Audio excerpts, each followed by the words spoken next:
Prologue. My mom always told me that I was a sad little girl. You were just born that way, she'd say.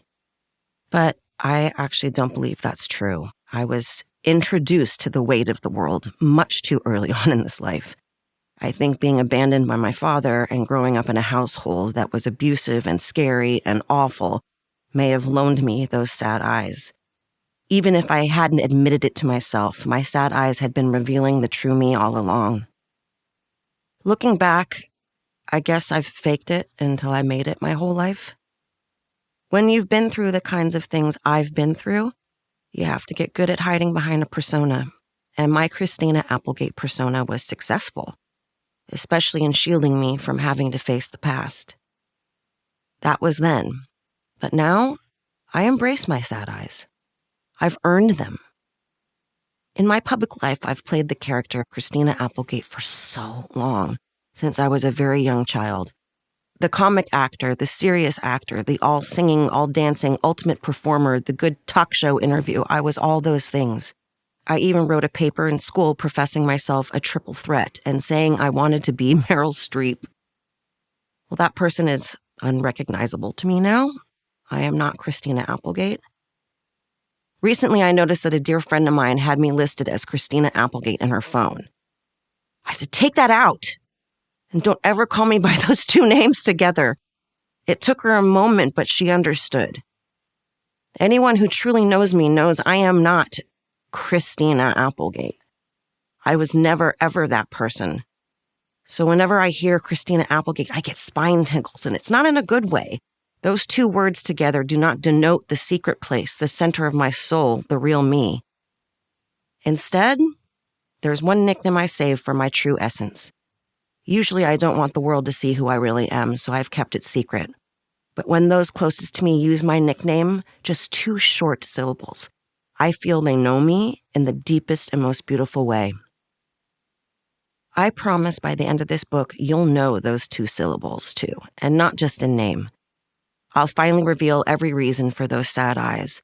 We'll describe the full spectrum of a life seen through them, the good, the bad, the ups, the downs, the everything. It's not a process I'm looking forward to, being that vulnerable, but I want to reveal who I am fully for the first time. Maybe I don't even know who that is, but hey, I have nothing left to lose. In 2021, I was diagnosed with multiple sclerosis. MS attacks your nervous system and slows down your functions, your respiratory system, your organs, everything. The disease eats away at all the things we take for granted. Some of us with MS have a raft of pain, some don't. I have a lot of it. When I wake up, I often can't get my arm to move far enough to grab the cup of water by my bed or my phone from its charger. I have infusions every 6 months to slow the disease's progress, but those infusions kill all the B cells in my body, making me prone to infection. My stomach frequently slows to a halt, leaving me to regularly rush to the emergency room in agony. Most days, simply walking across the room feels like scaling a mountain. One of the worst side effects of the illness is the exhaustion. It feels as though I've been on a 3-day-long sleepless bender, but no bender for me. That's how I feel after a good night's sleep.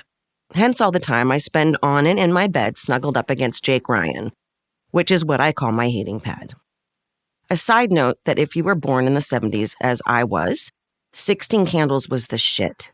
In the last moment of the movie, Jake Ryan, wearing bad jeans in front of a red Porsche, looks at Sam Baker, played by Molly Ringwald, and says, "Yeah, you."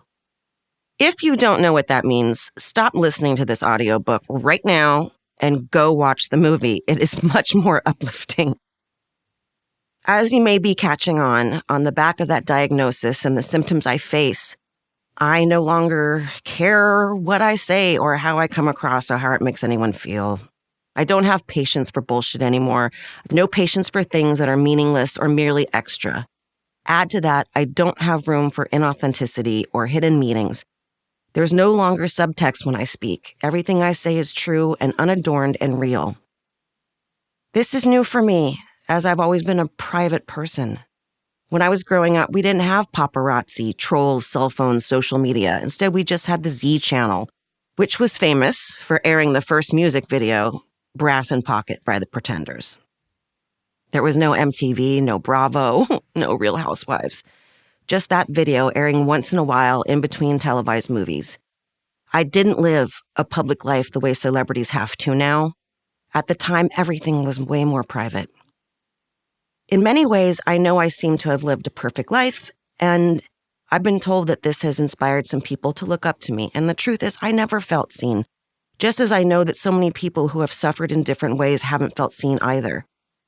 I succeeded in life despite what I went through. But it's time to tell the truth. Even if, while writing this, I feel like I'm giving a TED Talk, I promise I am not. And it's not just because I'm no longer working. Sure, there's no one breathing down my neck to represent their business or their movie or their TV show. Things I've had to represent, usually willingly and passionately for almost 50 years. It goes deeper. I've become an honesty missile. When your physical situation deteriorates and your life shrinks the size of a California king, suddenly all the things you thought were important shift too. The truth clarifies like a camera lens slowly focusing. Look, I know it's cliche that clowns are sad, but my outward success and humor masked a tough life and an abiding sense that I wasn't good enough. I hid all that for the good of whatever movie or TV show or play I was representing. Now, those days are gone. I have one friend who insists I'll work again, but he doesn't see the full extent of my pain. In fact, my body has let me down so much that I've taken to naming the various parts so that I could yell at them. My entire body is Sylvia, so if I have weird things going on, my friends will yell, "Stop, Sylvia, stop it!" Sometimes I get weird shakes in Barbara, which is my right arm, and once in a while Stanley, left arm, joins in.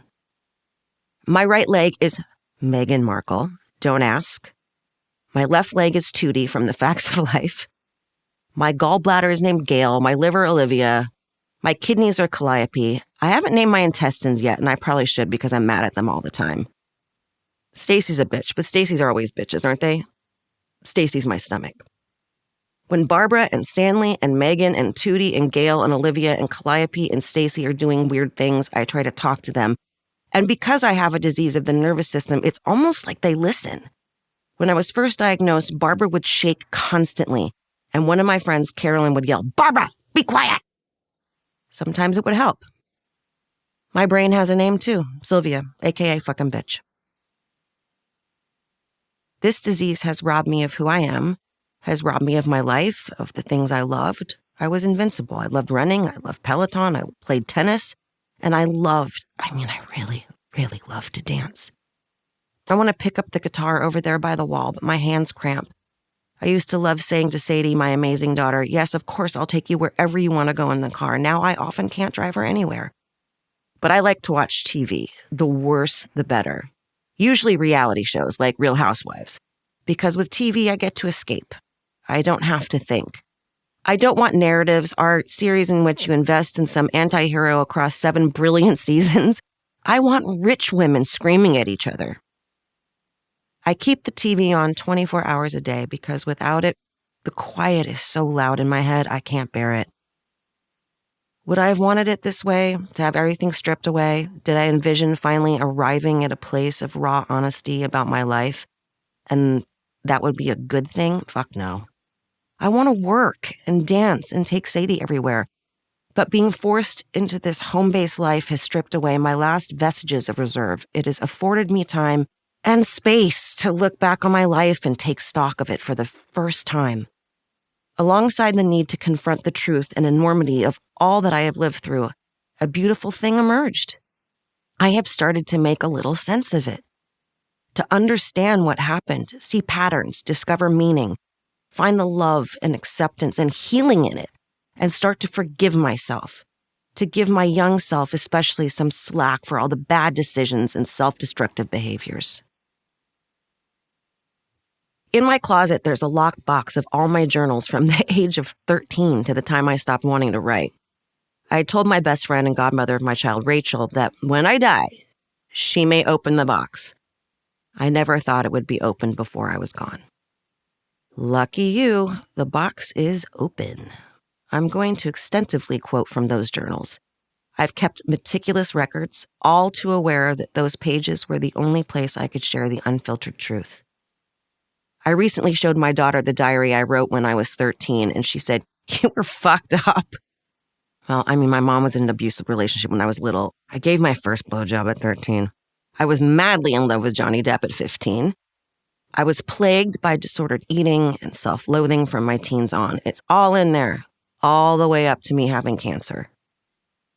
I'm finally free to reveal the true me, and in doing so, I hope in some small way you might be able to come to terms with some of your past too.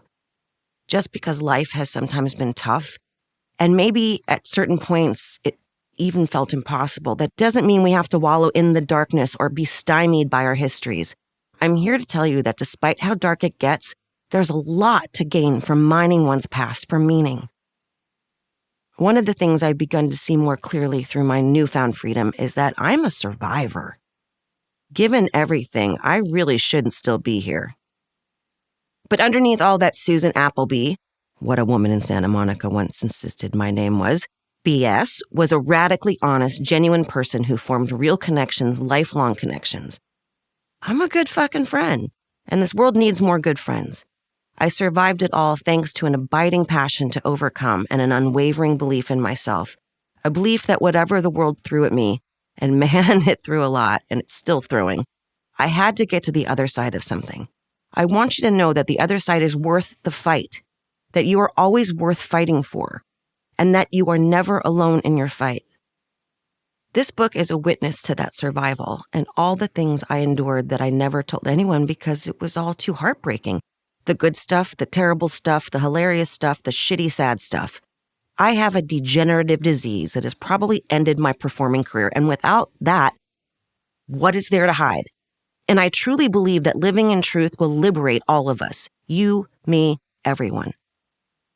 I've packed a lot into these 50-something years. For a long time, it felt impossible to find the meaning in everything I've been through, but I have come to understand that we ultimately get to choose what defines us. And the working through all of that will be what drives the narrative of this book. I will detail what that pain has taught me and, in turn, what it has allowed me to release. I want readers to understand that each of us facing our pain can learn from getting on and getting through. Many of the revelations about my childhood and much of my life will shock a lot of people. It's scary, not gonna lie, to finally decide to tell it all. Some days when I open up the box in my closet and turn the pages of the many diaries I keep locked in there, I want to shut it all away as quickly as I opened it. My journals are a contemporary record of a girl becoming a woman and having to fight for every scrap of love she received. And sometimes it's just too much to read back across all those years. I want to save the 6-year-old me, the 11-year-old, the 19-year-old, the 32-year-old. But I guess I already saved her a little bit, at least, because here she is, sharing her most intimate moments from 40 years of journaling, all in the hope of showing you that you don't have to feel alone. You too can find your way. You too can survive. Hell, you too can flourish as I once did before MS forced me into this prison of a bed. In my ongoing effort to survive, it's imperative for me to share my life with you. I hope in doing so that you can know you're not alone, that someone else has had to survive and has done so while making people laugh. There's always light, always. And the deeper I dig into my past, the more good I'm unearthing, the more positives I have uncovered, things I can hold on to on the hardest days. I'll tell a ton of stories about Married with Children, about Anchorman, about Sweet Charity, about Dead to Me, and about the incredible people who have been in my life, from my mother to my daughter and so many in between.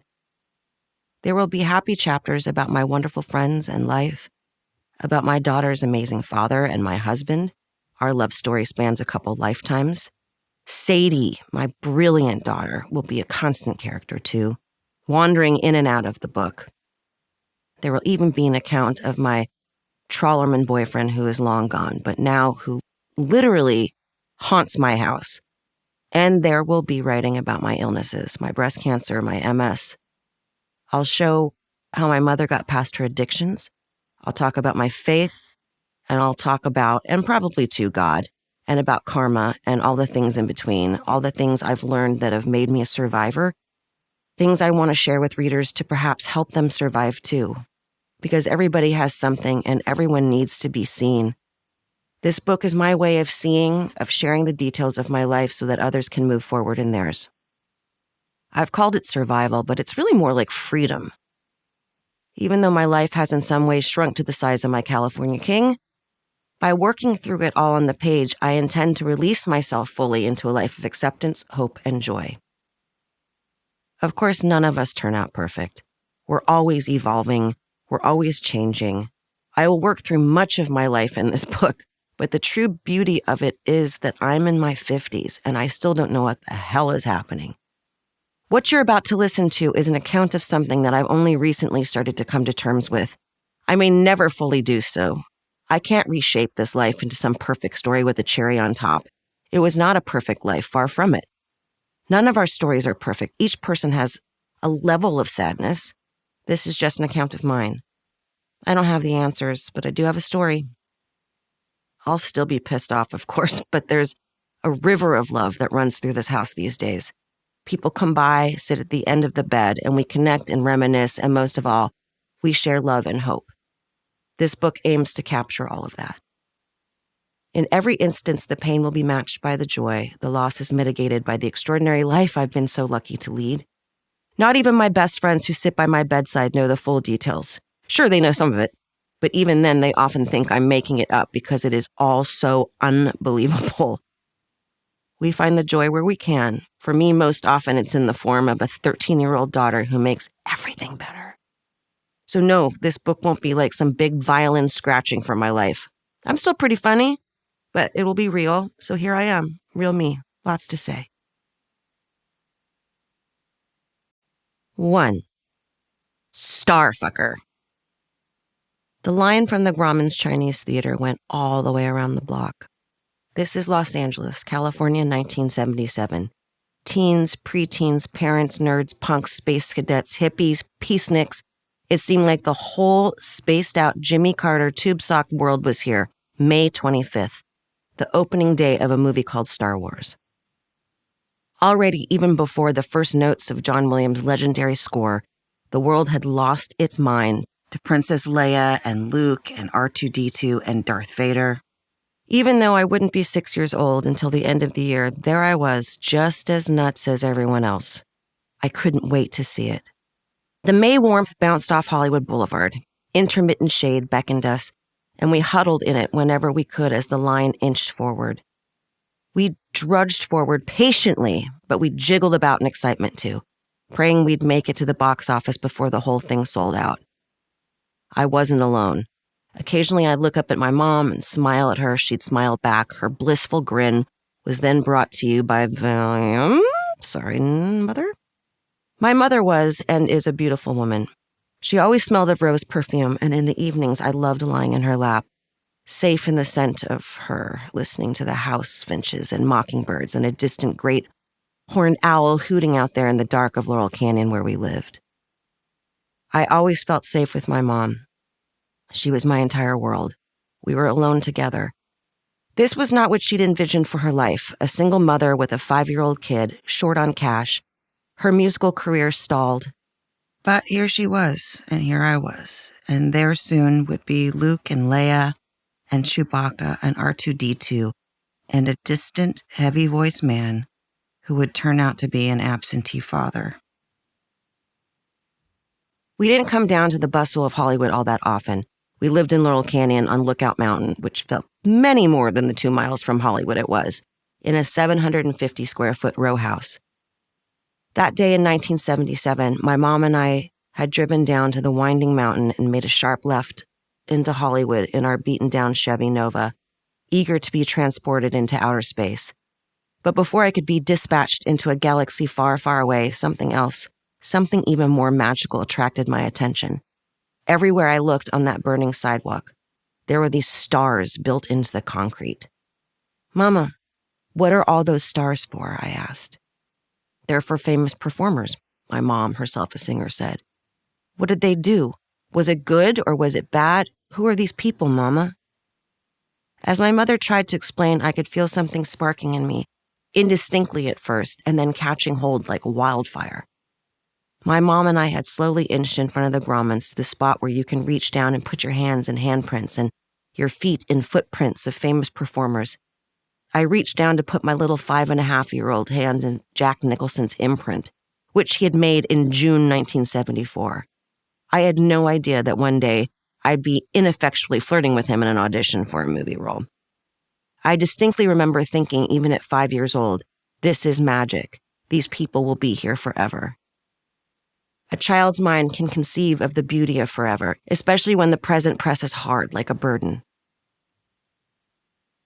That child's mind had already had to come to terms with too many burdens. I was raised in Laurel Canyon, which, though once the epicenter of the legendary art scene, had become, by the time I showed up, at least a different kind of place. The original Laurel Canyon scene had developed in the mid to late 60s. Back then, houses in the canyon had been both affordable and gratifyingly hidden away above the thrum of Sunset Boulevard and Hollywood, and a host of musicians and artists and actors had made the place their creative home. Even today, when you turn off Sunset or Hollywood Boulevard and head north into Laurel Canyon, whispers of something ethereal and magical and inspiring seem to just drift from the laurels and the eucalyptus. The streets are narrow and winding, perched on the side of steep hills, which are themselves discreet, peaceful, cool, and shaded. Back in the late 60s, this was the land of Joni Mitchell's Trina and her wampum beads, where music poured down the canyon, cats and babies all around the women's feet, characters wrapped in songs and gypsy shawls. Mitchell lived here for a while, as did Neil Young, Carole King, Jackson Browne, David Crosby, Stephen Stills, Graham Nash, Mama Cass, and James Taylor, and so did Frank Zappa and his Girls Together Outrageously, GTO's cohort, who all lived together for a time at 2401 Laurel Canyon Boulevard, opposite Houdini's house. Mitchell and Nash, the ultimate canyon couple, famously bought a vase on Ventura Boulevard in the valley one morning, and by the afternoon, Nash had written Our House about the vase and the house the two artists shared on Lookout Mountain, half a mile from where I would grow up. The power of the canyon's creative inspiration could foster a classic song and some attendant wild behavior, but it could also cause these artists to lose their minds. Jackson Browne is on record as saying, "What was happening in Laurel Canyon was the universe cracking open and revealing its secrets." But by the late 60s, something else was cracking open. A darker edge to the canyon was appearing. The Manson murders had taken place in August 1969, a couple of canyons over at 10050 Cielo Drive in Benedict Canyon, about 3 miles as the raven flies from Laurel. After that, Michelle Phillips of the Mamas and the Papas said she started carrying a gun in her purse when she walked the winding Laurel Canyon streets. Joni Mitchell and Graham Nash broke up. Folk music stalwarts became mega-pop superstars and moved away to places with gates and security. The drugs were maturing from weed to cocaine and heroin. Murders would come to our part of Laurel Canyon, too. And into this dying scene moved Nancy Pretty and Bob Applegate. Nancy Pretty was born in South Bend, Indiana on January 22, 1941. The very day the Andrews sisters recorded Boogie Woogie Bugle Boy, and the Americans captured the Libyan stronghold of Tobruk. Later, when the war was over and when my mom had graduated from Northwestern with a degree in English, she moved on her own, like so many hippie folks, to New York City's version of Laurel Canyon, Greenwich Village, where, unlike many of the other transplants who barely bathed, she turned into a stunning hippie sex pot. She sang with the house band at the historic Greenwich Village Folk Club, The Bitter End. There she is, in her hair dyed black with a chic bob, bottom right on the cover of the Bitter End Singers album from 1964. And with Leonard Cohen, you can hear her backing vocals on classics like Suzanne and So Long Marianne, among others. In 1968, my mother released a beautiful album of her own called You've Come This Way Before, produced by the legendary Phil Ramone. On that record's cover, she's sitting on cobblestones and looking wistfully over her right shoulder, her long ginger hair cascading just so. She might well be thinking about Stephen Stills in that photo. The title song is about him. In the late 60s, he and my mom had fallen into a passionate relationship. They lived together for a while in New York at around the time one of Stephen's bands, Buffalo Springfield, was recording his seminal song For What It's Worth, Stop, Hey, What's That Sound?, which he wrote about the LA Sunset Strip curfew riots of late 1966. Steve would come back to the house he shared with my mom and complain that he was singing flat or say ridiculous things like, "the song's horrible," even though it would become one of the greatest songs of the 1960s counterculture scene. Stephen would later become my godfather. I call him Uncle Dadu, Uncle Daddy, but that comes later. At about the same time, there was a guy named Bob Applegate hanging around, a music promoter who would eventually become a producer at Casablanca Records. In the pictures of him from back then, a wide, smiling, warm face peers out, usually above a wide-lapelled, open-neck shirt, gaudy chain, and a three-piece suit, as he hobnobs with music industry people or leans over a mixing board in a studio. This obviously charming man desperately wanted to date the enchanting Nancy Pretty. One weekend, Stephen Stills was supposed to call my mom and didn't. Nancy was so pissed off that she went on a revenge date with Bob Applegate. As the story goes, Stephen hadn't called my mother because he was deep in a secret affair with Judy Collins, a relationship that birthed yet another classic track, Sweet Judy Blue Eyes, one of the best songs that was ever recorded. So it all worked out right in the end, I guess. The world got Judy Blue Eyes, and my dad got my mom, and thereafter, moi. After that date, my mom and dad fell super crazy in love, moved west, lived together in Laurel Canyon on Lookout Mountain, where all the doors were still open, where musicians wandered up and down the streets in their bathrobes, went in and out of each other's homes to play music, write classic songs, smoke pot, all in that free love, happy, goody-goody kind of way. A place where everybody had their legs spread, including the men. The 60s gave way to the 70s, and it seemed like everybody was still doing everybody. And then sometime early in 1971, Nancy Pretty fell pregnant. With the jasmine night blooming across the canyon, my mother bloomed too. Until spring became summer, became fall, and it was Thursday, November 25th. Actually, swear to God, Thanksgiving Day. And instead of gobbling down turkey and gravy, my parents were rushing to a hospital in the Little Armenia section of Los Angeles. I was born at 5:45 p.m. in what is now a huge Scientology building. Its address is 1403 North L. Ron Hubbard Way, but which at the time was the Cedars of Lebanon Medical Building. As an aside, my dear friend was born the day before Thanksgiving, and her parents gave her the middle name Cranberry. I guess I dodged a bullet with Christina. Lord knows I could have been Turkey Gravy Applegate or Stuffing Applegate. My mother was 30 years old when I showed up. Thanksgiving Day had delivered her a child, a girl she did indeed name Christina, after her favorite painting, Andrew Wyeth's 1948 masterpiece, Christina's World. It's almost too strange a coincidence, given everything that's happened to me in the past few years, that Christina's World depicts a neighbor of Wyeth, one Anna Christina Olsen, who suffered from some kind of degenerative muscle condition. Miss Olsen always refused a wheelchair, choosing instead to crawl. Wyeth once said of the painting, "The challenge to me was to do justice to her extraordinary conquest of a life which most people would consider hopeless." And here I am with MS, some days feeling hopeless, but still crawling my way forward, still in my own extraordinary conquest of a life. My mother called me Christina. Nothing is an accident. After a girl who couldn't walk. Now, 5 decades later, some days I can't walk either. But no wheelchair for me. Instead, here I am crawling around through my weeds. Back then, too, my mother was about to fall into deep weeds. Weeds it would take her decades to crawl through until she made her own kind of escape. By my bedside, I keep a large, battered, brown leather photo album that my father created back in 1972. At the start of the album, he has written his daughter a letter. Christina, today, May 26, year 1972, you and I took our first walk together. You had been in New York and New Jersey for the past 2 months.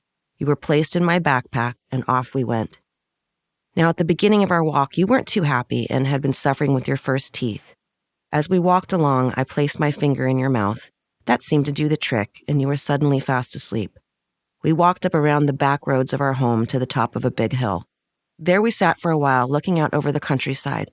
You were still asleep, but I knew you were content with the situation. We started back down the hill, only to be stopped by a beautiful brown and white bird who so proudly sang for us. As we walked, a big German shepherd said, "Hello!" And guess what? That's right, you opened your big blue eyes, but only for a moment, then back to sleep.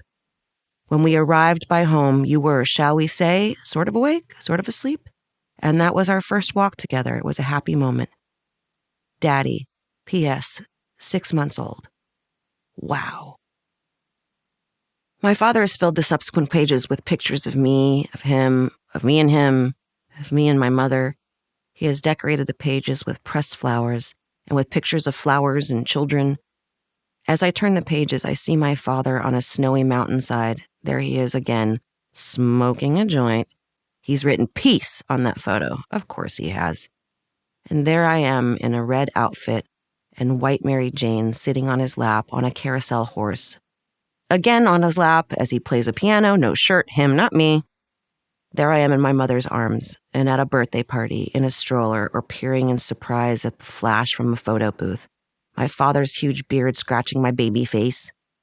But there are no pictures of me and my parents together. Instead, there are pictures of my father with a different partner and a different family.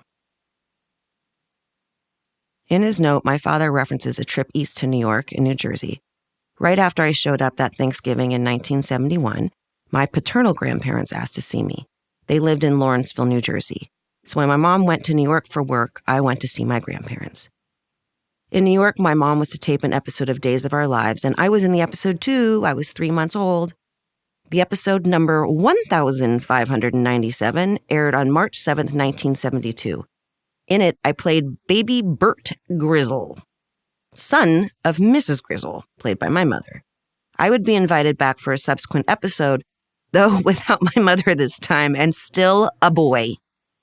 Mom and I also did a Playtex Nurser commercial together in which my mother is bottle feeding me with a Playtex collapsible bottle while saying, "What a difference! Now she has less gas, because natural nipples mean less air in her tummy." 3.5 decades later, I would write in my diary, "Sat up again, sponge bath humiliation. So gassy. That was funny. Walked to the window." This was 4 days after the double mastectomy that saved my life. 2 months later, my father wrote another letter to me in that album. "Oh, my child, we are together again, only to find that we shall be together always. We are in Big Sur now, and you are 8 months old. Wow, can you believe it? What is Big Sur, you asked? Well, it's a paradise for those who understand, those who wish to get back to the basics, but wish to grow." That reference to Big Sur hangs heavy. When my mother called my father to say that she was heading home from that first trip to the East Coast, his two-word reply devastated her and set in motion a chain of terrible events for me and my mom, events whose ripples still move through both of our lives. "We're on our way home," my mom said. "So soon," my dad said. He really didn't need to say anything else. There is a photo from that time that haunts me now because it presages so much of what was to come. In it, my heavily bearded father is sitting cross-legged in a white sleeveless tee, head shaved, at the foot of what looks like 2 sequoias. This is him at Big Sur. It appears he's communing with something, almost Buddha-like. The once slick music executive in a suit now replaced by this uncompromising figure in combat boots.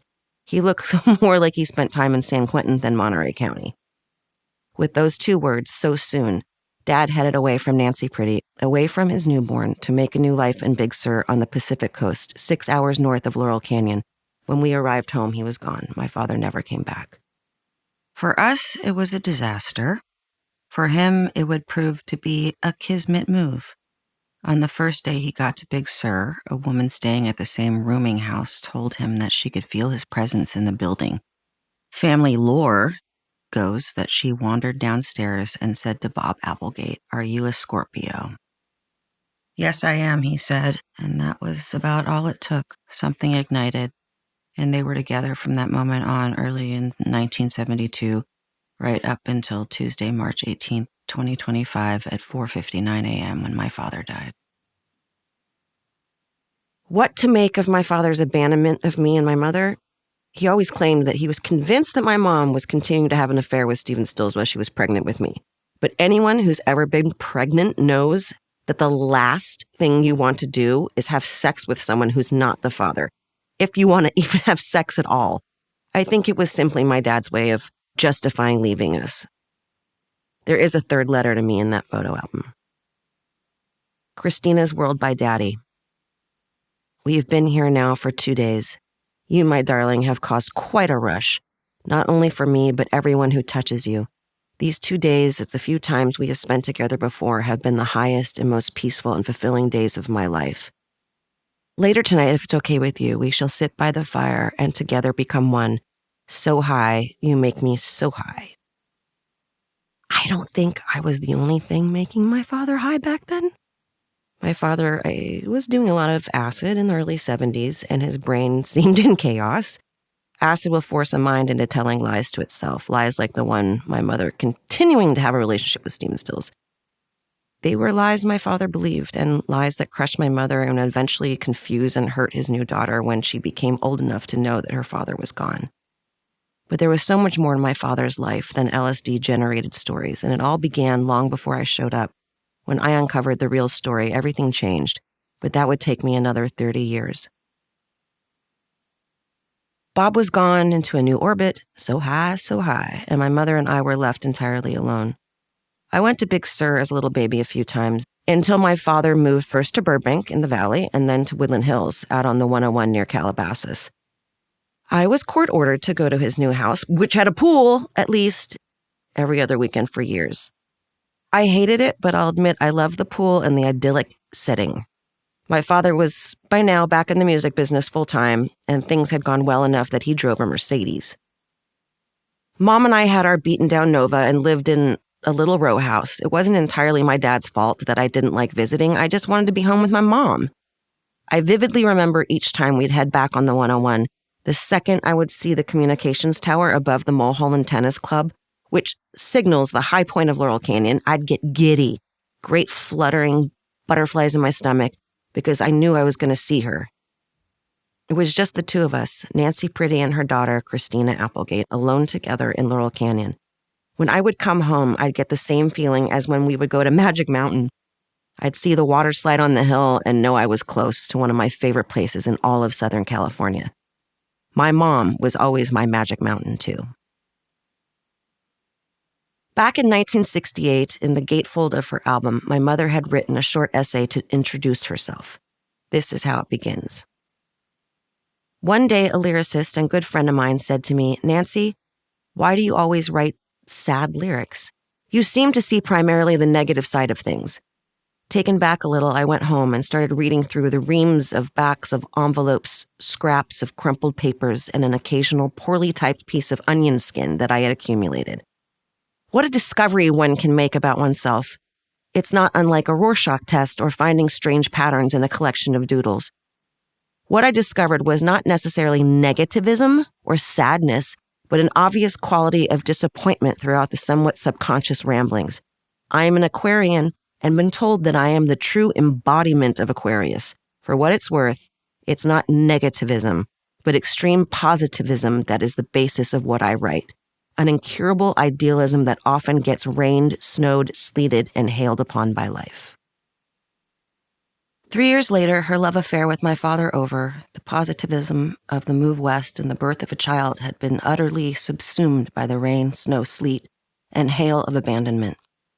And so was set a pattern that I too would follow my entire life. I share with my mother an idealism, a positivism, that is so often followed by terrible weather. In thinking back across my life, I have realized that when good things happen to me, as many good things have, they are invariably stalked by darkness, dampened by subsequent tragedies and trauma. My mother writes, "I went home and started reading through the reams of backs of envelopes, scraps of crumpled papers, and an occasional poorly typed piece of onion skin. What a discovery one can make about oneself. It's not unlike a Rorschach test or finding strange patterns in a collection of doodles. What I discovered was not necessarily negativism or sadness, but an obvious quality of disappointment." In my mom's words, I see not only her own foreshadowing of the pain Bob Applegate would bring into her life, but my own story too. Here I am looking back through the scraps of crumpled papers that constitute my own diaries, and I find throughout a similar sense of disappointment. These days, as I sit on my bed in pain from the MS, my acting and dancing career's over, I think about the moments in my life when wonderful things had been followed by the dreadful. I finally made it to Broadway, only to get a terrible injury. I finally got the role of a lifetime in Dead to Me, only to find out I had MS halfway through. This pattern is seemingly a genetic gift from my mother, a woman so haunted by her own disappointments that she chose to highlight them in the sleeve notes to her album. My father has escaped to chase a different consciousness in Big Sur, away, perhaps from the shadows he saw in my mother's eyes. She and I, meanwhile, had to pick up the pieces however best we could. She tried her best to make our odd little house a home, but it was hard. Among its many charms was one narrow 3-foot by 2-foot door near the ceiling that you had to walk up tiny stairs to reach and then crouch through to get to my bedroom, which was itself an illegally converted garage. It also housed for free so many fleas that when I wore white socks to school, there would be hundreds of tiny black dots visible on them. My mom never made us feel like we were poor, though, whatever she was facing on a daily basis. She certainly never said we were poor. The only thing she did say regularly was, "Don't spend your money because you might be poor one day." She taught me the value of things, and I still have those values. That's why to this day, I mostly wear secondhand clothing, which is often stuff I stole from set. My mom's words, "Be careful," ring in my ears. But it wasn't all bad. We could still drive our Nova down the mountain to the movies, just the two of us. We could join the lines on May 25th, 1977 to see the magic of Star Wars for the first time. And a 5-year-old girl could still dream of a future when she too had a star. It's no exaggeration to say that from that moment in 1977 onward, my whole goal in life was to get a star on that Walk of Fame. Because if that was to happen, if one day a crowd would gather and watch a star with my name on it to be revealed from under a banner, then I'd be on this spinning planet forever. And maybe someday some kid would say, "Who's that, Mommy?" And maybe the mommy gets to explain who I was. And I mean, an Oscar would be lovely, but you know what? You win the Oscar, give a 6-minute speech, and nobody cares 2 days later, especially if your speech lasts 6 minutes, just like it inevitably does the first time you give one. You put the naked man statue in your guest bathroom and it's over. Ask an Oscar recipient where they keep their trinket, and they're likely to have to take a moment to remember exactly where it is. But a star? Encased in concrete? Assuming no earthquake destroys it, the worst you'd have to deal with would be the traipsing feet of millions of tourists. No one ever forgets where their star resides. Everyone knows the exact cross street without hesitation. So a star became my lofty goal. A star would be my Oscar. 2. La La Land. Recently, I found a photograph taken sometime in the mid-1970s. In it, Stephen Stills, Uncle Dadu, is perched on the arm of a couch in a red shirt. Behind him stands my father's stepmother, Olive, and next to him sits my grandfather, Paul Applegate. My mother is also sitting on the couch with me in a baby bikini leaning over her. And behind her, a man in glasses rests his hands on my mother's shoulders, smiling at the camera as though everything is wonderful in this bog-standard family snap. I was so shocked when I stumbled on the photo I could barely breathe. I couldn't make sense of it. How was that man in glasses in the same room as my grandfather and his wife? Why was Stephen Stills there? Where was this photograph taken? Who took it? And how, given what I know now, were we all smiling so broadly, so innocently at the unseen photographer? Seeing the photo sent me spinning back to those days after my father left. Many of the keys to my life are encapsulated in those months and years. They headline the story I'm telling, reverberate still, make a music I wish I had never heard. I have a lot of time to think now that I'm basically bedbound, but this photograph, I just can't make sense of it. It has given me a sense of earth moving, an odd feeling of dislocation, as though my memory of those days is flawed. Again, I have to ask myself, how can what I know to be true be so in opposition to the easy smiles of this family pic? These 6 people in this picture look like the epitome of a happy family. Broad smiles on happy faces, not a care in the world. A happy family. Well, no. I was not raised in a happy family, in a happy place.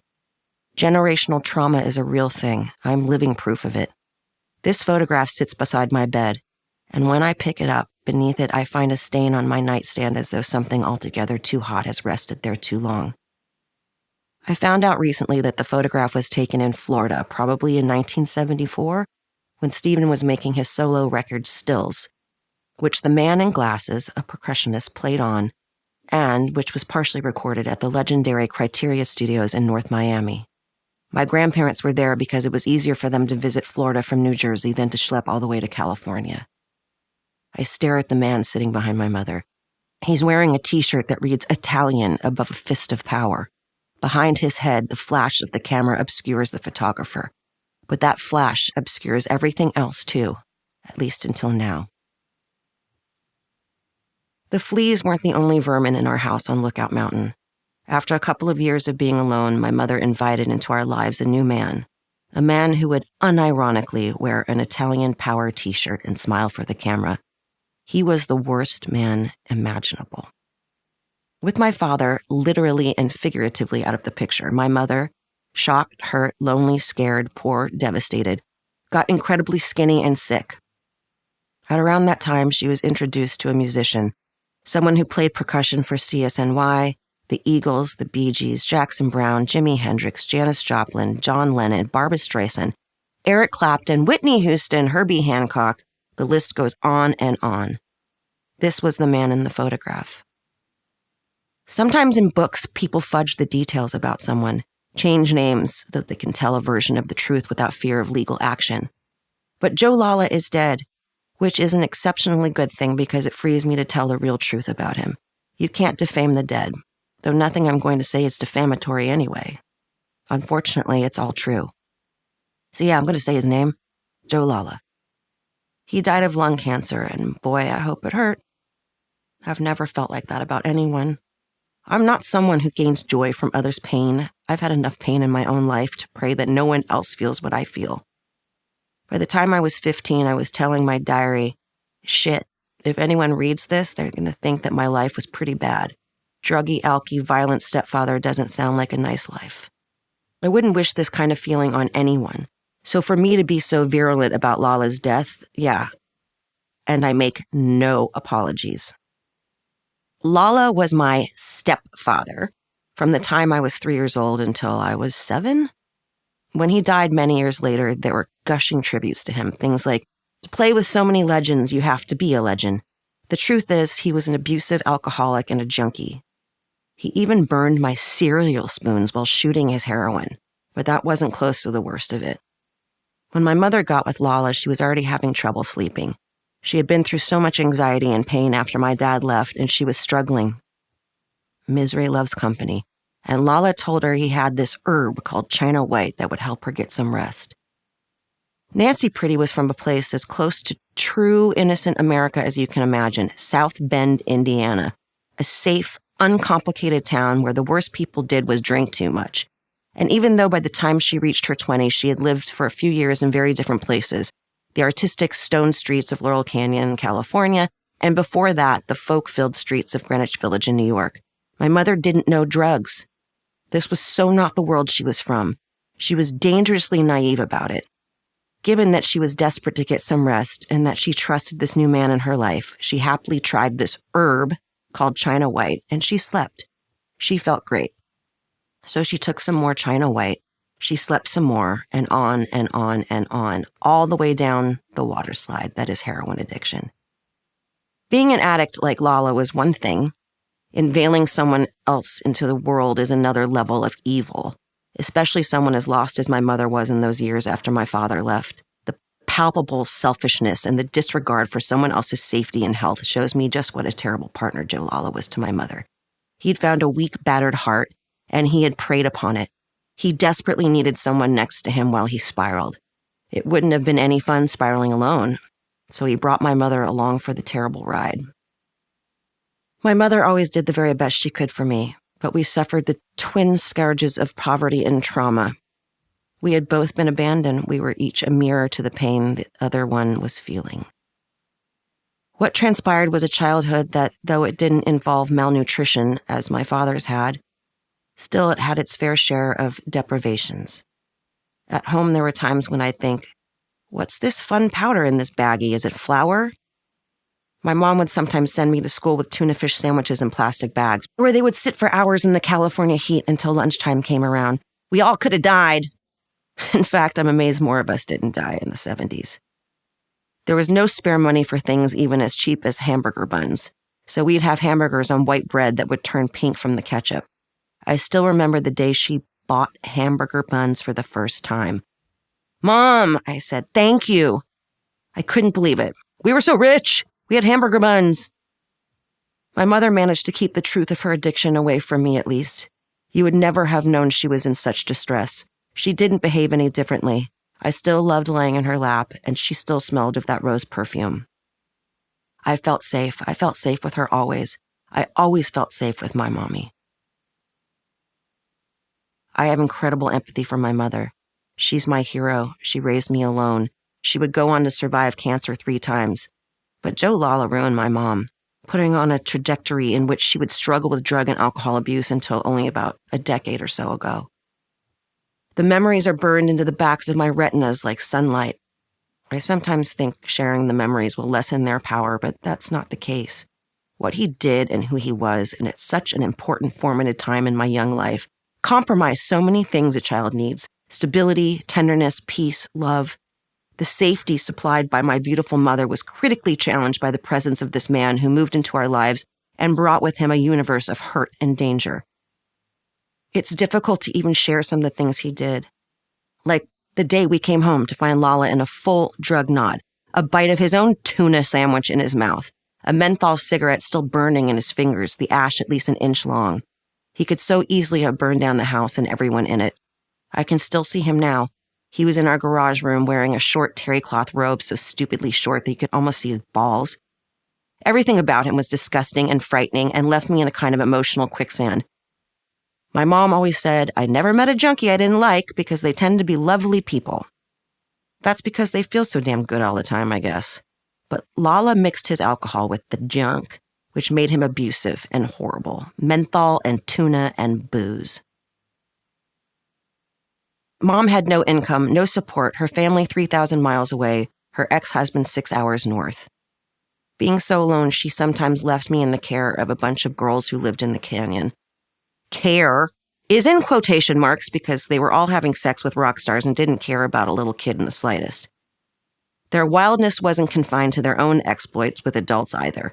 In a world where there were no guardrails, it didn't matter to some of them what damage they did. This is where the story darkens almost to black, and though I wish I could draw a veil across these pages, I also owe a debt of witness to that little girl who lived at 8723 Lookout Mountain Avenue, the house you could reach from both Lookout and Crescent Drive. But either way you found me, there I was, left to the whims of girls who were already promiscuous and unmoored from basic levels of morality and appropriate behavior. Because one day, one of the old ones, while she forced me, she made me. I don't want to say it. Fuck this, she made me eat her out, okay? I was 5 years old. I knew every part of it was wrong. I felt sick and scared and sad. I owe that abused 5-year-old this witness. It's not as if the adult I've become can effectively disassociate from what that girl went through either.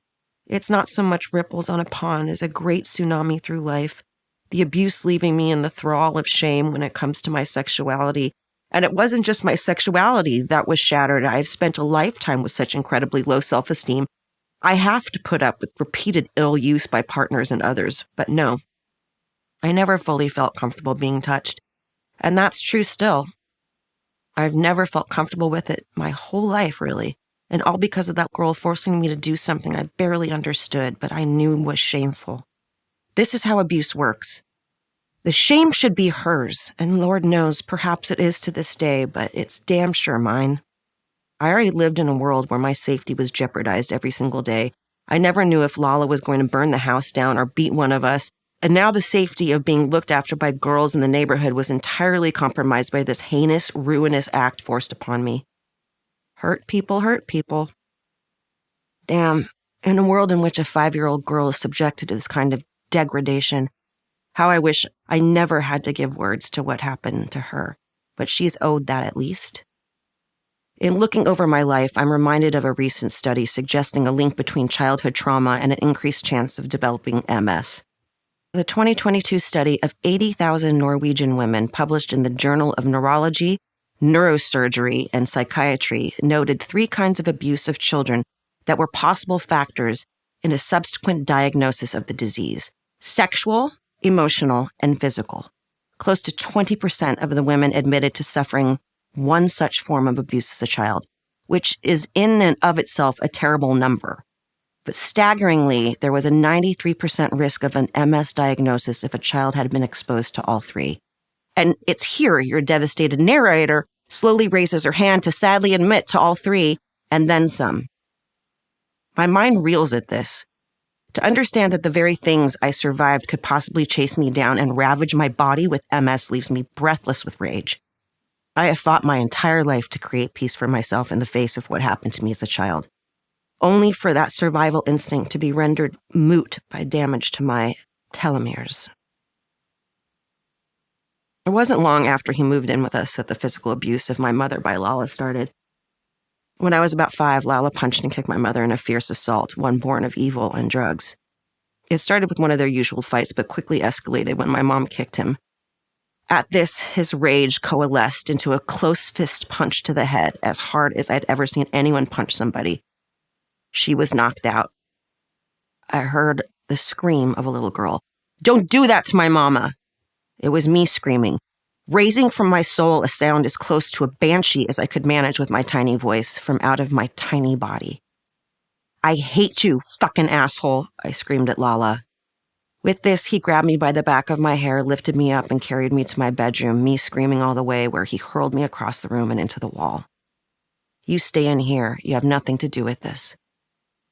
That was the little girl found by her godmother, Leanne. A little while later, Lala had fled. Leanne was one of the girls on the street who looked after me, though she was a good one. Sensing perhaps that something was amiss or sent there by forces I'll never understand, Leanne had showed up and found me dazed by that wall, my mother beaten unconscious, sprawled out on our couch. My mom would be out for the next day and well into the next night. I placed myself firmly at my mother's feet, hoping, I guess, to be a barrier to any further violence. I would not be moved. I didn't care what anyone said. I wasn't leaving my mother's side. "Christina," Leanne said to me at some point, "you have to go to bed."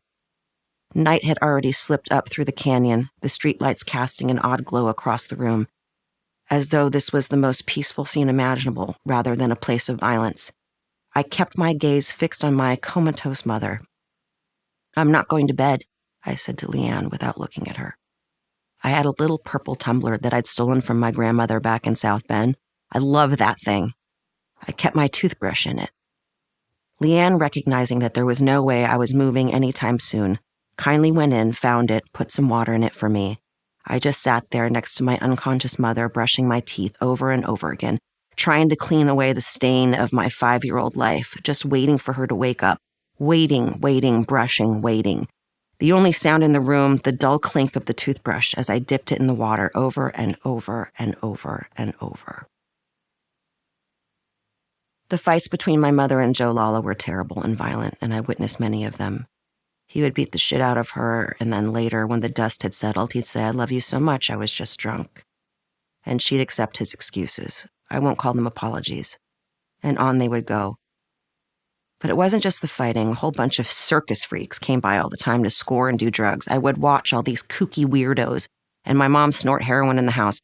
I even had a babysitter who stole cash from me because even though I was just a little girl, I was making a lot of money doing radio ads. I first got my SAG card in 1975 on the back of a series of Kmart radio ads I'd done before I'd even turned 5. I often went with my mom on auditions, and in the case of the Kmart ads, she had a couple of friends who had been contracted to create them. One of them was the father of Josh Richmond, who was making radio commercials at that time, and I was young and had a cute little voice. They would use me too. Kmart was one of the first major stores to process photographic film in bulk for regular consumers, and as part of the promotion for this newfangled service, they promised to refund amateur photographers if their pictures were bad. This promise, goof-proof, was to be advertised via the sweet, cherubic voices of Josh Richmond playing Jeffrey and a little young me playing Chrissy. We were the goof-proof kids, and those ads ran for years. We even won a Clio advertising award during their run, and I earned enough from being cute and goof-proof that my mother could invest my income in a property in Laurel Canyon. In one of the ads, Josh says, "When I say action, you say get a goof-proof guarantee on picture processing at Kmart." "I can't say all that," I reply. "My mouth is too little." And though it was a cute line, it was also true. The producers had to splice together consonants and vowels to make my toddler burble sound like actual comprehensible English. But it worked, and suddenly I had a SAG card. By the time I turned 7, I was earning real money for my mom and me. In fact, I have never stopped working since that time, at least until I got MS. I did ads for Cat Chow and canned ham, and then I started doing episodics, including classics like Family Ties and Charles in Charge. It was in those days that I met a dear, much-mourned Matthew Perry. When I wasn't working or in school, I was at acting classes, and I still tell people to never stop training because you're never going to be as good as you think you are, a lesson I learned early and often. From a very young age, working was my identity, my everything. Being on set was where I felt most comfortable. I had to be someone I wasn't, and I found that in the guise of a character, I could protect that little scared me. When I was working, I had to be on time and respectful and professional. That world was organized and had rules. I got to escape into someone I wasn't. From the start, working was survival. I was pretty much always the sole breadwinner at home. That's been a bone of contention my whole life. I love my mom, and she would do little acting things here and there or get the lead in a commercial, but the truth was I was making all the money. It was hard for her. My dad never paid child support, meaning there were times when we were on food stamps and other times when we had nothing at all. So working was never a conscious decision I made. It was how we survived. I got good at it because I had to do it. I had no choice. That working kid bought a house, a place we rented out until I moved into it when I was 17. But that fledgling actor was still very afraid of Lala. I hated him so much. Yet at the same time, I knew we were dependent on him. He had a lot of money. He bought me things. He cared for us financially to make up for his lack of care physically and emotionally. But he managed to turn my mom into a weak, pathetic human being. So deep down, I still hated him. After Lala, my mom was never the same. Sometimes if my mom and I got into a fight, the usual mother-daughter stuff, she would leave the house. And I'd be alone for hours screaming and screaming and screaming because I wasn't sure she was ever coming back. Those are just some of the visions that fill my head when I'm stuck on my bed in my house in Laurel Canyon, just a mile as the raven flies from that house on Lookout Mountain Avenue. MS makes the simplest tasks excruciating, nauseating, tiring. I'm so often beyond tired. Sure, I have a large house way up the mountain now, but some days I'm back there in our 750 square foot house, the row house you could reach from 2 different streets. Someone asked me recently about comfort. What do I do for comfort? What comforts me the most in my new life of disability and painful stasis? I knew straight away what my answer would be. Nag Champa, chimes, and a fire in the fireplace. This has been a mantra for me since I was very little. These are the things, along with the horrors in my mother's comatose body and that tumbler from South Bend, that I brought with me from my childhood. Things that on a good day almost outweigh the Joe Lalas and the caregivers and the abuse and the addicted mothers of Laurel Canyon. My mother always burned Nag Champa, and there were always chimes tinkling in the windows, and we never wanted for a fire. In my journal from November 1988, I wrote, "Mama had a nervous breakdown this morning, so I bought her a TV and I built a fire and put out candles and shit. I spent the rest of the evening with her. It was really nice. I think she had a good time." We return to the primal things whenever we need solace. For others, it might be a song like, For What It's Worth, Stop, Hey, What's That Sound? Or a photo album filled with pressed flowers, or a car like a Nova heaving down a hill. For me, it is the holy trinity of Laurel Canyon, Nag Champa, chimes, and a fire in the fireplace. Lala finally left us when I was 7. He grew convinced that my mom was crazy, and he had been calling my dad to say that my mother was an unfit parent, which was incredible given how terrible Lala had been to her. By then, my mother had almost physically disappeared, and great, unfathomable damage had been done to both of us. One day, my father came to one of my school recitals and told me he was taking me for pizza. I protested that I needed to tell my mom, who was in the bathroom, but he said it wasn't an issue, and stole me away, putting me in the back of the car and driving me back to his house in Woodland Hills. When my mom came out of the bathroom and realized I was gone, she was, not surprisingly, completely hysterical. Fortunately, she was able to quickly figure out who had taken me. I presume someone saw what had happened and told her, and she rushed to Woodland Hills to confront my father. I'm told there was a terrible scene when she arrived. Windows were broken, hair pulled out of heads, screaming and shouting, things said that could never be taken back. Now when I corral my mind to think of those days, there is sometimes a blank where disaster once was. This has nothing to do with the multiple lesions on my brain from MS. Instead, I think at some point my memory short-circuited, given the out-of-control drama of my young life. I do remember being mad at my mom, though, but I was mad at my father, too. I think I was mad at everyone. I'm not sure anyone could have blamed me for that. Through it all, my mother had tried to keep me innocent of the vagaries of the adults around me. But children, even if they don't know the details, can easily and instinctually sense the tenor of a room. And I know that little girl understood all too well that the world was a dangerous, unforgiving place. Yes, there was Nag Champa and my mother's rose perfume, but there was also the stench of violence, of loss, of being pulled this way and that by two people who couldn't work out how to raise me together. After the terrible events in Woodland Hills, my mom, leaving me with my dad, decamped somewhere out of town where she tried to kill herself. She seemed to think that with my father taking me to Woodland Hills, she'd never get to see me again, and that was too much to bear. She had to get her stomach pumped after a dangerous overdose. I can't remember how long she was gone. Again, my memory short-circuits. I don't suppose it was longer than 2 weeks, but to me back then it was an eternity. I remember my child mind fixating on how I didn't even have any clothes with me, as it all happened so suddenly. Then I remember her pulling up to my dad's house in the Blue Nova, alive, a returning angel, and I couldn't wait to get in the car with her. She was my sanctuary, my mother was home, and that's where we headed, the two of us silent on the 101, my heart leaping at the sight of the communications tower above the Mulholland Tennis Club, a beacon of returning bright and sharp above Laurel Canyon. Looking back, perhaps the most important thing I take away from that photograph these days is my smile. I am happy. I'm with my beloved grandparents, and though Lala and my mother sadly are probably both as high as kites on heroin at the time, she loved me, and I knew she loved me, and I felt safe with her always. 3.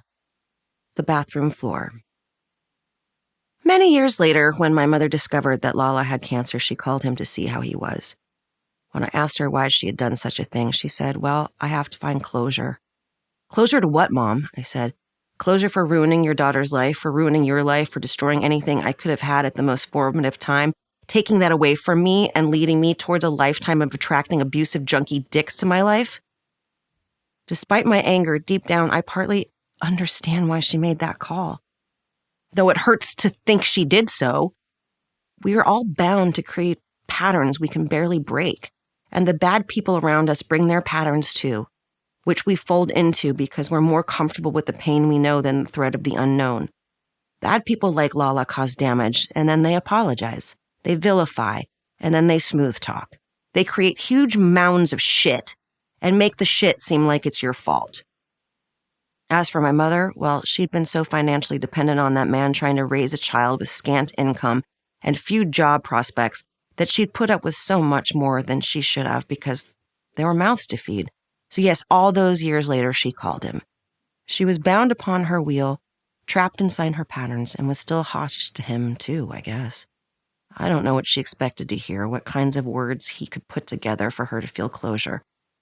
That's for her to understand. Her daughter, though, had a suspicion that all the greatest words imaginable could never make up for 24 hours of brushing her teeth, waiting for her mother to wake up and make it better.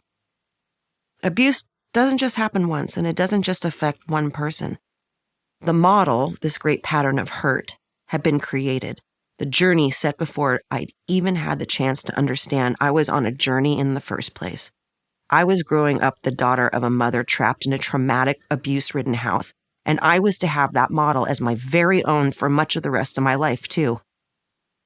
Now all I had to do was live it. Back in LA, reunited with her daughter, but deeply alone again, my mother somehow kicked heroin on our bathroom floor all by herself. I was staying with my father during her detox. This was a truly heroic deed. I can't imagine how she did it for a second. She later told me that it was the worst thing she'd ever dealt with in her entire life, but she'd done it so that she would never have to face being away from me again. She had to be there for me forever, so she fought back against the drugs and got clean.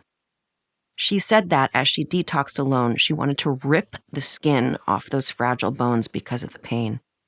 With heroin withdrawal, the body aches, you get palpitations, anxiety, insomnia, chills, diarrhea. You vomit, you scream with tears, you get feverish, you sweat.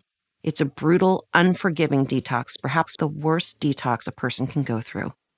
And my mother did alone on the bathroom floor. She is my hero. Our relationship, though sometimes fraught, has long settled into one of love and acceptance. But even back then, she taught me what it means to survive something terrible and emerge into a kind of bliss akin to freedom. Sometimes an anger swells in me when I think of what we went through, what Lala put her through, and yes, what my father did to her by abandoning us both right at the start of my life. But more and more, that anger is replaced by gratitude, by acceptance, by understanding what she was able to build out of the chaos. I know now just how strong she had to be for both of us. I finally understand what it takes to put your own needs to one side because you love someone so much that all you can think about is their happiness. It took becoming a mother myself to fully comprehend just what my mother achieved. I'll never stop thinking about her life back then. Imagine the strength it took to quit heroin cold turkey on a bathroom floor. Imagine having no support to help raise your kid. Imagine wanting love but knowing that you have to put your kid first. Imagine the fear she must have felt in trusting anyone, let alone a man, after what Lala put us through. When I was growing up, it was always just the two of us.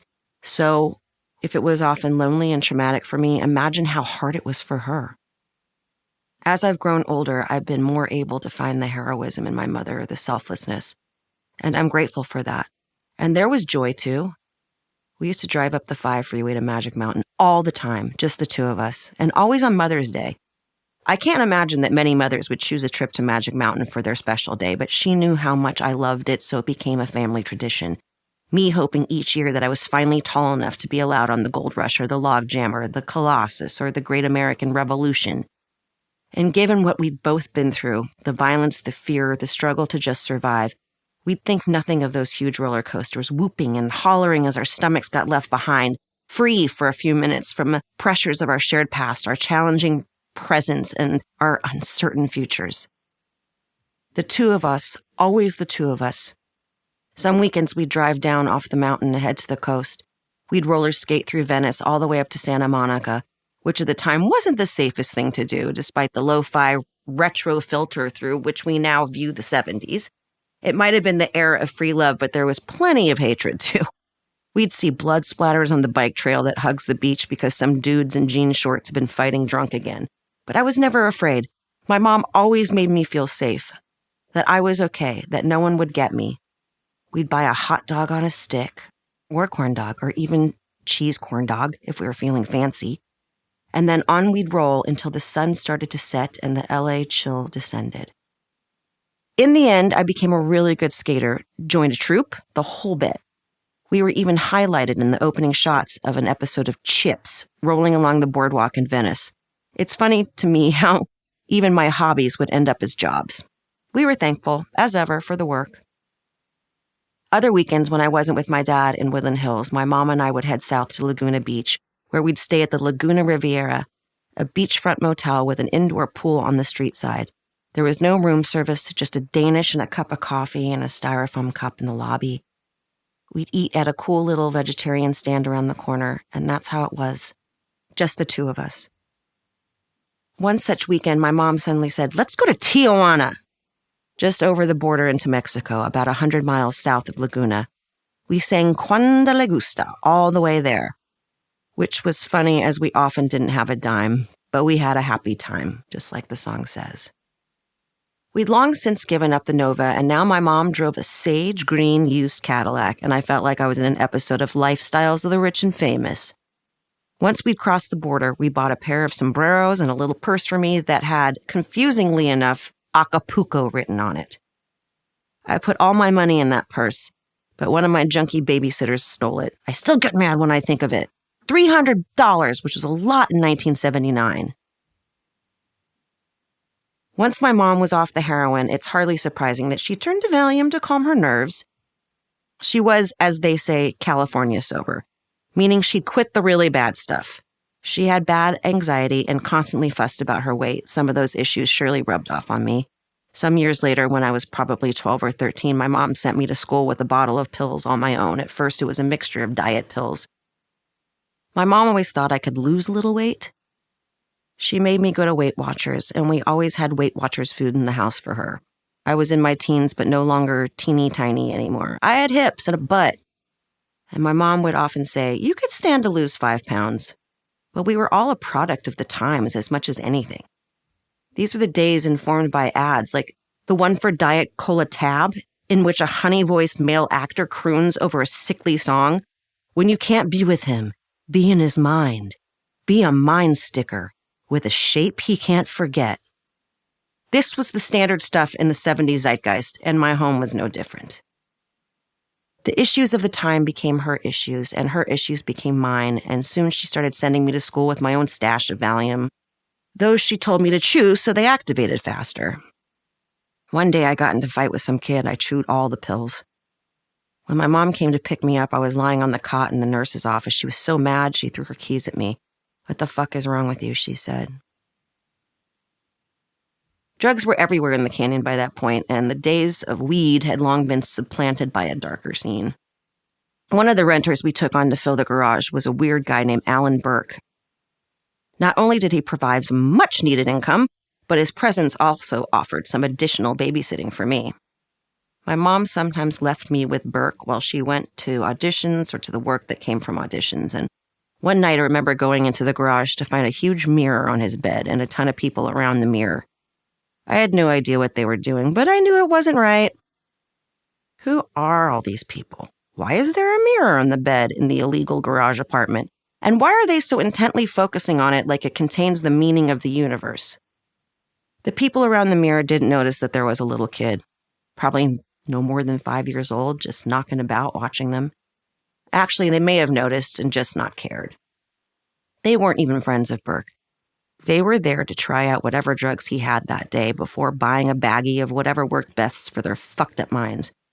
Burke was like those middle-aged women in supermarkets forcing chips and the latest salsa on shoppers who are trying to just get their shopping done. Only in this case, I realize now that it wasn't salsa. It was cocaine and heroin, and God knows what else. There are times I'm still pissed about what I was exposed to as a kid. My mom and I have talked about it so many times, and I have to believe her when she says she just simply wasn't aware. She had so much else going on that it was hard for her to see what was in front of her. All these years later, I can only assume that she knew Burke was a drug dealer. But I think the South Bend, Indiana in her didn't want to believe such things. She'd been put through so much that I think for a while it became impossible to fully comprehend where her life had taken her and what difficult things it had asked of her daughter. My young heart felt the stress of it, the danger, the fact that it was transgressive, and that these people were strangers and were acting oddly, maniacally, urgently. I stood there and I watched them. I knew I deserved better. So much for Burke, my babysitter. The best I can say is that a crowd of addicts around a mirror was at least a better situation than the party I was taken to a couple doors down at around that time. It was at some musician's house. I don't know why I went or who took me. Those were still the days when the canyon was a small community and everyone was invited to everything. Doors were open, people came and went. But at some point during the party, the musician felt it was his right to run his hand up along my leg. I remember crying and him laughing at me. Everything after is black. Once again, the dark veil pulled hard across my memory, so I don't really know what happened. These are the kinds of scary things that the adults were doing to little children in Laurel Canyon. I think my mom sensed my discomfort, though she didn't know the full extent of what I'd been going through.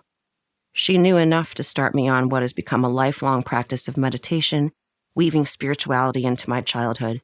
She taught me to think in metaphysical ways from an early age, which helped save my soul from the worst excesses of what was going on, even if my body was constantly put in places of danger and turmoil.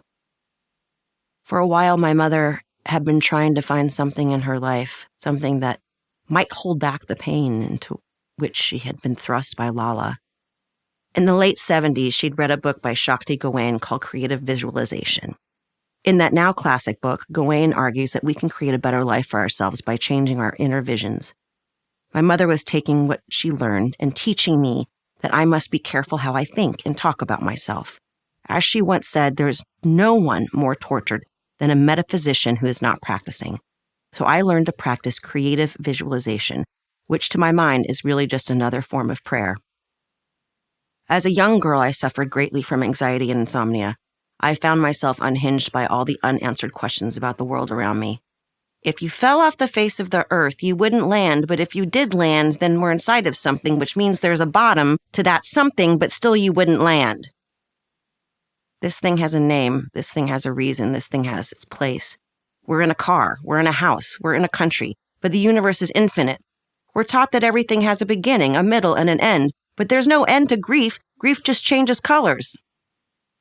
All these things and more would keep me up at night. My mom would get into bed with me and try to calm me down with her newfound practices of meditation and visualization. She'd say, imagine your forehead as a chalkboard. Erase everything and write what you want to see instead. I know now that visualization is more about thinking our way into happiness and joy and health, giving to the universe so that the universe returns good things to us, etc.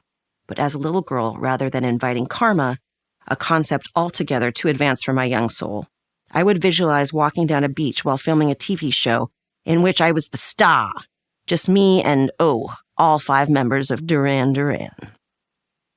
John Taylor especially was the man. I was pretty sure I was going to marry him. He may not have known that yet, but that didn't stop me from imagining it as a real option for my future. To seal the deal, even though I was still a preteen, I would go to Duran Duran concerts and write stuff on t-shirts and put them into the bins they provided for fans to give things to the band. That's what we all fervently believed. Now, of course, I'm pretty sure the band never saw any of it. Because the universe has no timeline, many years later, I starred on a sitcom about a woman with retrograde amnesia called Samantha Who, and the script called for my character to have a rock star boyfriend.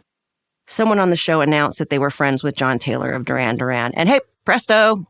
There I was as an adult person, and the love of my life, at least as a child, was opposite me playing Tommy Wilder, my boyfriend, on my show, a show that I had also visualized as a little girl. As a 10-year-old, I was sure that John Taylor was going to be my husband at some point. He wasn't, but don't let anyone tell you visualization doesn't work. For years, I held in my head the vision of a punk rock god. I would always see him in my meditations. And then in 1994, he appeared. I was sitting at the Kibitz room next door to the famous Cantor's Deli on Fairfax in Los Angeles. I was eating French fries with gravy. This vegetarian was naive enough to think gravy didn't have meat in it.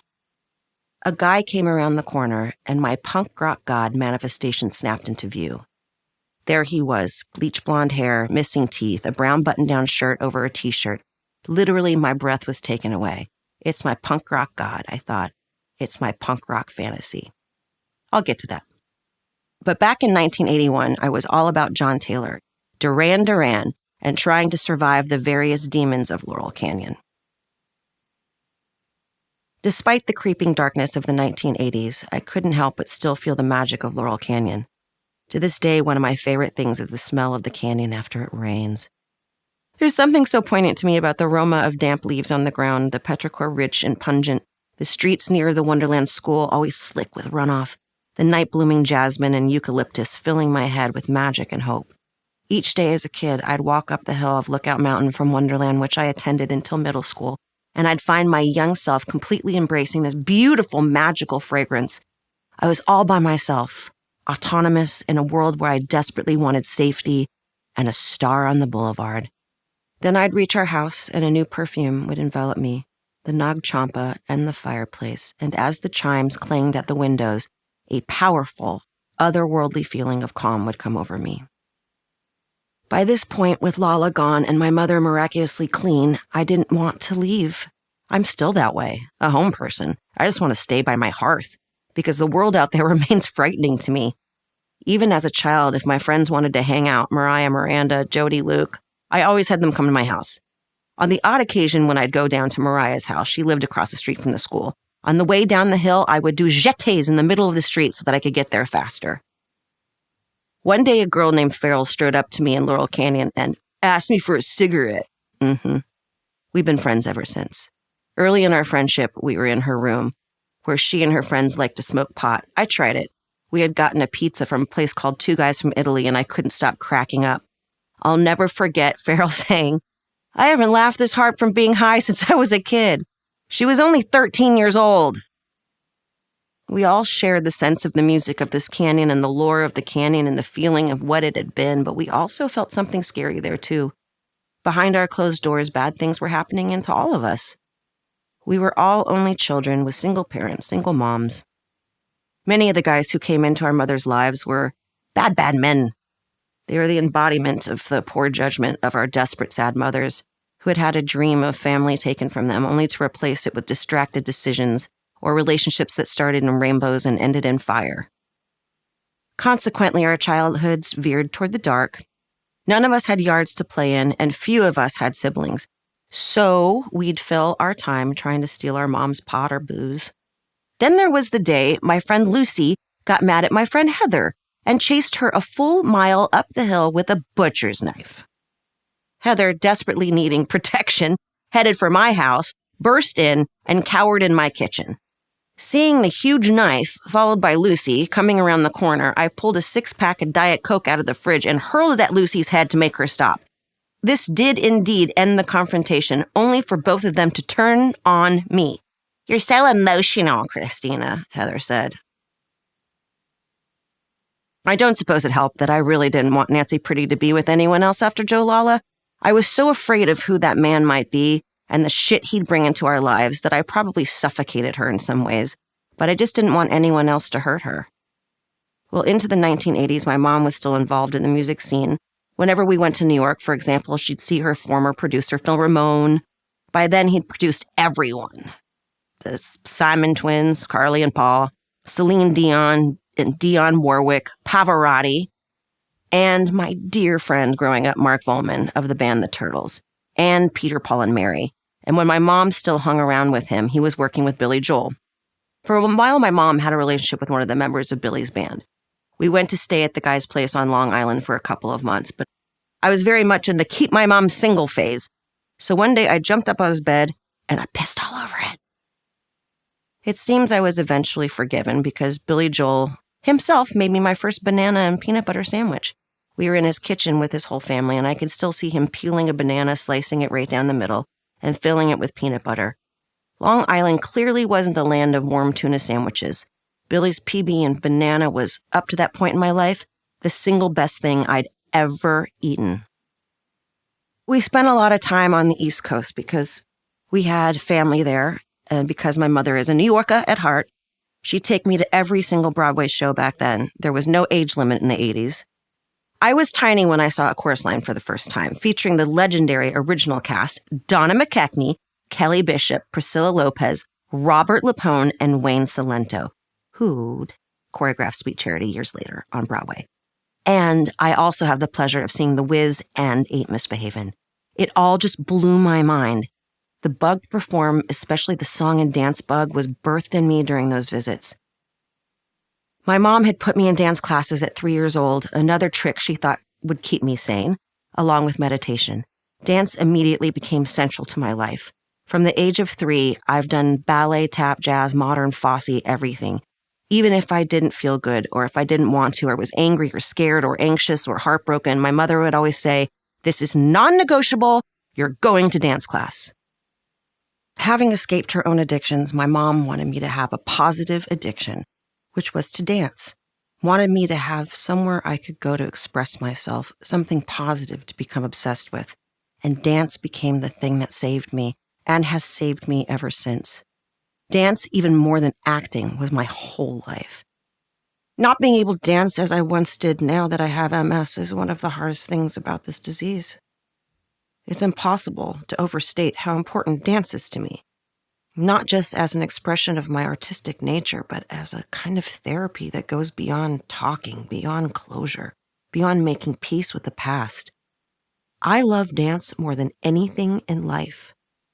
It calms me, inspires me, moves me, brings me fully into my body, expresses all the hurt and anger and sorrow I've felt across the years. For most of my adult life, I have had a dance studio in my house, no matter where I am, replete with the suspension floors, bars, everything. Even the house I funded at 7 years old on Love Street behind the Laurel Canyon Country Store had one. There was a tiny downstairs apartment that came with that property, and much later I had made that whole thing a dance studio. That downstairs section had formerly been where everyone in the canyon went to cultivate their pot. I would go down there for hours just by myself, dancing out my past, dancing into what I hoped would be a happier future. These days, I prop myself up on pillows, my cats and dog ranged around me like sentries, and I watch old Bob Fosse dances on a loop. There he is now, slithering across the desert, performing his snake dance in the 1974 movie The Little Prince, inventing moves that would be copied, count for count, by Michael Jackson a decade later. There's Fosse's moonwalk, there's Fosse's spinning of the trilby, Fosse's leg pops, Fosse's spats on his black shoes, and yes, Fosse's crotch grab. Occasionally I still dance. I sent a video to a friend recently of me dancing to R.E.M's Everybody Hurts. As Michael Stipe sings a couple of times, I regain my balance holding onto a credenza, but otherwise I'm out there on my own dancing my ass off. I still have the angles, the reach, the positions as natural as breathing. Late in the song, I find a huge smile breaking across my face as all thoughts of MS recede, and I'm just dancing as though I'm perfectly healthy, as though I have not been through cancer and MS and loss and trauma, because that's what dance gives me, a place where my body is how joy and love win all the battles against darkness and fear.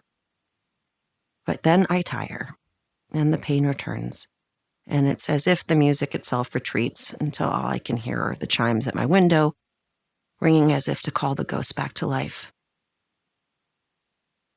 My mother and I also regularly went east to Indiana to visit family.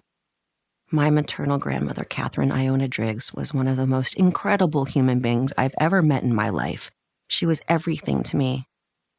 It's so poignant, the things we remember of a person we loved. For me, it was that she didn't have a coffee maker, so she always drank Folgers instant coffee. And if you wanted a cup, you were pointed to the Folgers crystals and a kettle.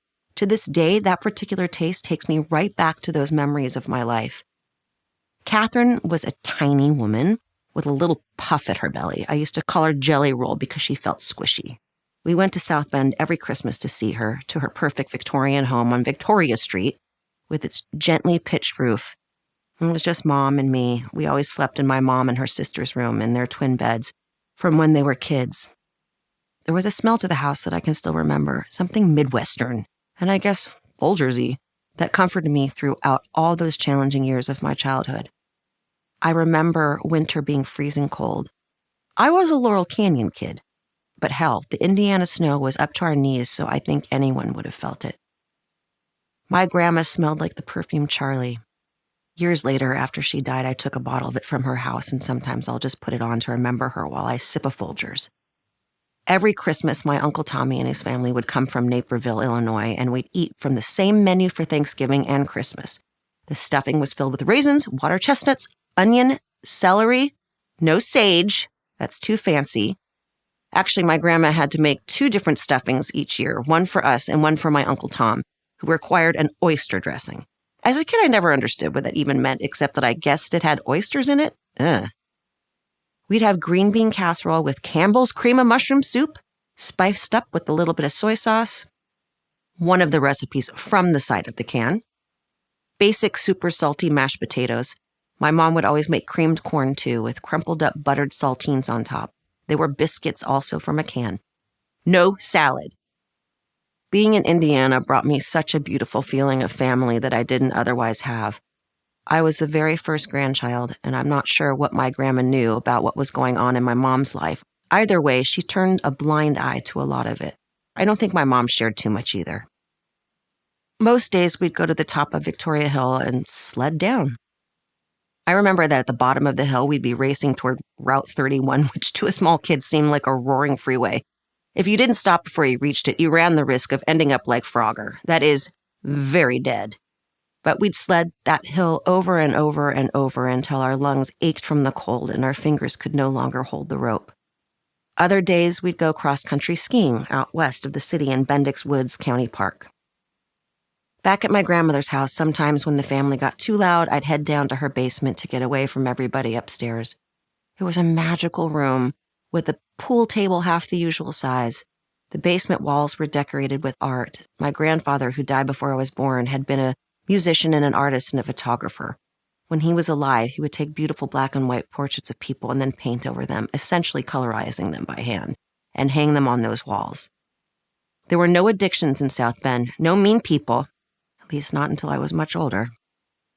No one was creepy. We'd all wear Christmas sweaters. There would be game shows on the TV. I'd wake up in the morning and find my grandmother watching General Hospital sipping on her Folgers. I would think, this is what other people do. Meanwhile, the canyon kept slipping in the other direction. One night when I was 9 years old, we were awakened by the constant whir of helicopter blades. Helicopters are an integral part of Los Angeles life. The LAPD helicopter squad is the biggest in the country, and local TV stations use them to cover news and car chases, so we didn't immediately think too much of it. But when they didn't stop all night, we knew something bad had happened. Less than a mile away, at 8763 Wonderland Avenue, the cops had found a scene of unimaginable horror. Neighbors had heard screaming, but either figured it was just someone doing Gestalt therapy. It was Laurel Canyon after all. Or were so used to noise from the house that they hadn't thought to call the police until much later. The headline of an Associated Press article published 2 days later on July 3rd, 1981, read, "Screams of victims didn't alert neighbors," and went on to say, 4 people killed in a house where screams were so commonplace that neighbors ceased to notice were beaten in a struggle. Several neighbors said they had heard screams, moans, and cries of "please don't kill me" in the early morning hours Wednesday, but had paid no attention. When the police finally did arrive, they found 4 people who had been pulverized to death. Barbara Richardson, Ron Lanius, Joy Miller, and William Billy Deverall had all been murdered by beatings. Lanius, Miller, and her boyfriend Deverall had been members of a cocaine-dealing group, the Wonderland Gang, and the house itself was a known drug-dealing spot. A few weeks earlier, various members of the Wonderland Gang had robbed an underworld character called Eddie Nash, the sleazy owner of the Kit Kat Club strip club. They stole drugs, cash, heroin, jewelry, and even antique guns from the mobster. The gang had made it into Nash's house thanks to John Holmes, an infamous porn star. Holmes had visited his pal Nash to score drugs and had then left a side door purposefully unlocked so that his friends in the gang could easily gain entry. It's widely believed that the murders of July 1st, 1981, known now as the Wonderland murders, were part of a payback scheme for the Nash heist. The murders are to this day unsolved, but they were horribly brutal. Each of the deceased was bludgeoned to death, which must be one of the very worst ways to die. Only one person who was present that night survived, Ron Lanius' wife, Susan. Her terrible injuries left her with amnesia and brain damage, and she was therefore unable to help the detectives. The only reason she survived was because after she was bludgeoned, she fell off the bed and against a wall, which served to keep her brains inside her skull. I was not yet 10 years old when the Wonderland murders happened, but I developed a kind of sick fascination with what had taken place just around the corner from where I lived. When someone came over, we'd say, "Do you want to go see the murder house?" And my mom and I would take people up the street to go look at the bloody mattresses left discarded in the carport. I vividly remember all the windows having some kind of white substance on them. I'd later learn it was the stuff they used to get blood off. The house itself was still blocked off with police tape, but TV cameras remained a constant, as were my mother and I driving by to show friends where all this dreadful slaughter had happened. I was mostly numb to the violence. A friend's mom had been shot to death by her boyfriend in the neighborhood, and we never even talked about it. There was crazy shit happening all around us. By the time the Wonderland murders took place, it felt more like a movie than real life, and because it didn't feel real, it couldn't truly hurt me. Instead, it was exciting. It never fully registered as horrifying until I grew up and looked back on it all. It turns out that the Wonderland murders were a watershed. Things started to improve in the following months and years. Jerry Brown, then the governor of California, had a house around the corner from the murders in the canyon, and with his influence, things got safer. But the Wonderland murders were such a symbol of how far the canyon had come from the days of wampum beads and two cats in the yard. Coke was rampant. The shadowy bends of the narrow streets seemed more sinister than ever. What had happened to my mother and me behind closed doors in recent years seemed to be echoed in the dark turn this once beautiful place had suffered. Many years later, I heard that there was a movie being made about the Wonderland murders. And I met with the director, James Cox, at the Chateau Marmont to talk about the project. I felt a deep need to be a part of this movie. I don't know how I'm going to get into this movie, but I have to. The people who understand that night were Canyonites. You're not going to find anyone who actually lived through that like I did, I told him. I don't care who I play. In fact, I will play John Holmes' penis if that's what it takes.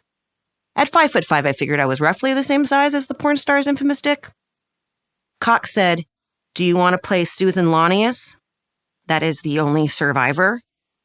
It immediately felt right. I knew everything about Susan. I knew what happened to her. I knew intimate details of the crime scene. I knew it all. I was the only person involved in the movie who had actually been there. Not in the house, but in the canyon. I would have played anyone in that movie, but to be given the role of Susan felt like divine alignment. As preparation for the role, I made a visit to 8763 Wonderland Avenue to get a sense of it. Although given my obsession with it, I already knew every room where the murders and assaults had taken place. I was also the young child who read Helter Skelter, the book about the Manson murders, so often that I can still quote great chunks of it verbatim. As I walked around 8763, I could still feel the violence, the horror palpable, the air sticky with blood and bludgeoning. It was as if the walls held the unanswered screams. There was the very wall where Susan Launius's brain matter was staunched, and there was the spot where Joy Miller was found on her bed. At the time, a bunch of young dudes lived at 8763, walkabillies who rode Triumphs, and I was eager to find out if they too felt anything, felt the horror and mayhem, the dark, sinister echoes of a once terrible time. They said they didn't feel a thing. But I did. Sometimes I still do. 4. Quit. I did another episode of Charles in Charge this week. It was great. I get the best feeling when I'm on that lot. From my diary, January 12th, 1985. Things improved all over the canyon after Wonderland, except in my brain, that is. My mama said that when I hit my teens, she loathed me. The only time in my life that she actively hated my guts. I was so depressed and such a horrible little asshole because of it. I can hardly blame her. Whenever I sneak into my secret metal box and read my diary from those years, an image crystallizes of a sad, innocent, complicated kid. I find that at age 12, I've described myself as 5 foot 5 inches, 110 pounds, white blonde with green eyes. Under, "In case of emergency, please notify," I've written. "Please let me die." At some point later, I had scribbled out that particular plea. There's my home address, and there is under business address, I've written 20th Century Fox. Amidst all the usual teen angst about friendships and love, there are the first signs that I'm incredibly hard on myself, especially when it comes to my physical appearance. In 1984, I write in regard to a guy named Mike. I wish he would like me, but I'm too ugly. 10 days later, I tell my diary, "You won't believe who I'm going out with. Mike." I read these pages now and can see how my mind was catastrophizing. My fling with Mike doesn't save me from my inner critic, though. I was hell on my mom in those days. By early 1985, I'm writing, "I love my mom very much. We just haven't been getting along very well." As my teen years went on, it was as if my mind became like a witch's mind, fighting against me half the time. My mom caught me smoking in front of the teenage dance club Hot Tracks on Van Nuys Boulevard. It wasn't just the two of us against the world anymore. I was sneaking out and rebelling. I got in so much trouble. I was desperate to be that normal, rebellious high schooler from all those John Hughes movies. Although in my case, my hair was shaved on both sides and I was wearing combat boots, fishnets, and a pillowcase for a skirt. Instead, I was always working. Even though I wouldn't admit it at the time, I think it was work that ultimately got me through. I don't know what would have happened to me without work. Given the world I grew up in, I'm guessing that for a start, I was a candidate for some serious addiction issues. Although my mom always said to me, if you ever do drugs, I will kill you and I'll kill whoever gave them to you. But working saved me because I had one clear thing to do. I had to show up on a set, be an adult, nail the scene. I'd never look back and wish I had a different life, at least in regard to working from such a young age. Though maybe once. When I was 13, probably only a few weeks after that diary entry above about how much I loved Charles in Charge, I told my mom I was quitting acting. I don't want to do this anymore, I said. I just want to hang out with my friends. Recently, my mom found my passport from those years. I still look at my photographs sometimes, trying to see something, trying to understand who that person was, and maybe who she has become. We are all an accretion of experiences, like silt at the bottom of a lake, ourselves constantly writing new selves on top of the old. What could I see in an old passport photo and in years of diaries? In the photo, one side of my head is shaved, and despite the wide smile, this was around the time I was done with work, for a short while at least. I wanted the kind of life any 13-year-old had. I wanted to make bad decisions. I wanted to smoke cigarettes. I just wanted to listen to The Cure. Duran Duran were so last year. So I quit. My mom said, okay, I'll call your agent. Proud of my newfound status as just a kid, I went upstairs to my room, but quickly the panic set in. Working was my stability, and it was quickly becoming my whole world. Just 20 minutes later, I ran back downstairs. Don't call my agent. I said, I'm good. I'm sure my mom had been downstairs just waiting me out. She knew me. And that was that. I worked from then on until the day after Dead to Me wrapped. At age 11, I'd gotten a dancing job in a Nestea commercial, directed by a big-time British movie director. A young David Arquette was an extra in the same ad. I was dressed in a sweatshirt in the cut-off flash dance Jennifer Beals kind of way. Jennifer had invented this look when she had wanted to take off her sweatshirt but didn't want to mess up her hair, instead messing up a generation's worth of perfectly good sweatshirts. During the filming of the ad, I was asked to suck on a straw thrust into the iced tea. As we were dancing, the director said to me, "Suck the straw more sexily." I froze. The director was trying to get me to be more into what I was doing, to more obviously enjoy sipping on the drink. But to a child who had been molested, I heard something else. I had come from somewhere else. I felt uncomfortable around men. I'm not even sure he meant anything by it, but what was an 11-year-old supposed to do about it? My work ethic taught me to push through always. You can't be a blubbering mess when you go to work. Ever since I was a kid, I knew you couldn't bring your shit to set.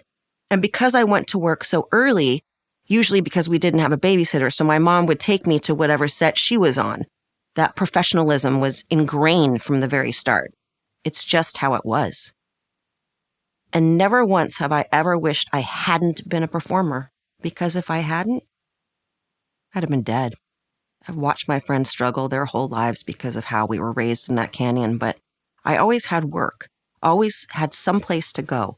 I had an appointment to be somewhere, to prepare for something and to show up and do something. Other people were relying on me, and because I'm an abider of rules, I turned up, I worked, and I sucked it up, and I went back the next day. Otherwise, coming from where I came from, not just addicted, dead for sure. Work was discipline.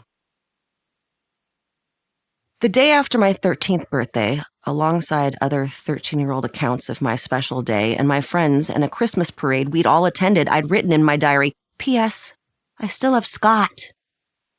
I was about to head to my grandmother's house in South Bend for a week. That Christmas, we had made our usual trek to South Bend to see her. For some reason, my then-boyfriend, Scott, flew in too. My previously adoring tone quickly changed, though. At some point during the visit, according to my diary, that's when I had to give my first blowjob. It's a tragic indictment that I felt I had to do that. And yes, no great surprise, it was terrible. It happened on my grandmother's couch, and frankly, that act was the grossest thing I've ever experienced in my life. As soon as it was over, I felt myself starting to throw up. So I ran to the kitchen and I drank an entire diet soda just to get the taste out of my mouth. Sex was no surprise to me, but still grossed me out. I'd been molested and abused as a young child, and I'd already seen plenty of porn. By the time I was 10, I'd already watched Deep Throat. And my friends and I had also watched Letter to Susan, lesbian porn just left lying around on VHS at a friend's house. Watching it, I'd feel tingly and weird, a mixture of unease and unhappiness and something unknown. It all got to me, seeped under my skin, and it came out in my diary as anger towards Scott. Know what? Scott went with me to my grandma's. I hate him. He's the biggest asshole in the whole world. I'm going to break up with him tonight. I never said no, but I can tell from those pages that I wasn't ready, that I'd been pushed into a world I was too young for. Still, I soldiered on, my adult work ethic and responsibilities in tow. At home in the canyon, I was part of a misfit group of fatherless kids. We had been smoking since we were 9 or 10 years old, rolling up our own school papers and putting oregano in them. We had seen our parents do it, whether with joints or cigarettes. It was just what we knew. We were scrappy, rough, around the edges, a bit wild, but never really bad. My shaved head made casting directors think I was tough, though after small roles in various movies and TV shows, I landed a plum character on a show called Heart of the City, a cop drama about an LA detective raising 2 kids on his own. I played Robin Kennedy, and even though the show was canceled after 1 season, we were up against the Golden Girls on a Saturday night, which was death to ratings. I still managed to win a Young Artist Award for exceptional performance by a young actress in a new television comedy or drama series. While I was working on Heart of the City, something happened that grew to have an outsized effect on my life. What others might have taken as just another innocuous comment became for me a Mount Rushmore-sized moment of shame. What that friend said and what I felt it exposed ended up setting a precedent for my life that has caused me untold pain. I don't hold that friend responsible. After all, who knows which words we say or things we do might dramatically affect those around us. She could have not known that 3 words would set me on a course that would lead directly to me being unable to bask in the successes I've been lucky enough to have had in my career. So much so that it's hard for me to even talk about my work in this book. The thought that anything I say might be construed as bragging fills me with quiet terror. Deep down, I'm proud of what I've done, of pushing past the deprivations of my life and having a successful career, but I'll be damned if I'll say that out loud. And here's why. I had made it clear to one of my dearest friends that I never wanted to brag about what was happening to me professionally. The phrase I used was, "Tell me if I ever get weird with what I'm doing." And I meant it. I didn't want to be one of those people who thought that my job as an actor somehow signified that I was special. We actors can get so self-regarding, as though the act of inhabiting a character that is different from ourselves is some kind of alchemy, when in fact, it's a trade, as mystical and mysterious as knowing how to cut hair or unclog a sink. Acting for me had always been a job of survival. Acting was how my family ate. Just because there were cameras and audiences didn't mean that what I did was necessarily hallowed or rarefied. I knew the techniques required to be funny, for example. That didn't mean I had the keys to cosmic comedy. I just understood where the beats of a line needed to go, the correct timing, the most effective way to hit the right inflection, but it wasn't like I was splitting the atom or saving lives in an emergency room. So even by my early teens, I meant it when I said, "Tell me if I ever get weird with what I'm doing." But I was about to be caught up short by that plea. One day, my friend and I were on Pico when I realized with a start that we were passing by the 20th Century Fox lot where I was filming Heart of the City. We'd been chatting and I hadn't been paying attention, and I remember vividly that the Doors were playing on the car stereo. So my mind was on the music. But echoing the entry on the title page of my journal, business address, 20th Cen Fox, I innocently said, "Oh my God, that's so weird. That's where I live." There was a beat of silence. "You're doing it," my friend said. My blood stopped. That was it. Tell me if I ever get weird with what I am doing. I had gotten weird. I had broken a sacred inner rule to never come off as someone who thought that acting was anything special. Since that day, I have never spoken again about my accomplishments, not a single day. I don't boast because that girl whispered in my ear and still whispers every day, "You're doing it." But it's not a searing modesty. It's much worse than that. I'm not just desperate to play down my career. In fact, I've often felt great shame for doing what I do. Being busted for doing the exact thing I always promised I wouldn't left a taste in my mouth I can't get rid of.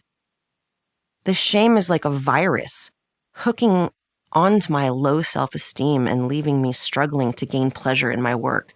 You see my sad eyes? Now maybe you're starting to get why. When a new show originally called Not the Cosbys, oh, the irony, but retitled Married with Children was casting, they too wanted a tough, rough-around-the-edges blue-collar kid to play the character Kelly Bundy, the daughter of a blue-collar slob and a live-wire blousy woman. As originally conceived, Kelly was not a dumbass. She was a biker chick. Too many young women coming up in Hollywood since childhood experience unwanted attention and abuse within the industry, but I was lucky to avoid it.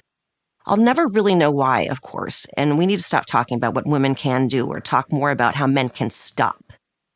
But I've always had a hunch that being scary was one of the ways I was able to avoid the kind of sexual assaults perpetrated by all those guys who had been exposed in the last few years.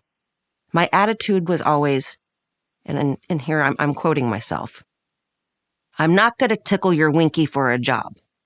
That was not my jam, thank you very much." It went further than making sure they knew I wasn't going to be railroaded into doing something I didn't want to do. I wasn't going to be nice to people just for the sake of it either.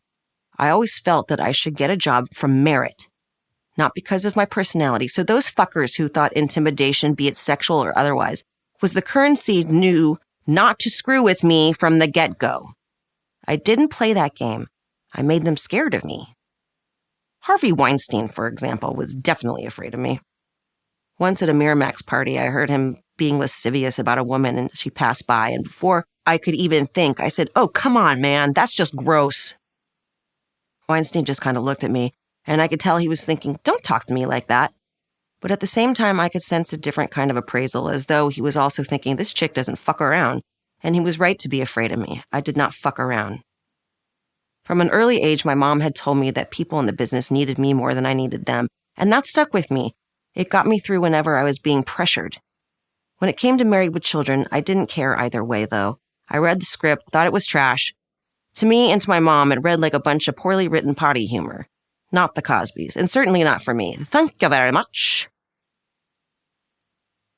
Gosh, I'm getting fat. I've gained so much weight. As my career in TV blossomed, so did my struggles with my body image. By February 15th, 1985, when I wrote those words about myself, I was working on a comedy called Washington.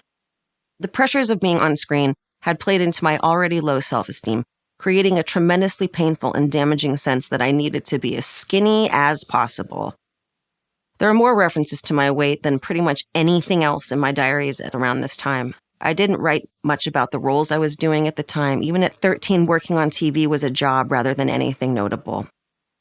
So I'll state for the record that in Washington, I played a character with the entirely believable name Sally Forehead. At least it wasn't Fivehead, I suppose. Sally was the bratty daughter of an idealistic DC politician in an era, the Reagan years, so long ago and comparatively innocent that politicians could both be harmless figures of fun while at the same time committed to trying to make people's lives better. I know, can you imagine? Now audiences would laugh at the show's ridiculousness instead of, well, its jokes. You need to watch only a few minutes of Washington to see how far our political culture has fallen. The characters might have been buffoons, but they were endearingly earnest. The world that show depicted feels as close to modern politics as to the Roman Senate. And there I am, with my Thompson twins haircut, shaved on the side and all kinds of crazy on top, wearing long, dangly mid-80s earrings, gently ribbing my father about the charade that is his job. I'm as wiry and slim as any 13-year-old might be, and yet my diary continually harps on my appearance. Even though Washington was short-lived, I was now firmly in the public eye, and that pressure was taking a huge toll. By June 2nd, 1985, I was writing this in my diary. I'm turning into a vegetarian. I've got to lose weight. I'm becoming a fat blob. I look at myself in the mirror and I see a vision of obesity and blubber. Anyway, I hope I become anorexic. I'd been struggling with these kinds of thoughts for years, and though no one moment could lead to a lifetime's affliction, one incident in particular still weighs heavy on my heart. When I was 8 years old, one of the neighborhood kids poked at my leg and said, "You're fat." I can trace my obsession with my appearance to that comment, though so many other factors led me to be predisposed to that terrible Irish illness, anorexia. I was the child who had been surrounded by abuse. I lived in the public eye. I grew up in a city obsessed with appearance. I craved control in a childhood that had none. All these things made that kid's comment land hard. They were the kindling just waiting for the spark of cruelty. So began a lifelong struggle with body image and weight, a horrible relationship with food, and a warped sense of self. So bad that I'd spend the rest of my life with a rampant dysmorphia. I never saw the skinny girl everyone else did. I only ever saw something else. I still do. As 1985 went on, my issues with weight grew only more pressing, more dire. I'm really down on myself and my body. I've decided to not eat anything and to just drink water and such other liquids. I feel that in no time at all, I will be the skinniest of all my friends, and people will like me more. I strive to be beautiful, but nothing seems to work. My mom said that I might be able to suck the fat out of my thighs. It's a new form of plastic surgery, and it's great. I just hope that I can do it soon. The only problem is I might have to be full grown, and maybe I am, or maybe I'm not. But I still hope I can do it no matter what it costs. Let's have a toast to being skinny and me getting the fat sucked out. Breaks my heart to read this now. The extremity of it all scares me. The pressure I must have felt as an actor to conform to the weird Hollywood perfection, not to mention that I was already conflating being thin with being liked. No one pointed out that I was dangerously skinny, that my idea of self was warped. And I did not need to change myself further. In fact, it was the opposite. I was a young woman on the precipice of adulthood whose body was already her greatest enemy, not her ally. My mother, all too knowledgeable about the pressures of being a woman, had seemingly done enough research to give me damaging ideas about how to brutalize myself with liposuction, how to reach for perfection that was neither obtainable nor even real. I was 13. I can only imagine that this was a projection of her own struggles, of a bond that went beyond mother and child into something closer, intermingled in ways that were both more meaningful and more codependent. It would take me years to understand that perfect was a chimera, a falsehood, and a life-threatening falsehood at that I could be a size 0 and call myself a fat blob signaled the failure of so many things, my own ability to see clearly, my mother's guidance, the culture of not just Hollywood, but the wider world. Was it any wonder that when I looked in the mirror, I saw not beauty, but the opposite? Still, I saw beauty in others. I had been fortunate to meet a girl on the set of Charles in Charge named Samantha Smith, who stood out as an incredible role model. I had appeared in 2 episodes of the first season of Charles in Charge, which was then a smash hit show. And in one of the episodes I'd taped, episode 6, Slumber Party, Samantha had also appeared, playing one of the girls who shows up for the party. Each of the girls arrives with something to contribute to the evening's fun. One brought a poster of Simon Le Bon from Duran Duran. I can only imagine that was my idea. Samantha was already famous before her brief cameo on Charles in Charge. In November 1982, she had written a simple letter to the then leader of the Soviet Union, Yuri Andropov. In the letter, she had revealed to the Russian premier her fears about a nuclear war between the U.S. and the Soviets, imploring him to commit to avoiding a catastrophe. Andropov eventually wrote back. On the back of his very public response, Samantha had become a symbol of hope for the 2 Cold War superpowers, had subsequently spent 2 weeks in Russia, and become a significant celebrity on her return stateside. When she and I met, none of that really mattered. We were just 2 sharp kids working on a TV show, and we quickly became firm friends. She was sweet and interesting and wise beyond her years. Then one day I was sitting on the steps outside of Washington having a cigarette when someone found me to deliver the news. Can you believe that little girl who wrote that letter to the Soviets just died in a plane crash? My heart stopped. My head fell into my hands. There had been a crash in Maine as Samantha had been returning home from shooting a TV show, and she and her father, along with 4 other passengers and 2 crew, had died. I couldn't breathe. One of the older actors on Washington, seeing me crying, asked me what had happened. I could barely get the words out. "My friend just died," I said. The actor took out a piece of yellow paper, and with a blue pen, he wrote, "Here's to the tears of friendship. May they crystallize as they fall and be worn as gems in the memory of those who we love." I still have that piece of paper. I sometimes turn to my journals from back then to try to connect with Samantha. I can hear my 13-year-old self and the exclamation points and emotion on the page. May 17th, 1986. Fuck, she was special. I miss her. I'm scared that if I get too depressed, I might kill myself, which is something I don't really want to do, but then I throw a frenzy. I'm capable of any kind of destruction to myself. June 12, 1986. I hate this world. The other day at school, I tried to kill myself. I just wish I would have succeeded. Every day seems to get worse. Dying sounds better and better. Ever since Samantha's death, things haven't been too good. Fuck, I miss her. I just want to be with her, my sweetheart, my love. Her picture is on my wall looking over me like a guardian angel. I want to go back and find that 14-year-old girl, the one who was determined to be modest to the point of self-effacement, the one struggling with her body image, the one fasting, drinking only water, the girl who had survived so much, who now had to deal with the violent loss of her friend. I want to wrap her up so tightly and tell her everything will be okay. I often think about how MS is exacerbated by trauma. My current stomach problems act up if someone starts to stress me out. I start vomiting, almost like my body's trying to stop the noise too. Then I end up in the hospital again. I just want everything to stop, but it won't stop. I'd be stuck in this bed, my brain lesions sparking like a down wire. I'll be pouring through my journals from when I was young, trying to find the key to something. Perhaps I saw into the future in ways that are hard to believe. This from, again, June 1986. The bright days that I so looked forward to are turning to gray. Why is life for me more of a chore than an experience? Each time I wake, I dread the day that will follow. I wish that the pain I feel inside would terminate. I hate it here. But I suppose that I should look on the bright side. My heart says, what bright side? And my mind says that there is joy on the long and winding road ahead. I just don't know if I should follow that road. Who knows what it's leading to, either happiness or sadness. I think that I should just give it a try. I suppose I did follow that road. But did it lead to happiness or sadness? Just as for everyone, for me it led to both. Led me here. With everything turning to gray, I thought comedy was beneath me. My world was punk and the Canyon and Melrose and 3 hours of school every few weeks between jobs. Committing to a comedy show like Married with Children, which was billed as an antidote to the smarmy charms of The Cosby Show?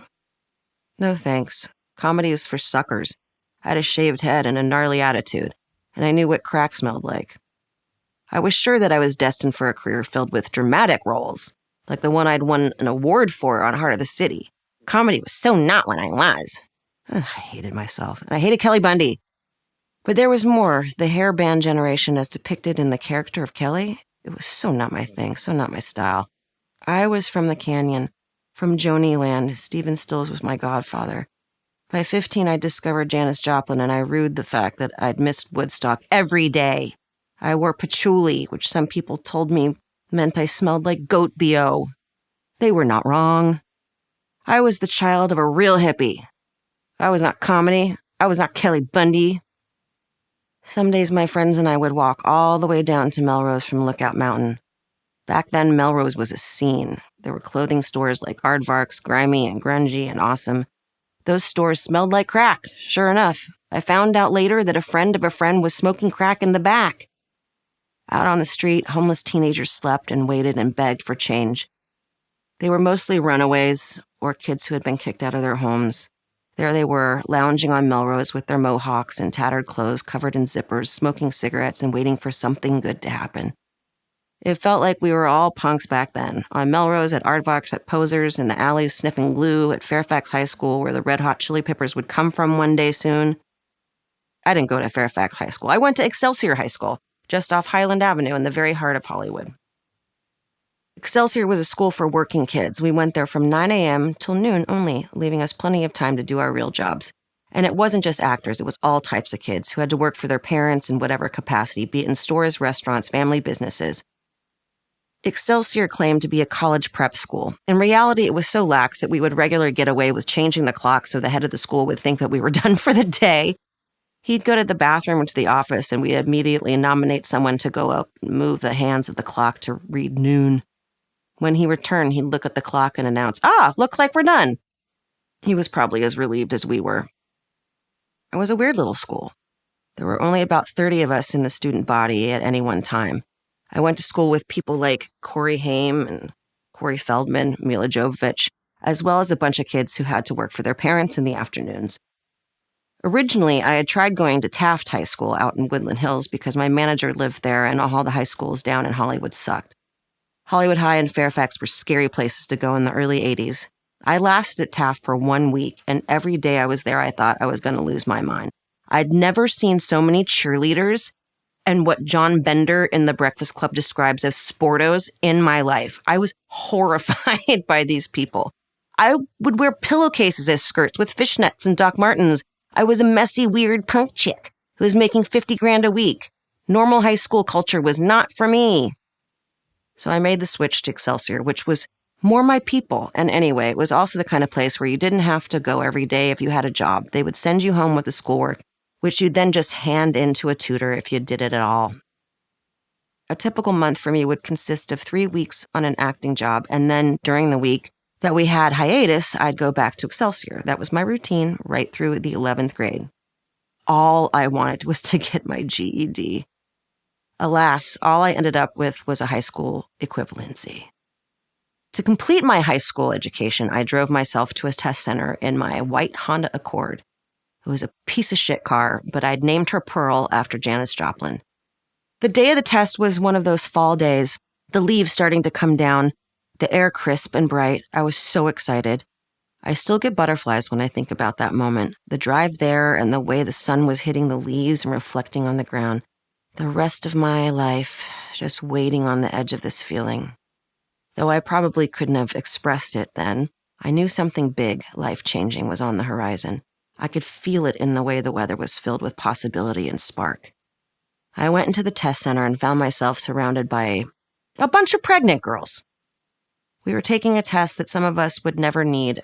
I sure as shit knew I didn't need it, even though I was a straight-A student, and a lot of those young women were about to have something way more important to deal with. As for me, I was already a full-time actor. All I had to really do was sign my name, sit there for a couple hours, get my certificate, and then what exactly? Oh, I also remember that they asked me if I had any income. By the end of high school, I did. Oh, and I wasn't pregnant. In fact, I was a virgin. I'd come to find out that comedy is one of the hardest types, if not the hardest type of acting. For it to be effective, you have to perform as though you were working on the biggest drama in the world, but then you've got to twinkle above it, turning up the volume into another realm. It's crucial to find the right level for that twinkle dial. If you turn the dial too high, then you veer off into camp. Certain movies call for camp, like Anchorman, but for subtle humor, the dial's got to be at like a 2, not a 10. You have to work comedy the same way you would anything else. It takes taste and skill and care and a kind of reserve so you don't descend into something garish. I'd turned down Married, so the pilot featured another kid in the role of Kelly, but it just didn't work, so they came back to me. The casting director sent me a VHS of the pilot, and my mom and I reluctantly watched it one evening. I'm not sure what we thought we'd see, or why we even watched it in the first place, as I was dead set against it. Boy, how much we wanted to hate it. We sat there like two snotty, actory assholes who'd spent their lives doing Shakespeare. And then, as the show played, we realized we could not stop laughing. I looked at my mom. She looked at me. Fuck, I said. It's funny. It's good. It's really dirty and good. Mom just nodded. I think she knew we'd been given a gift. I came down from my high horse and accepted the part. Producers had me come to a studio in Burbank to do a chemistry read. I hate that phrase. It just makes me want to throw up when someone uses it, including me. Whoever's the best person for the job is the right person for the role. You can hate someone and still do a great job. Deborah Winger and Richard Gere famously didn't like each other when they made An Officer and a Gentleman, but they fucked like two rabbits in heat. In the movie, that is. But their acting opposite me was David Faustino. David and I hit it off so well in that read, and that was that. They had hoped that David and I were the team. It was almost like they knew it all along. Now I knew it too. 5. Married with children. Love Christina Applegate. Just practicing. By the middle of September 1986, I was practicing signing my name for fans. Thank God my friend who busted me for my attitude as we passed Fox that day wasn't privy to my diaries. I had been regularly working for my entire childhood, but as I approached 15, perhaps some part of me recognized that a new kind of fame, the kind of fame where autographs would be asked for and granted, was just around the corner. Sure, I'd done a whole bunch of TV shows, but I could still walk the streets of Los Angeles without anyone recognizing me. All that was about to change. The first episode of Married with Children aired on April 5th, 1987. The show wasn't a hit out of the gate. Fox was then a brand new channel joining ABC, CBS, and NBC. Imagine, just 4 stations. And it was years away from being the juggernaut it is these days. I don't think any of us thought the show would still be going a decade later, and the early snobbish reviews hardly helped. Most of them focused on what was perceived to be the show's crudity, broadness of humor, misogyny, and obsession with sex. Loved by critics or not, I was suddenly on a major TV show and quickly became paid accordingly. I started at $20,000 per show, which for a 15-year-old was a lot of money. It was a lot of money for anyone and still is.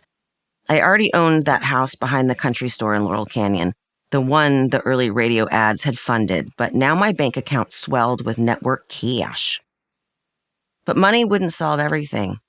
By January 1988, the negative aura around the show and my lingering superiority complex when it came to comedy was evident in my diary entries. That month I wrote, "I'll show these fuckers that I ain't no comedy bullshit actress. And I need to do a movie. I like it so much more than this fucking comedy live audience bullshit. Comedy is all timing and line readings. I hate that." Despite my teenage angst, the set itself was a formative place to work because it was all professional all the time. Few allowances were made for my tender age, and I respected that. I remember being sick with a 103-degree fever one day. I was lying on the famous couch and said to a nearby stage manager, "Can you please get me some orange juice?" She said simply, but not unkindly, "You have legs." Message received. I never asked anybody for anything ever again, to the point where years later, when I was working 18 hours a day because I was the central character and in every scene of the sitcom Samantha Who, I was still running off to get my own coffee until a PA finally stopped me. "Can you please stop going to craft services?" he said. "You're actually taking time away from set." Still, it hurt every bit of myself to ask him to get me my double espresso. I was so tired. I was drinking 10 or more every day just to get through. So Married was where I truly grew up. It was a place of do it for yourself, a place to be professional, to be on time, to know your lines and everyone's lines, to hit your marks. There was no fucking about, ever. Let it also be noted that my mother came to every single taping across all 11 years. It may have looked like a loosey-goosey comedy, but as I've said, comedy doesn't work unless it's tight, choreographed, nailed. We nailed it every single week. Initially, Kelly Bundy was supposed to be a tough biker chick, but that changed quickly. A short time after the show began, I happened to go to the Cinerama Dome on Sunset Boulevard to watch a documentary called The Decline of Western Civilization Part 2, The Metal Years. In the movie, documentarian Penelope Spheris heads to Gazaris, a nightclub on the Sunset Strip, to chat with a young woman named Cindy Burmisa, aka Miss Gazzari Dancer 1987. Cindy had just won that prestigious competition, a contest in which girls wearing lycra dresses, their hair way up, super big, all crimped and groupie-like, dance and twerk for their suppers, all hoping to win that cherished title. At one point, Spheris asks Miss Gazzari, "What are you going to do now?" And without missing a beat, Miss Burmisa answers, "I'm going to continue on with my modeling and hopefully go on with my actressing." The next morning, I called production and the wardrobe people on Married. "Kelly Bundy is someone else now. We're going down to Melrose. We're going to get some concho belts. We're going to get lycra dresses. We're going to go full rock slut." Kelly Bundy was going to do some actressing. That transformation was immediate and iconic. Kelly Bundy now exuded a kind of innocent sexiness. She was fully recognizable as an 80s icon, a lovable airhead who hung out with wannabe rock stars. If you watch Married with Children closely, you'll see pretty quickly that I played Kelly as a tease and as a virgin, which is why I think viewers loved her rather than hated her. One of the creators, Michael Moy, and I talked about this regularly. We agreed to keep Kelly virginal and have the Kelly is a tramp opinion come solely from her brother, Bud. In season 2, Bud says, "You're dirt, Kel."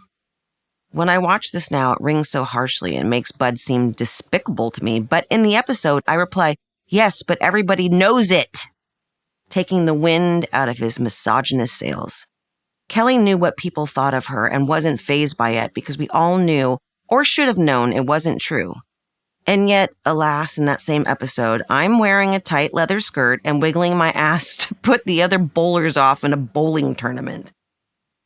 That said, Kelly was never overtly promiscuous. Bud might have accused her of it, but she gave no indication that she did much beyond flirting. She was a product of the time, of MTV music videos with women who wore corsets that were way too tight and did weird stuff for guys with frizzy hair. At the time, these videos were everywhere, and it was my way of expressing what was happening in the zeitgeist. Yet, I have been told that I just played a whore. Not true. Kelly was important to me, and I needed to be perfect for her. I'd shaped the role, and I would damn well put my all into it. I dug myself into a hole with that character because I had to be skinny. I had a vision of the specific clothes I wanted her to wear, and to wear those clothes, I had to lean even deeper into my eating disorder. The anorexia was terrible. I wanted my bones to be sticking out. If I did eat something, I'd punish myself. Sometimes I wouldn't eat for a whole day. My diary from those days recounts the deepening of my self-image torture through both prose and poetry. On TV, I was playing a kind of dumb blonde, Miss Gazzari dancer role. But in private, I was writing poetry and dressing grungily, slathered in patchouli oil like a little hippie weirdo. In fact, my diary from 1987 reveals a 16-year-old who, though now increasingly famous, was still deeply conflicted, struggling, and often in emotional agony.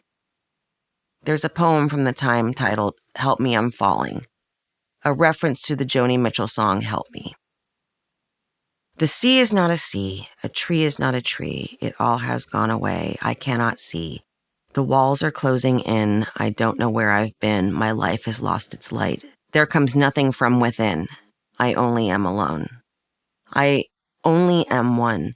There is no one else. God, what have I done? There was once a shining star, I don't know where you are. You have all burnt out, you have traveled oh so far. Not that there is nothing. The bride has thrown the ring, the moon is black, I am a bird without a wing. The surrounding pages are filled with the pain of a young woman whose traumatic childhood was catching up with her.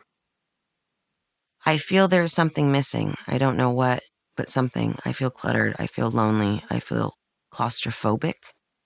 I'm losing weight, but I can't see it. I'm getting compulsive about it, though. I mean, I'm not puking my food up or anything. But I'm afraid to eat, and I shouldn't eat. I just don't want to gain it back. I want to change my appearance completely. I hate to look at myself anymore. I'm bored with everything about me, my hair, face, body. I want auburn hair right above my breasts. I want a defined face. I want to be beautiful. But now I'm too plain. I'm not ugly, but I'm not anything exciting. I'll blow them away with my portrayal of a nympho on Jump Street, though, so ha ha, motherfuckers. In 1987, I had indeed booked a guest spot on 21 Jump Street, another hit Fox show. It was being filmed in Vancouver rather than LA, and it would be the series that made Johnny Depp's name. I already knew Johnny. He was part of my friend group growing up, a group that included my still best friend, Sam Sarkar. Sam has been there for me in every conceivable way since I was 15 years old. He's seen me at my best and my worst. My mom always said I should have married him. But it's for the best that I didn't, because he's one of my closest friends, and I know he always will be. One thing is very clear from the journals. I was in love with Johnny Depp for years. He was 8 years older than me. He always behaved impeccably toward me, even though I was clearly mad about him. It seems that back then I was just one of the guys to him, yet my journals are filled with complicated and ever-changing feelings. I swing from swoon to a cold bucket of water on the face in the span of less than 2 months. I've been having really strange dreams about Johnny, of all people. I can't really analyze them because I don't remember what they are once I wake up. I can only remember who's in them. Johnny. I can't sit here and wish he was something that he's not. I can't change him.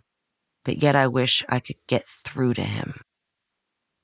Johnny and his guy friends would invite me up to Vancouver to hang out with them while he was filming 21 Jump Street.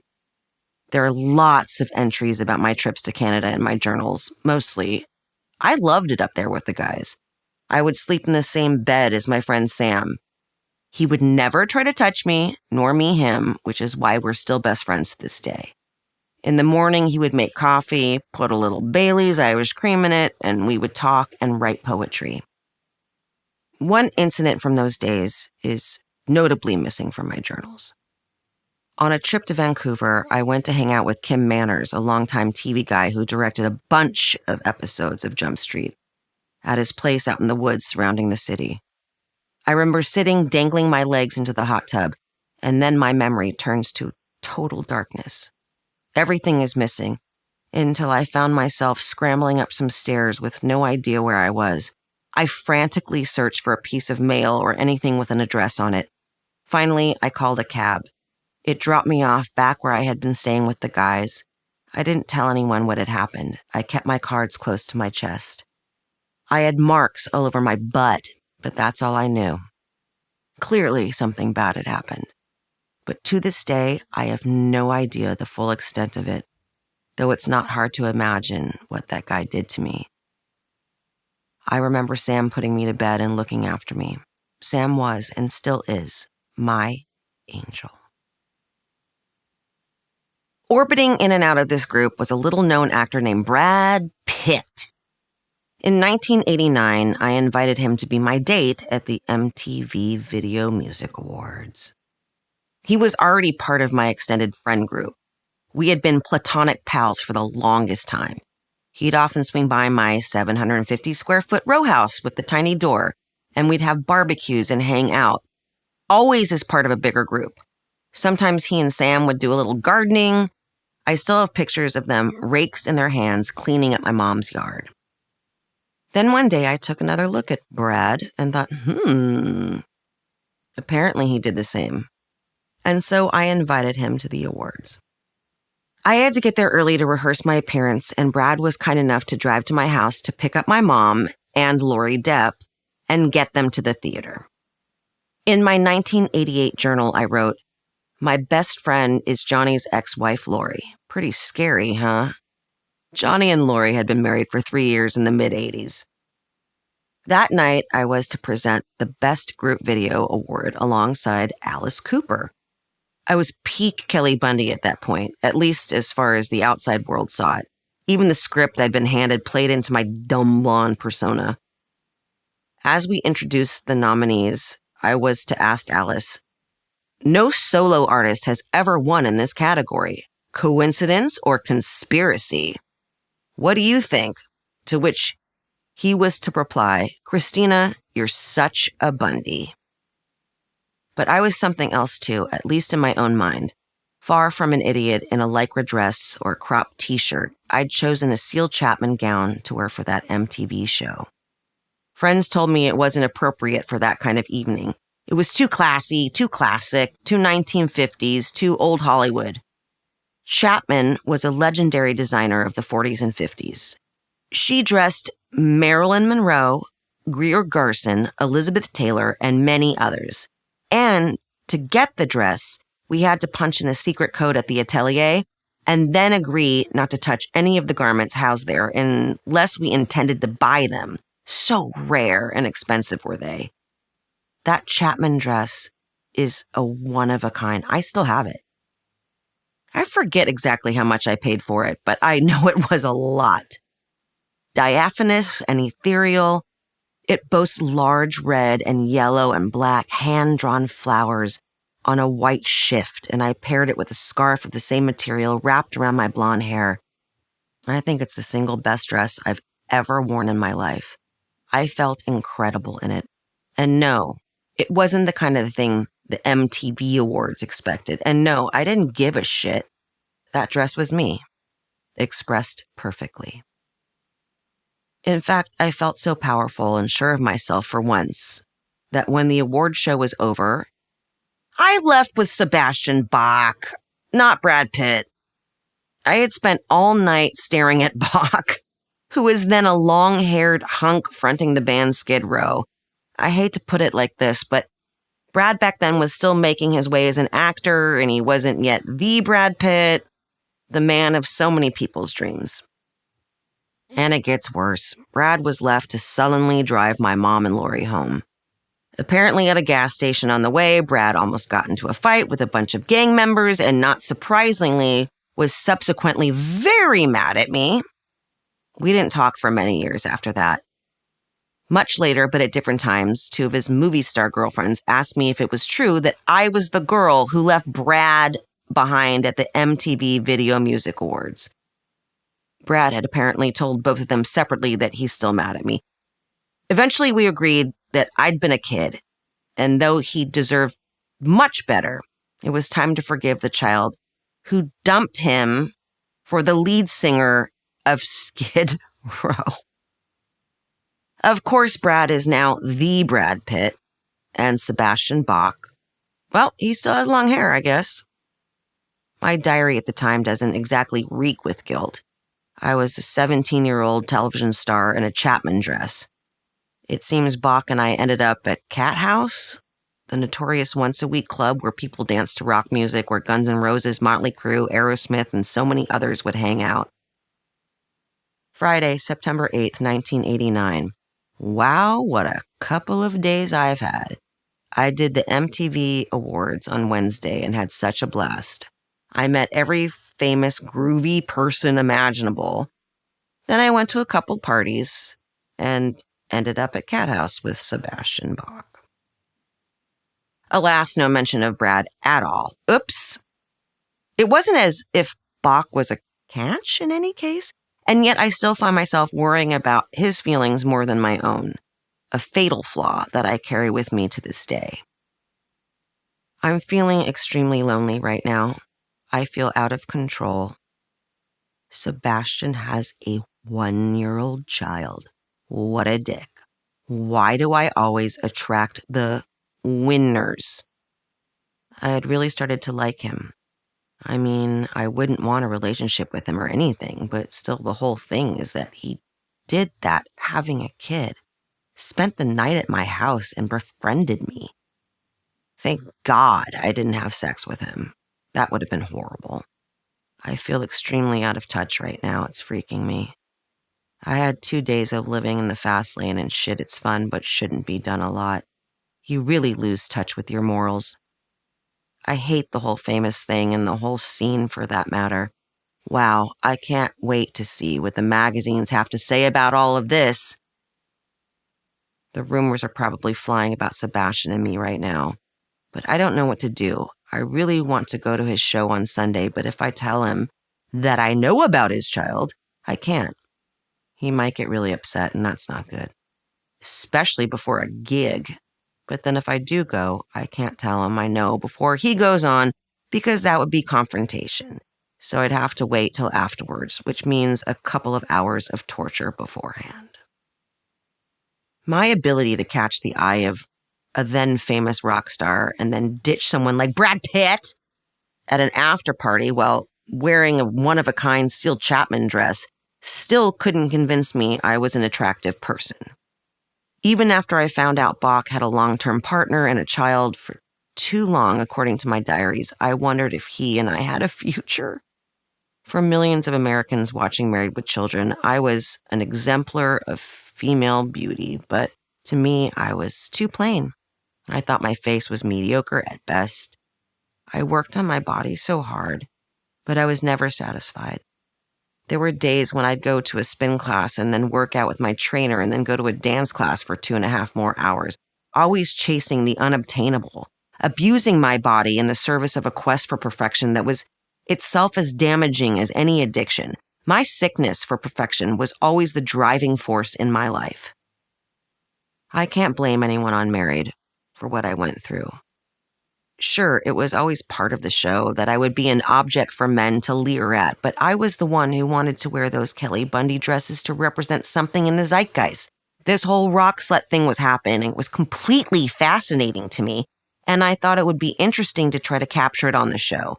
And as hard as it may be to believe, I was genuinely innocent of my effect on people. I was just a kid. By season 2, I was still only 16 years old and dressing relatively modestly on the show, although there were times I would walk on set and the crowd would catcall me. In episode 3 of that second season, I entered stage left in an off-the-shoulder sea green dress, and someone audibly whistled from the audience.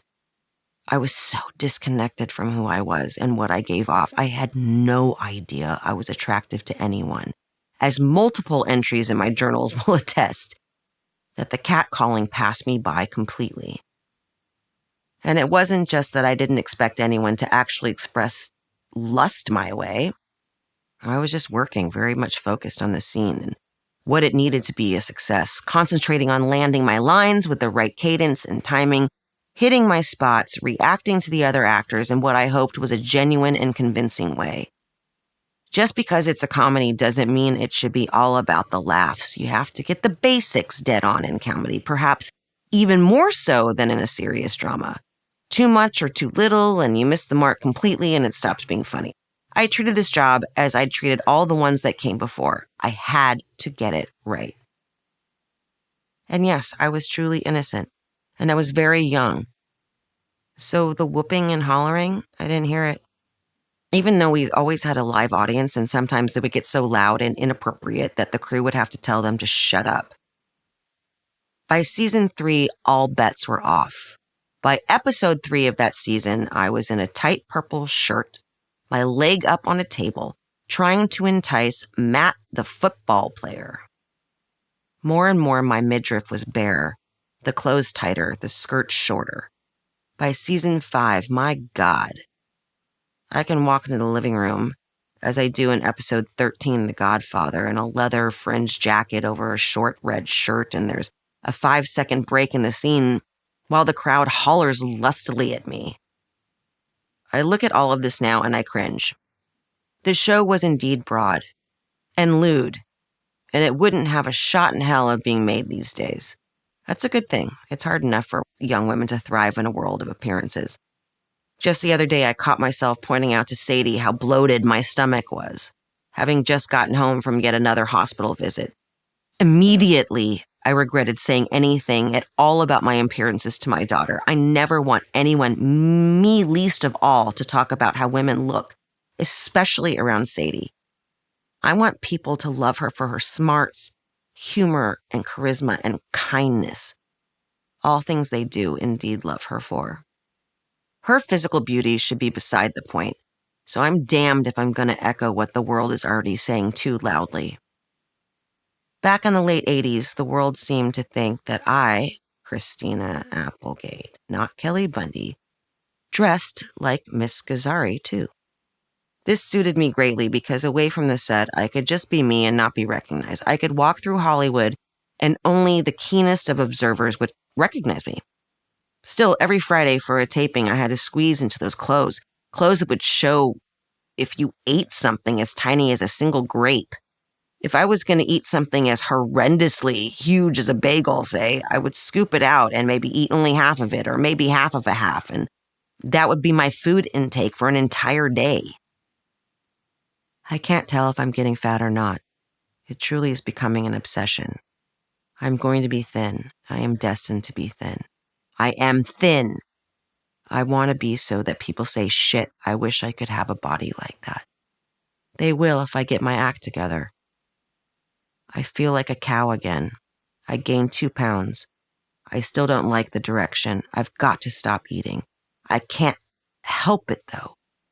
119 pounds? I want to be 110. Let's see how fast I can do it.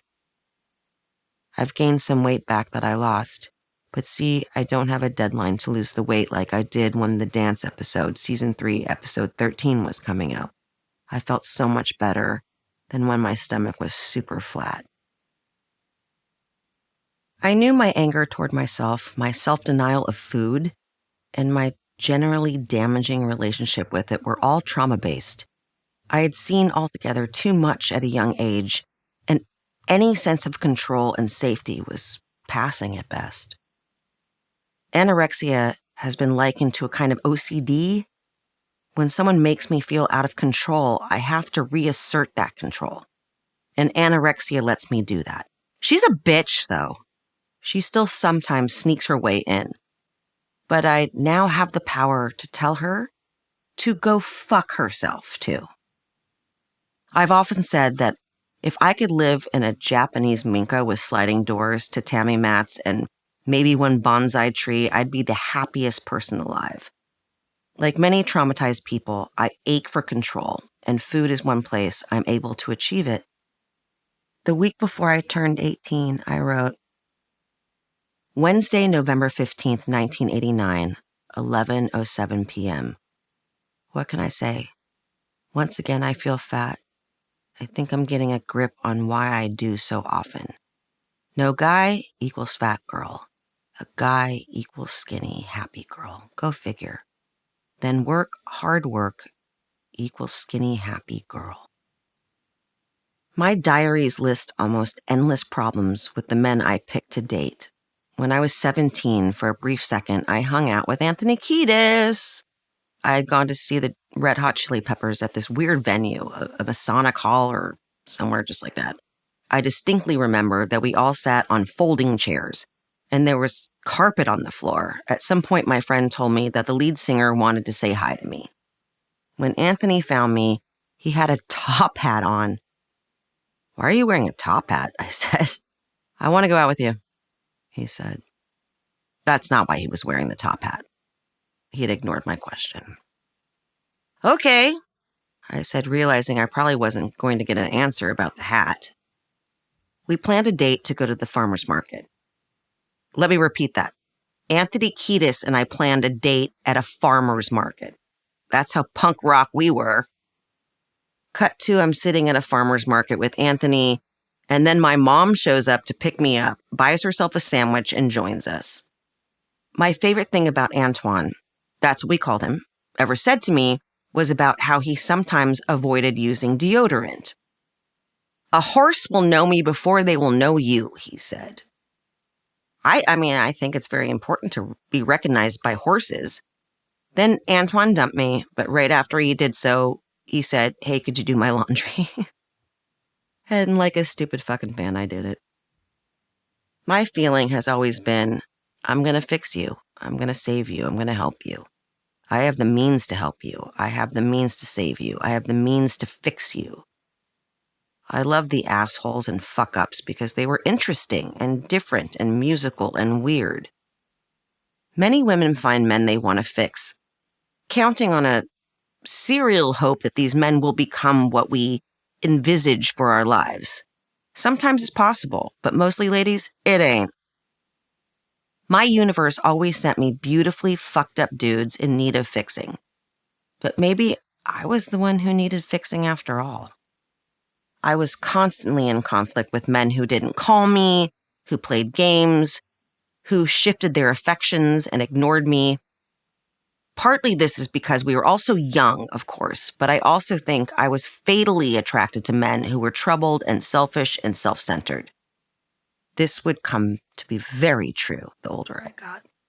And somehow, I'd allied my self-worth and my disgust for my own body with the fluctuating attentions of young men who were unserious about relationships, if they thought about them at all. What I desperately wanted was control. And that control was often most fervently needed when I came up against cruel behavior. A few years after Married ended, I shot a movie in England, and someone in the production crew was so cruel to me, verbally abusing me, that I found myself controlling the situation by yet again severely limiting what went into my body. Most days I would only have soup for lunch. If there was one drop of oil in it, I would push it away, telling myself I couldn't eat it. Some days I would have one bite of a banana and nothing more. I even had a spin bike installed in my hotel room, and I'd spin all day long. Now, having a daughter and wanting so much for her, it kills me how I treated my young self. I was down to maybe 100 pounds, and one day I kept one of my best friends waiting while I did another 45 minutes on the bike. She had traveled 4 hours across the UK to see me. When I finished my workout, she said to me, "You look disgusting." I hadn't even looked in the mirror. I couldn't bear to. So this was news to me. I remember sitting on the toilet that day and looking down at my stomach, only to find that I had no stomach. All I could see were bones, rib bones, hip bones, bones. I used to joke back then that if my hip bones weren't the first thing to enter a room, I was overweight. Married with Children was the orphan child of the Fox network.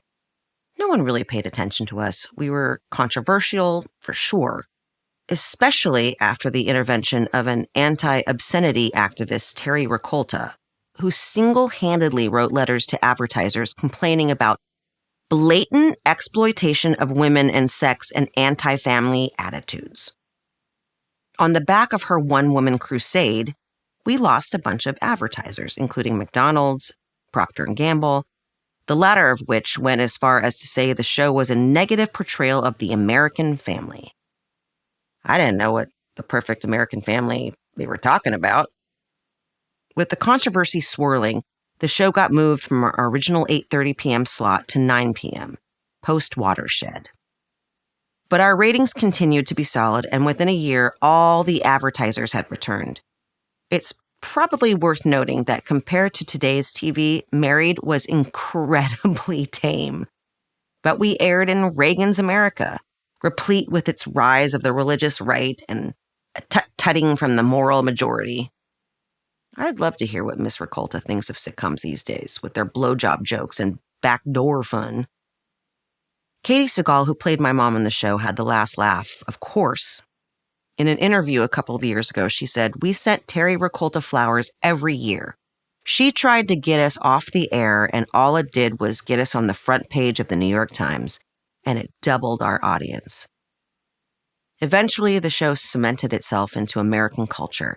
It was never quite a smash hit, despite Terry Raccolta's best efforts, but it was a cornerstone of Fox's output, and we all became famous in our way. I remember at some point we went to a mall in the middle of somewhere for an appearance, and once we were done, a crowd of fans literally chased us back to our cars. Everyone wanted a piece of us, especially me. It was our Beatles at Shea moment. I don't remember where the mall was, but Ed O'Neill, who played my dad, and Katie would know. They have the best memories of any two human beings I've ever known in my entire life. Ed especially remembers everything. "Don't you remember?" he'll say. "Come on, Christina." Nope, not a clue, I'll say. It was a different world. Before Sadie, before my star in Hollywood, before MS. As for Kelly Bundy, well, she Just like the attention, she didn't do anything with it. If she had been one-dimensional, no one would have cared for her. Instead, even when she was being provocative, she was still innocent. At least in the early seasons, she was too young to be sleeping with people.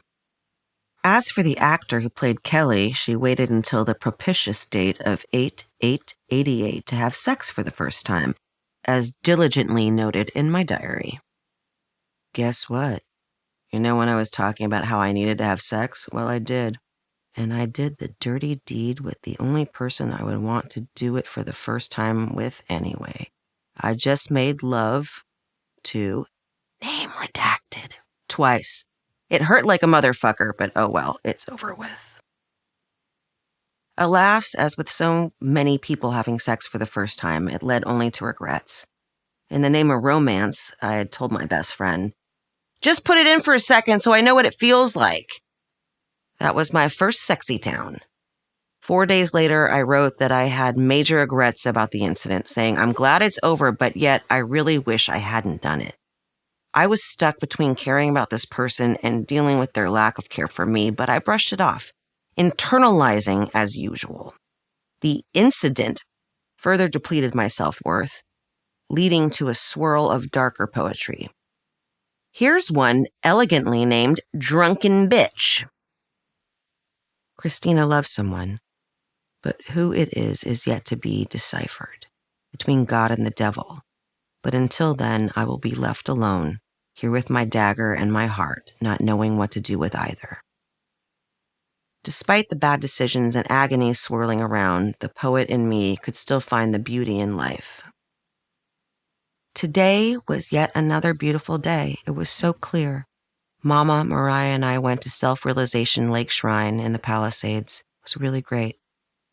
I've totally started to appreciate my life and surroundings this week. Life is really a masterpiece. If you just open your mind and your eyes, you can really see how beautiful things are. So when I say life is shit, I can look back and realize that there is another side and stop being so skeptical about everything. Even at that young age, I didn't want to feel pain. So I dove into work and into saving people. And spirituality was also a crutch at that time. It helped me get away from the big waves, like the ones on the North Shore of Hawaii. As for Kelly Bundy, well, she was certainly no poet. She seemed to be written as dumber and dumber and dumber. She had started out as a biker chick who liked biker guys, wearing ratted jean jackets and sporting a smart mouth. But as the seasons progressed, her intelligence withered entirely, until the day I was handed a script in which she didn't know how to do something as simple as open a fucking door. However I felt, being on the show provided all kinds of opportunities for me to expand my career. Earlier in 1989, a few months before I ditched Brad Pitt at the MTV Video Music Awards, I'd attended the February Grammys at the Shrine. I still have the ticket. I was in row 23, seat 49, if you're scoring at home. Well, tonight was a historical night for me. I went to the 31st Annual Grammy Awards. I was kissed on the cheek by Michael Hutchence, chatted with Sinead O'Connor, and hugged by Anita Baker. Called Billy drunk off my ass from the INXS private party. This was quite probably the best night of my life. I know I sound like a complete groupie, but hey, anyone would have felt that way. Also, Melissa Etheridge, Sinead, Tony Childs, and Tracy Chapman performed and were absolutely spectacular. Oh yeah, Alice Cooper watches Married every week. I look back at these memories, people and places, so gilded back then. Now I know that famous people are just humans going through the same shit we're all going through. Life is messy no matter who is living it. For all the compromises married with children forced upon me with regard to my self-image, it was still my home away from home. Creating a show took a week. We'd rehearse Monday through Thursday, then tape in front of a live audience each Friday. Most days, I didn't have to be at work till 10 a.m. So my mom would bring me breakfast up to my room on a tray, She would make tofu scramble and a piece of toast and pour me a glass of pineapple juice. My mom would hand me the juice and said, "Let's wake up your mouth, teeny." And once my eyes had adjusted to the day, we'd sit on my bed and watch the Brady Bunch while I ate. We did that every morning for years until I moved out. Years. We did that. Years. My mouth suitably energized, I'd head to rehearsal to join my other family. I was with that cast all week, and in effect, I was raised by my mother, Ed O'Neill, Katie Segal, and the rest of the adults on that cast and crew. In recent years, I've said about both Ed and Katie, if people don't like me, you can blame them, and if people like me, you can blame them too. Ed was somewhat rough around the edges, but incredibly funny. He's from Youngstown, Ohio, blue collar, but he wasn't the hand down the pants Al Bundy kind of person. He was classy, not to mention a very smart, well-trained actor. He's still my dear friend. And I know that if I want to spend a couple hours on the phone silently listening to a lovely human wax lyrical about every single thing under the sun, all I have to do is take his call, which of course I always do. As for Katie Segal, I'll never forget walking into the rehearsal studio for the first time. At the time, there were multiple spaces in one building where Columbia Pictures Television had all their rehearsal studios for shows like Who's the Boss and Different Strokes and Married and many others. I was 15 years old and Katie was 30, and I thought she was so hot. There she was, wearing the perfect pair of jeans. And there I was, a weird hippie girl with bells on my ankles. I wanted to look like Katie, tall with long, thin legs, and what I considered to be perfect boobs. I was enamored with her coolness. She'd put on these little heels and she'd shimmy and do a Bette Midler walk across the stage and thereby create an indelible character. In fact, the show had 4 iconic characters, Al, Peggy, Bud, and Kelly, by the time it came to an end. Offstage, Katie chain smoked, and she originally smoked in the show too, although that was eventually banned. The rehearsal studios were all jammed together in one building, and when we'd take our breaks, we'd head out into the hallway to throw a football around. Katie would light up, projecting an effortless cool. One day we were throwing the ball back and forth, and the iconic Cloris Leachman came striding down the hallway. She was rehearsing a different show down the way. Cloris was a teeny, tiny little thing with a gorgeous ballet chest, shoulders back, poised. She walked with authority. She took one look at me and announced, "You need to stop playing football and you need to stop smoking." In my head, I thought, whatever. But what I said out loud was, "I'm not smoking, tell Katie. Don't talk to me about it." Katie looked at Cloris and brushed her off. Yeah, okay. And that was that. Cloris left. And Katie kept smoking. Katie was a very tough, beautiful Earth mother who had lived through so much stuff and was just grateful to be alive. She wasn't about to have anyone tell her what to do, not even a legend like Cloris Leachman. Our set had a wonderful atmosphere. It was fun. It was funny. These were the people I spent all day with every day. We were a bunch of broken people, beautiful broken people, raising each other regardless of our different ages. We were doing something no one had done since All in the Family, a show that had been centered on anti-heroes, just as ours was. Sarcastic was our love language. We didn't have deep conversations about life outright, but we got each other. Katie knew what I was going through outside the set. She didn't have to talk to me about it. She was just there. Ed would kick anyone's ass to protect me. I knew that they had my back. I didn't tell them very much about what I was going through. I didn't really tell anyone. I never have until now, in these pages. But my family at Married with Children just knew, in the way that families know. They knew to protect me without me even seeing it at the time. I always remember this exchange from the show. Peggy asks Al, "What are you thinking?" Al says, "If I wanted you to know, I'd be talking." That sums up the show and the people and, honestly, my life. But for a while, I did feel a bit left out by everybody on Married. Back then, I didn't like snark, if you can believe it. I didn't cuss, except to myself in my diary. I didn't like bad things being said about other people, and I didn't like negative talk. Just as in any workplace, there would be gossip and people talking behind others' backs, but I would walk away when it started, like I was somehow above it. I was trying to uphold some kind of decorum to eradicate the mess I felt inside. I think inadvertently, I made them feel bad.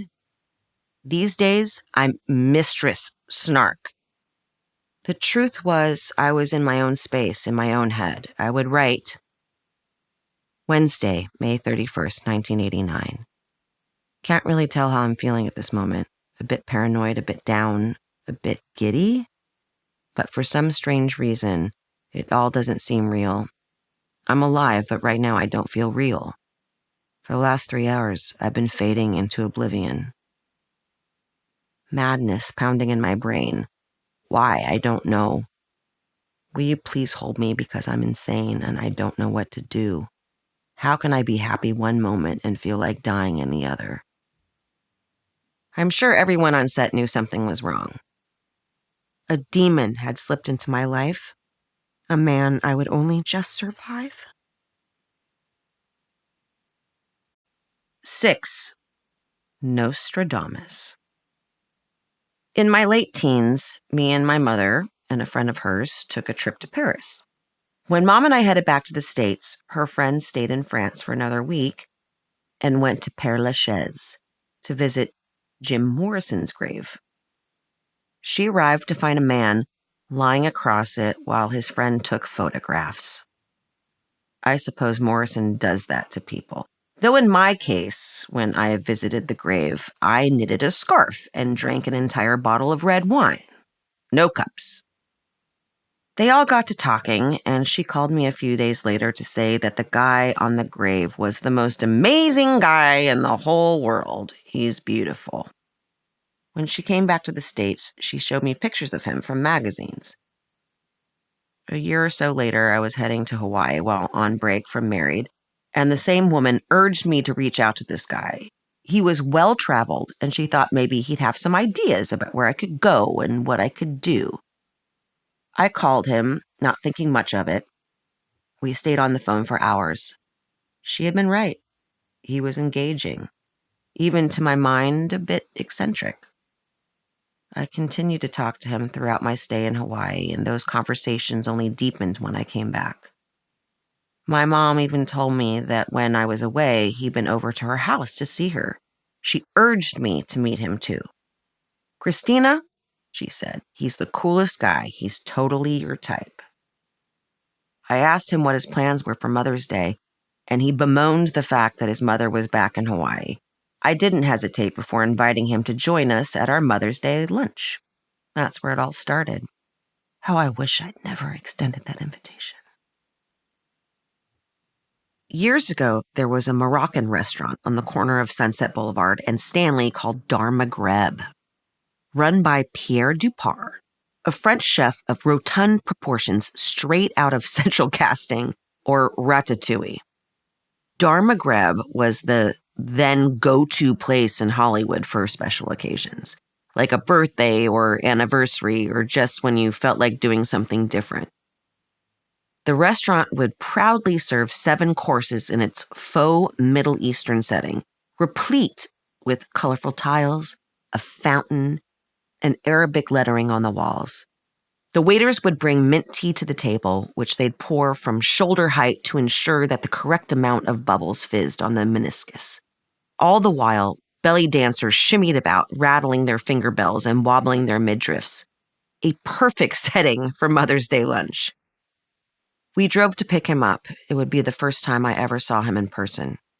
He slipped into the back seat, leaning forward to kiss me on both cheeks in the European fashion. I was immediately fascinated with him. He held himself with confidence, something I found totally sexy. During the meal, I kept waiting for my mother to go to the bathroom so we could be alone. He and I weren't even talking to each other very much, but there was an undeniable energy between us. When my mom finally stepped away, he moved to sit next to me and, without a word, picked up a strawberry from the table and held it to my mouth. Yes, he really did that. He fed me strawberries. And I thought it was sexy, intriguing, and a little bit creepy. What can I say? I was still just a teenager. He was intoxicating. No one had ever treated me like this. At that point in my life, things were starting to finally feel like they were turning around. I was maturing out of childhood into a place where I could make decisions for myself, and the deepest traumas, those stored away in my body, were nevertheless now a decade removed. Married with Children was at its height. I was about to land my first #1 on the call sheet movie, Don't Tell Mom the Babysitter's Dead. I had just moved out of my mother's house. Everything was new and exhilarating. In the back of my mind, though, I knew I'd too often found myself in bad situations with men, situations that had caused pain and insecurity. These early loves hadn't been abusive, but they didn't seem to want the same level of commitment I wanted. I wanted the ones who didn't want me. I was a romantic. I felt things very deeply. My diaries are filled with longing and hope. I'm sorry to say, disappointment. I'd fall for someone only to realize he didn't feel the same. My journals are littered with moments when men treated me less than kindly. Given that I already struggled with self-esteem, these does he love me relationships often made me feel even worse. Now, though, a handsome and confident man was feeding me strawberries in a Moroccan restaurant. That was all it took. Within a couple of days, we started hanging out, and from there it quickly became a thing. The relationship had the unstoppable momentum of a steam engine, our very own steamroller. Only a few months later, I was referring to him as wonderful and my boyfriend in my diaries. Yet even then, a small, too small voice in my head was trying to get a message to my better judgment.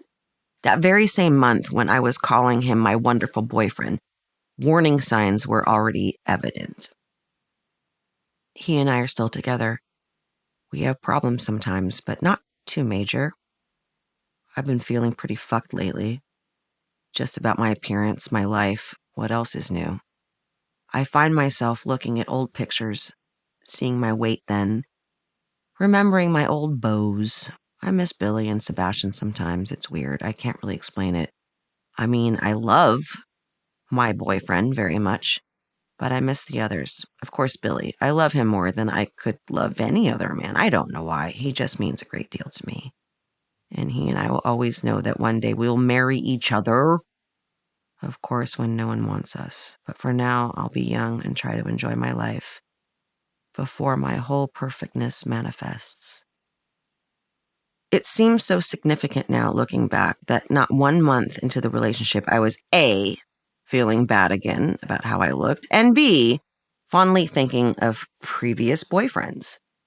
Still, he was alluring in the way scumbags often are. He was tall and half Portuguese. And then, of course, there were the strawberries. I've already said that I was tragically drawn to men about whom I should have known better, but I was all too comfortable thinking I could save or rehabilitate, or more often than not, just pay the way of the guys that I dated. Within 3 months, we were living together. By this time, he was living in LA and his lease was up. He either had to leave his apartment or move back to Paris, so he moved in. He was away working in France for a little while, and then when he got back, he asked me to marry him. As quickly as a red flag can be waved, I felt his talons sink into me a couple of weeks after he moved in. I was madly in love with him, but something was always off. When I was filming Don't Tell Mom the Babysitter's Dead, I noticed he seemed unhappy about it, jealous that my time was being taken away from him. He would call up my mom and tell her, I don't understand why she's not paying attention to me.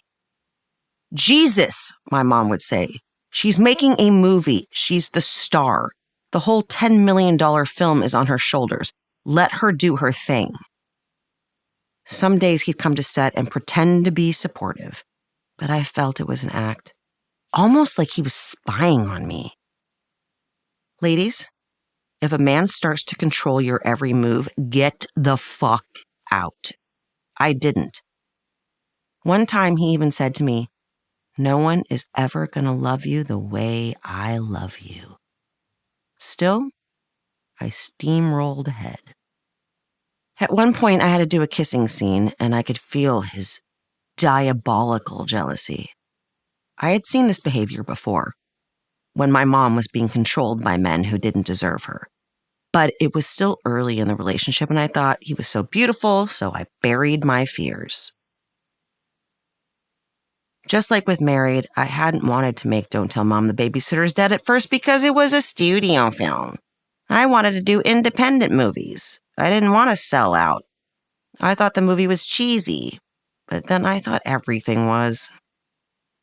When it came out, it was a huge flop. A flop that prevented me from getting jobs because right above the title was my name. It would eventually become one of the most quotable movies. I've watched it recently and thought, what a great and weird little movie. All these years later, people are still saying, I'm right on top of that. My character was an anti-teen idol, smoking cigarettes and cussing. I still remember insisting on wearing my green Doc Martens. But she was just not what the world wanted at that time, I think. And as a young woman in the public eye with painfully low self-esteem, I took it hard. He was the kind of boyfriend who could taste that on my skin. And he acted accordingly. Men like that don't tend to prey on strong women. And though I'd had a tough life already, I was sensitive and open and lacking in the kind of steel it would take me years to cultivate. I was a poet, for God's sake. There were so many little things I felt he did to chip away at me, adding up to a relationship that left me in tatters. He didn't like my clothes, for a start, and would tell me what to wear instead. I could feel him get angry when I was eating too much, or even just when I was eating, which was hell for someone who already had a fucked up relationship with food and her body. I was always terrified he'd turn up on set too. To this day, there is still a set of tire skid marks on the Highland exit of the 101 in Hollywood, left when I felt like he was trying to kill us as we got off the freeway one day. I've never been so scared in all my life. I knew it wasn't right, but I was hooked. When something happened on my birthday that November, the small, uneasy voice inside me became a scream. I should have fled then. But men like that have a way. I was still living in the house behind the country store in Laurel Canyon, and one day I could hear him on the phone downstairs having a tempestuous argument with someone. When I went to see what was going on, he yelled, "You tell your fucking mother I don't want to fucking ever try to help her with anything ever again." I was stunned. I asked him what had happened. "They've been planning a surprise birthday party for you," he said. "And I was going to give her names of people who you really like, but they really don't care and they're really not involving me. They're doing it all themselves." I was shocked by his childishness. You might think killing the surprise for me was bad enough, and for what sounded like completely ridiculous reasons, but what came next should have had me running to the hills. I heard my mother's car pull in shortly after. She must have left her house as soon as he hung up on her. I walked outside to talk to her in the car. "That fucking asshole," she yelled. "There's something wrong with him." She was sounding off when I noticed him bounding out of the house down the driveway. I'd never seen this side of him before. I was terrified. Before I could stop him, I remember him thrusting half of his body through the open window of the car, screaming in my mother's face. "Get your head out of your ass, you fucking bitch," he was shouting. In fear, she started to drive away. I saw him kick the car. Again, I was speechless. What had happened? All I remember after that is the pit of devastation that lodged in my stomach. And yet I was still in the throes of obsession with him. So much so that at the subsequent birthday party, we all agreed that he would stay on one side of the club and my mother would stay on the other. I was desperate to keep the peace. I loved my mother more than I loved anyone, but I couldn't break his spell on me. I needed to please them both. I didn't want either of them to ruin the party for all my guests, friends who wanted to make me happy. If you look at the pictures of that birthday party, I seem very happy. But as ever, my eyes aren't smiling. This marked the true beginning of my excuses for him, trying to believe that everything would calm down and eventually be okay. In my heart, I was thinking, I can't lose him. Just as I had always thought about my mother, I can't lose her. He convinced me I'd never find anyone better than him. And I believed him. Fear of abandonment was deep in my soul my whole life. I had always felt that my mother was going to leave me. I feared she resented me for ruining her life. She was a great support and a great love, but I was always afraid of upsetting her.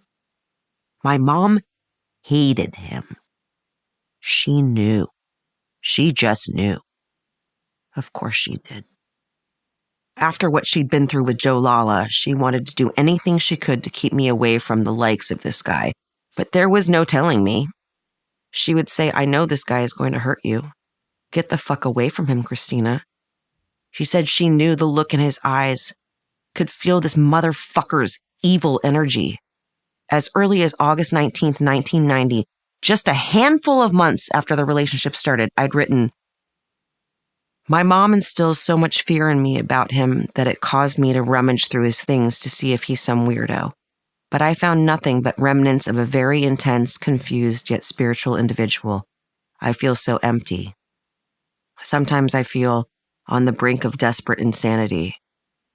I'm afraid today to deal or talk to anyone from the outside world. Afraid, lonely, confused, bombarded, paranoid. All I can do is ask God to bring me back to the light, feel it, taste it, inhale it, and digest it, and drown in it. A few weeks later, I wrote this.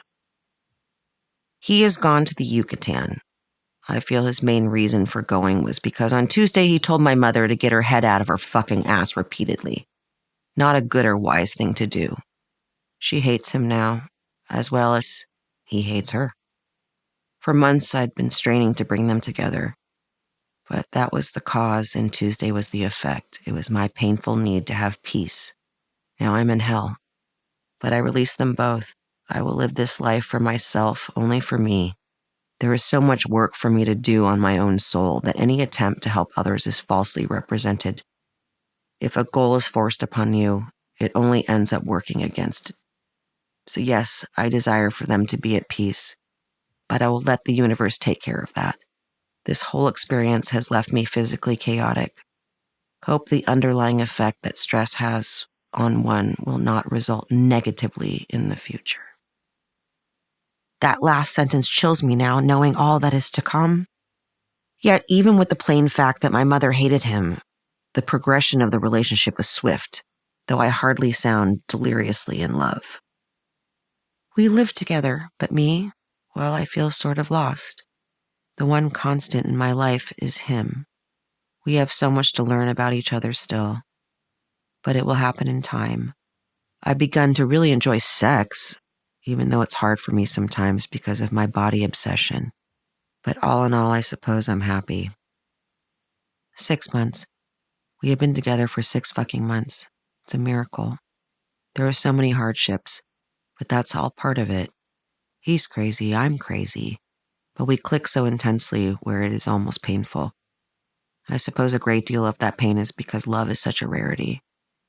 Clawing to hold on, the jealousy, the rage, it all stems from love, passion, fear, I suppose. My fear of being without him and at times with him. I've let go almost completely of all outside human contact. I don't want to be around anyone, only him. So unhealthy. We thrive on drama, and he and I deserve the Oscar. But I love him. I love his soul, so confused, like mine. Each day he becomes more and more beautiful to me. In my eyes, he's the most beautiful man on earth. It's funny, here I am writing all of this, and at the same time we're in a huge argument. I feel pretty mellow about it, though. I can't let it get to me. I can't stomach it. No more. Bye for now. My career was taking off in new ways. I smiled for the cameras while promoting Married and Don't Tell Mom the Babysitter's Dead to hide everything that was happening in my relationship. These roles allowed me to move into a log cabin on Lookout Mountain Avenue by my early 20s. It was 10 houses due west from where Joni Mitchell had lived 2 decades earlier. Maybe there I could feel unfettered and alive. That log cabin was the most beautiful property I could have imagined. Every kind of fruit tree thriving on the grounds: apples, oranges, tangerines, pears. There were avocados and grapes and 30 or 40 rose bushes of every variety and color. I could live off the fruit, and sometimes did, lasting a whole week or longer on the windfall of my yard. When I bought it, it had already been christened Rogue's Retreat. I kept the name and the original old wooden sign with it etched on it. There was wisteria that had grown around and into and top of a pergola. It looked as though the pergola had disappeared and this powerful wisteria vine was magically suspended in air. Out back, we had a fireplace and picnic tables. To get to the house itself required navigating nearly 80 stairs up from the street level. I stole a shopping cart from somewhere so that when I would get groceries, I'd be able to get them up the initial ramp, though that would still leave me with a hefty climb. I'd drag 10 or 15 bags all the way up to the kitchen so I would have supplies for the night's festivities. The house was always full. Everyone came up and hung out at Rogue's Retreat. I had a yard, which was a new experience for me and all my canyon friends. The idyllic childhoods we'd all missed were now played out as adults in the confines of my house and garden. Sometimes we'd make a slip and slide and hoot and holler all the way down to the edge of the property. Or I would put together an Easter egg hunt, stashing $100 in the golden egg, and watch as my friends knocked each other over and rolled all the way down the hill to try to score the cash. We were an out-of-control gang of young adults screaming and fighting and shoving each other and screeching with laughter. It was magical. I'm sure the neighbors hated us, and we didn't give a shit.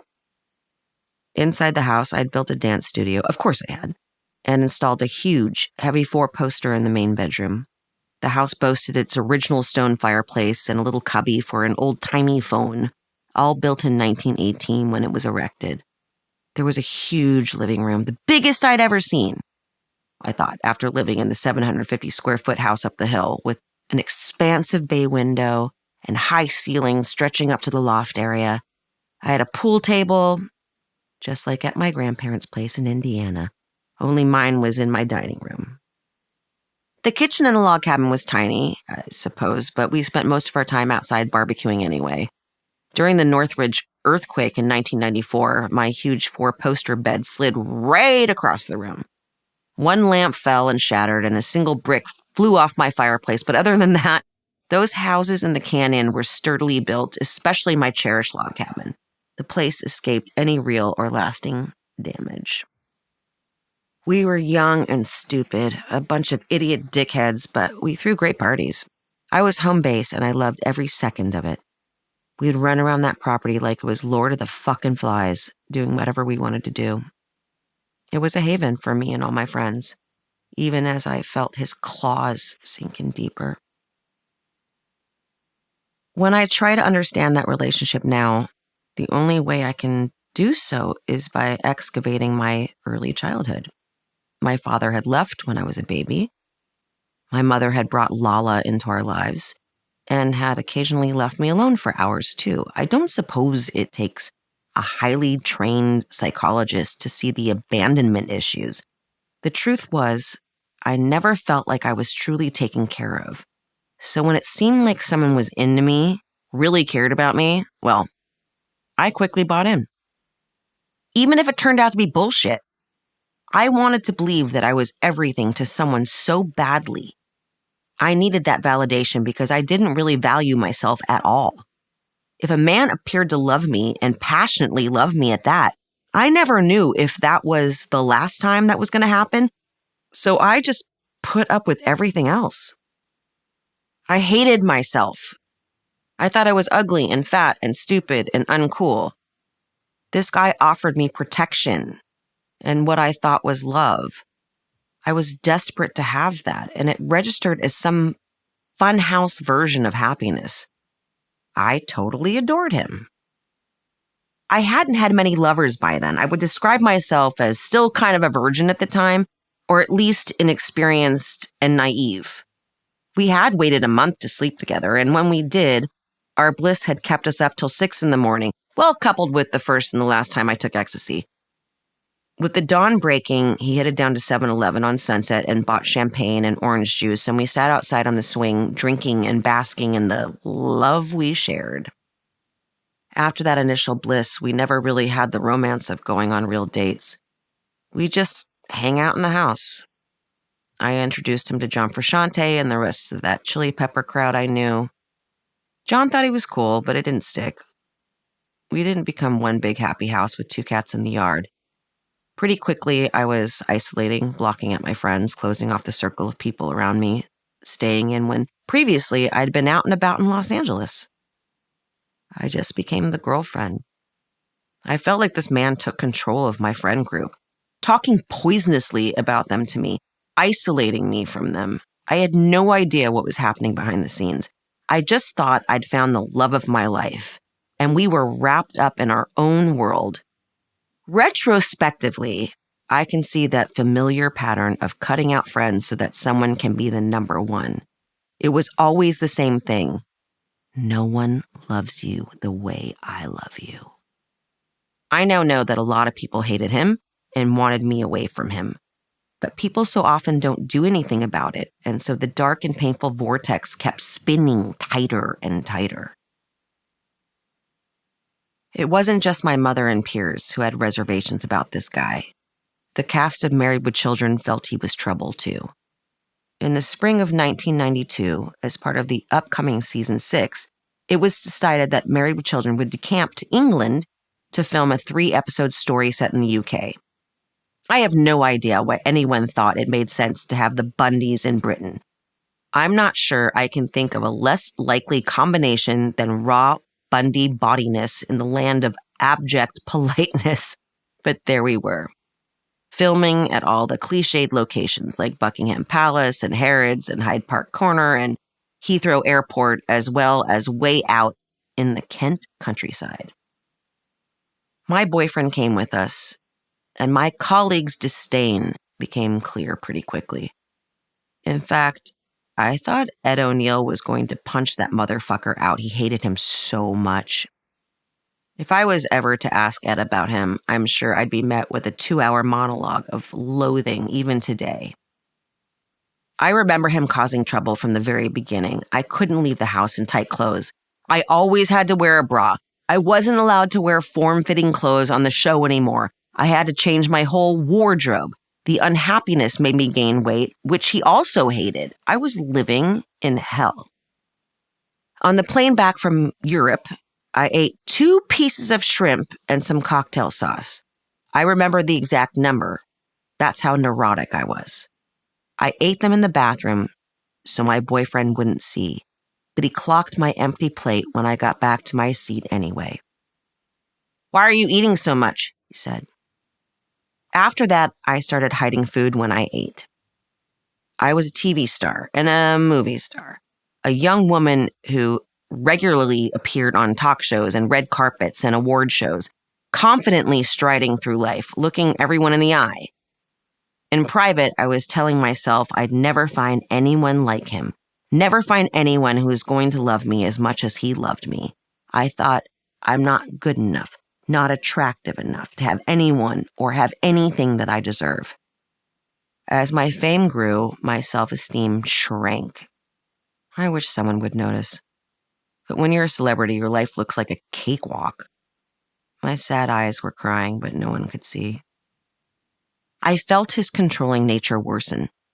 During one altercation, I fell against my car in my garage. The argument continued out into the gravel path that led up to the steps to my house. I think he pushed me and I fell on the path, where I rubbed my face on the stones until I bled. I did so because I was so desperate to be seen, for someone, especially someone I worked with, to notice, so I didn't have to tell anyone with words. I wanted to be saved. In the end, I was. In 1992, when Bill Clinton was running for president, Richard Dreyfuss had invited a bunch of actors to his house to establish a get out the vote push, and he included me because he thought I represented the youthful side of Hollywood. Richard handed us huge stacks of register to vote paperwork and asked me to take it to places where the young people congregated. I had bought Rogue's Retreat from the people who owned a spot in Hollywood called the Sunset Social Club, and I asked them if I could bring the registration forms to the club. Before I headed to the club, my boyfriend and I had a terrible fight. It had ended, like so many others, with him berating me, but I can't even remember what it was about now. That's how routine it had become. When I arrived, I couldn't shove it down. The owners could see that I had tears in my eyes and that I was shaking. The owner took one look at me and said, "You are of no use right now." It was honestly nice to be seen, for once to be just let off the hook. He gestured over to a table with a group of young women. "Go sit with them." When I sat down, I could hardly breathe. But these women, who I didn't know at all, rallied around me. They ordered me vodka gimlets, my grandmother's drink. I loved them. At that table was Shannon, Carolyn, Tommy, and China. Those women are still my best friends to this day. They're the only people I will let in my bedroom and the only people I would let lie in my bed next to me.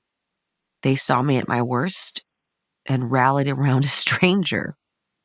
They were punk rock bitches, and they weren't going to let a man fuck with them or anyone they cared about.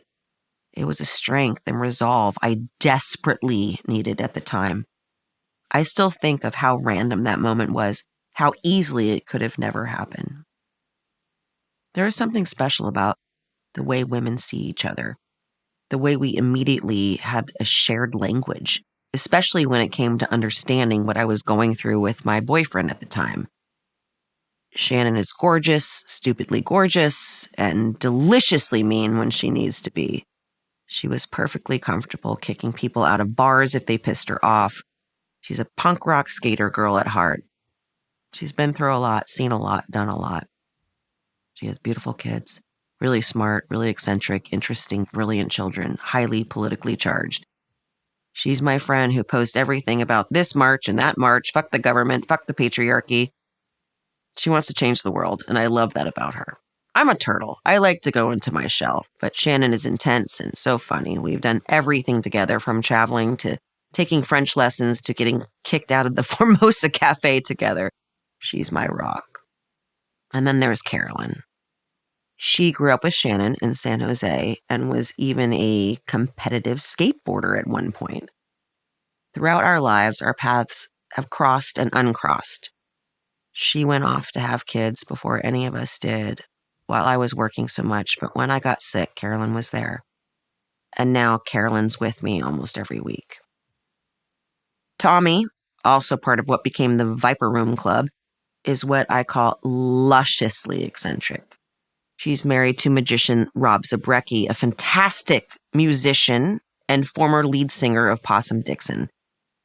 When he started doing magic, he and Tommy would take a break in the middle of the show and tap dance on stage.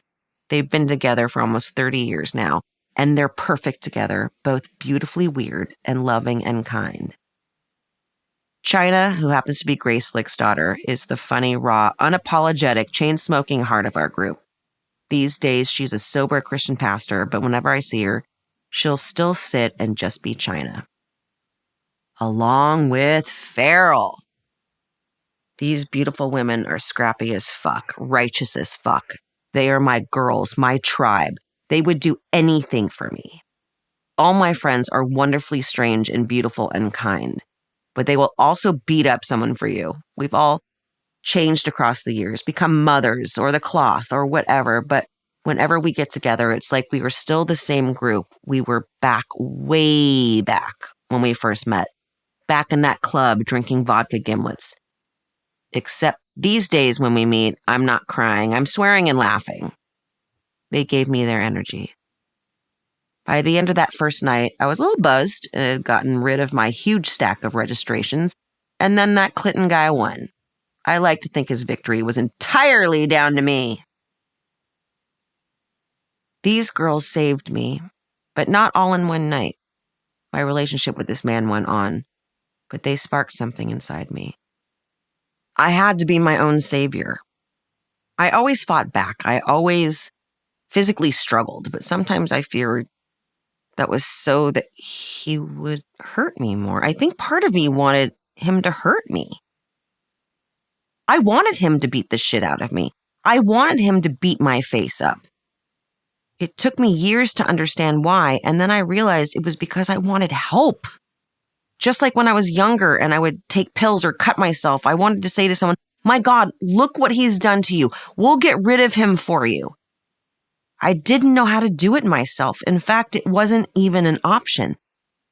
We must have broken up 8 or 9 times throughout the relationship, and each time he'd guilt and woo himself back into my life, saying things like, "You need to give me $5,000 because you're making me homeless." Somehow, some way, I don't know how. On one of the occasions when we broke up, he left and went to San Francisco. When he called me a few days later, I faked trying to kill myself. Faked that I was stabbing myself. This is how ridiculous the whole situation was. I wanted him to feel as bad as I felt. I would do anything to try to make him feel guilty for what he'd been doing to me. But instead of showing guilt or concern, or God forbid, realizing the damage he was doing, he drove all the way down from San Francisco and showed up in my house. I woke up to him looming over me like he'd caught me in a lie, which I suppose he had. On and on I stayed with him, with a constant and futile determination to turn it around, turn him around. In late April 1991, I fell pregnant. I want to turn away from what happened, but it's all recorded in my diary. And these are moments in my life that are too painful to force into narrative or meaning, so I let my voice from back then speak. Well, yesterday I found out I was 6.5 weeks pregnant. Too many emotions are filling my soul. I love this being. Anyway, 2 days before I found out, I got into a car accident on the way to the gynecologist. My car didn't survive, but luckily I did. I knew I was pregnant. I couldn't understand why, even though I was watching my eating, I still felt fat. Couldn't understand why sex made me sick, and I cried at the drop of a hat. Now I know. I always felt that if I ever got pregnant, when I knew it was the wrong time, I wouldn't have any problem having an abortion. Oh, whatever. It isn't even a baby yet. That's bullshit. This creature is incredible. Makes me feel whole, safe. My boyfriend said I was a disgusting, self-obsessed, eating-disordered fat pig today. Not in so many words. That opened my eyes a great deal. I don't really understand my relationship anymore. It isn't good. Sometimes I don't think it's worth it. It all started to get heavy when we moved into the new house, which, by the way, is fabulously, incredibly beautiful. Maybe I just want to enjoy it on my own. Maybe I want to have whoever over whenever I want. I feel I've lost myself somewhere, and I can't find her for the life of me. Only days later, my diary takes a brutal turn. I'm fucking pregnant, and I'm killing my child on Thursday. I'm thinking, where the fuck can I go to recuperate from murder? His family will hate me when they find out that I killed their family member because they don't believe in it. But I can't have this baby because I have work to do to entertain this fucking world. Besides, I can't now. It breaks my heart reading these pages. On June 9, I wrote a poem to my child, convinced it was a baby girl. I have no actual proof, but that doesn't matter. To this day, I know. Hello, little thing. I feel you every moment of my day. such a tiny existence, such an immense effect you have. You are a miracle, a tiny-handed miracle. I love you. But you know your fate. It's not your time. I know you didn't make that decision, but it can't be your time. You will live on, though. You will live through another. I hope you will forgive me. But I want you to know how you've changed me. You've opened my eyes. You're letting me know something is more important than myself. But Mommy can't be with you right now, but know she loves you more than any other miracle. And know that when it's your time, it will be your time. There's a page with various sentences blacked out, like a redacted government report. Written the night before I had my abortion, I was afraid, terrified my boyfriend would read what I had written about him. Wednesday, June 12, 1991. Tomorrow is the day. Yes, pain and all the other emotions are pummeling my soul. But that is a whole other chapter. My main frustration, blacked out, etc., is basically geared towards my relationship, or whatever the fuck you want to call it. Maybe it's the pregnancy, I don't know. But at this moment in time, blacked out, the sick part that I don't understand is that I love him. But right now, blacked out, blacked out, blacked out. I do not, blacked out. I don't want to, blacked out. I do not want to try to work it out. Right now, all I want is silence. I want my life back, my privacy, my love for myself. But is virtually impossible when one continues to put you down. Now, I'm sure I am imagining most of it. Then it was done. Thursday, June 13th, 1991. Well, it's over. I feel pretty okay, kind of woozy. That gives me no time to realize what I have done, which is most likely the best right now. I was looking over what I'd written yesterday and just have to laugh. My emotions were extremely warped. I really don't feel that way. I honestly think when you're pregnant, you tend to feel that way about the male figure in your life. My life is pretty wild. I could seriously write a book. I guess this kind of is. When you're at the bottom of a well, you can often see light way up there, a distant sky of hope. That doesn't mean you can easily climb out. It's clear from my journals that I was struggling not only with him, but with myself. This is also one of the first times that my diary sounds prescient. It's almost as if I could see a future in which the bill for all the guilt and unhappiness and trauma would be paid by my body. Maybe it's just the long hours I've been spending on my bed thinking about my illness, but in reading these words from more than 3 decades ago, I find that I suffer a kind of concussive awareness of the future impact of all these dark events from my early life. Saturday, September 14th, 1991. Change is needed desperately, or else I will fucking shoot myself because I'm so tired of living a depressed, fucked up lie. Yeah, I've had some good, sure, but mostly plain torture to myself. Mainly by not speaking my mind, standing up for my honest, immediate feeling. That word sorry sucks. It's bullshit. I've been wrong. Maybe I've caused it. Maybe I fucked up. Didn't handle it correctly.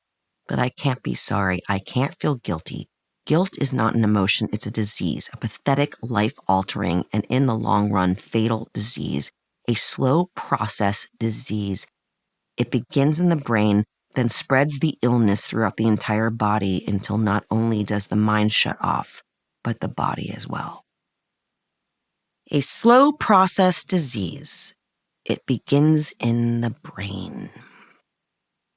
It seems poetically fitting and devastating that I now suffer from a condition in which my body's very immune system, the thing that should save me from harm, has turned in on itself and attacked the myelin that protects my nervous system.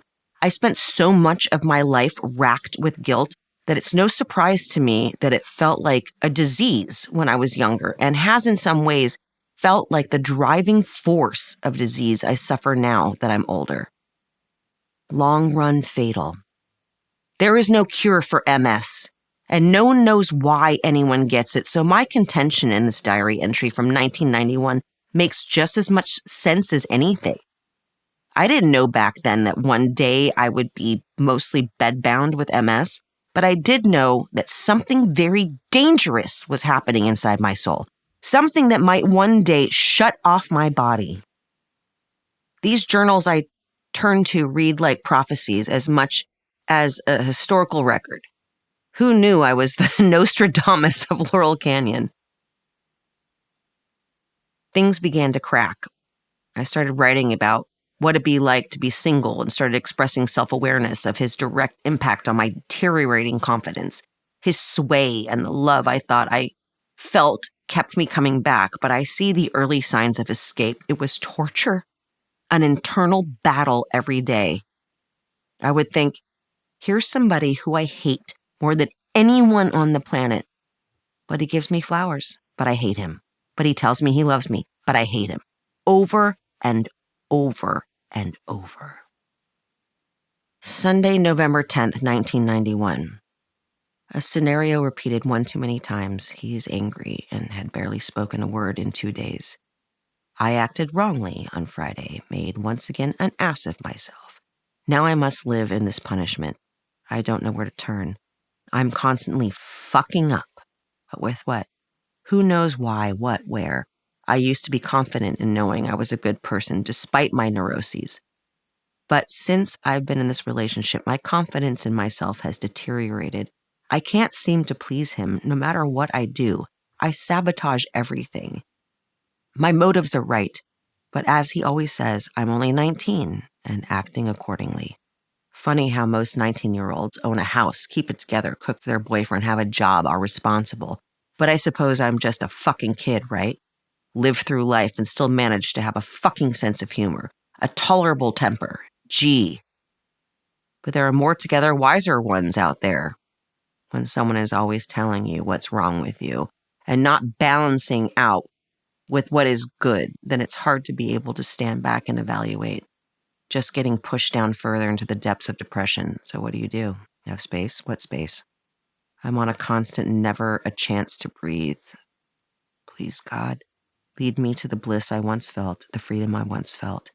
Been a long time since I felt that. 7. The Orange Curtains. It is Christmas 1991. I invite my boyfriend to Indiana with me. I can't stand the fact that he's going to be alone. It broke my heart, even though he's also breaking my heart. I bought his ticket, as usual, the caretaker. Of course, he ran into problems while traveling, though everything was a problem for him. I couldn't do anything right. I discovered just how meticulous about things he was, how anal about the way he wanted things to be. His laundry had to be folded a certain way, and I cooked for him every day after I got home from work. Even when I bought him a plane ticket, it was my fault the flight didn't go exactly the right way, like the relationship's energy had seeped out into the world. We were at my grandmother's house for Christmas. My mom is with me, and Aunt Janet has come as usual, too. My mom has been very wary about me inviting my boyfriend, but I wanted him to see this Indiana Christmas because it was so important to me. His luggage has gone who knows where, and everyone has gone to sleep by the time he lands in South Bend after a screwed-up layover in Chicago. When I get to the airport in my cab, I can see him through the window lying on the ground with a small backpack and his flute and his saxophone and his 16-millimeter camera. He always called himself a musician, but I've heard cats getting killed by coyotes in the canyon. That sounded better. Shit, I think there's going to be a fight. I can just tell by his body language that he's pissed. Sure enough, when I go in to get him, he blames the entire travel fiasco on me, as though the airlines and the Midwest weather patterns are in my control.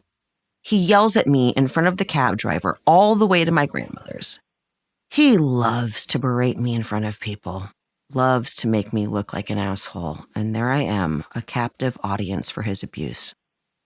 The cab driver keeps looking ahead at the sleet falling, though I think he recognizes me. I feel the irony of my fame growing as this man is dragging me down, making me feel like a worthless nobody. I want the world to stop. I want the sleet to become snow and bury us all. By the time we get to the house, he has turned into a charmer.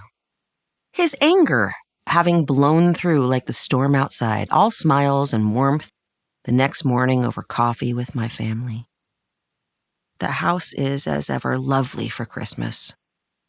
My boyfriend loves the painted photographs my grandfather once created and was so impressed by the artwork he found in the basement that he even starts to suggest he is the reincarnation of my grandfather, which, when I think of it now, is nothing short of unhinged. Still, I can't see him for who he is. To do that, I'd have to see myself more clearly. And when I look at myself, all I see are flaws. Not only do I have sad eyes, I have eyes that are warped, the picture blurred, the perspective askew. Christmas Eve is also my Uncle Harry's birthday, and we all go out to dinner and have a lovely, sweet time. When we get back from the restaurant, we gather around to watch a video compilation of films my grandfather made throughout his life from age 19 until just before he died. They are cool home videos, if not exactly earth-shattering. The usual fare of an ordinary life in an ordinary town. They mean something to us, though, but likely little to anyone outside the family. Halfway through the screening, however, my boyfriend starts extolling my grandfather as a visionary and an artist, when the truth is that he was abusive, once hitting my grandmother so hard she lost her hearing in one ear. My boyfriend raises his voice, wanting his praise to be heard above the talking and laughing as the video plays. No one's being rude. It's just the way of a family.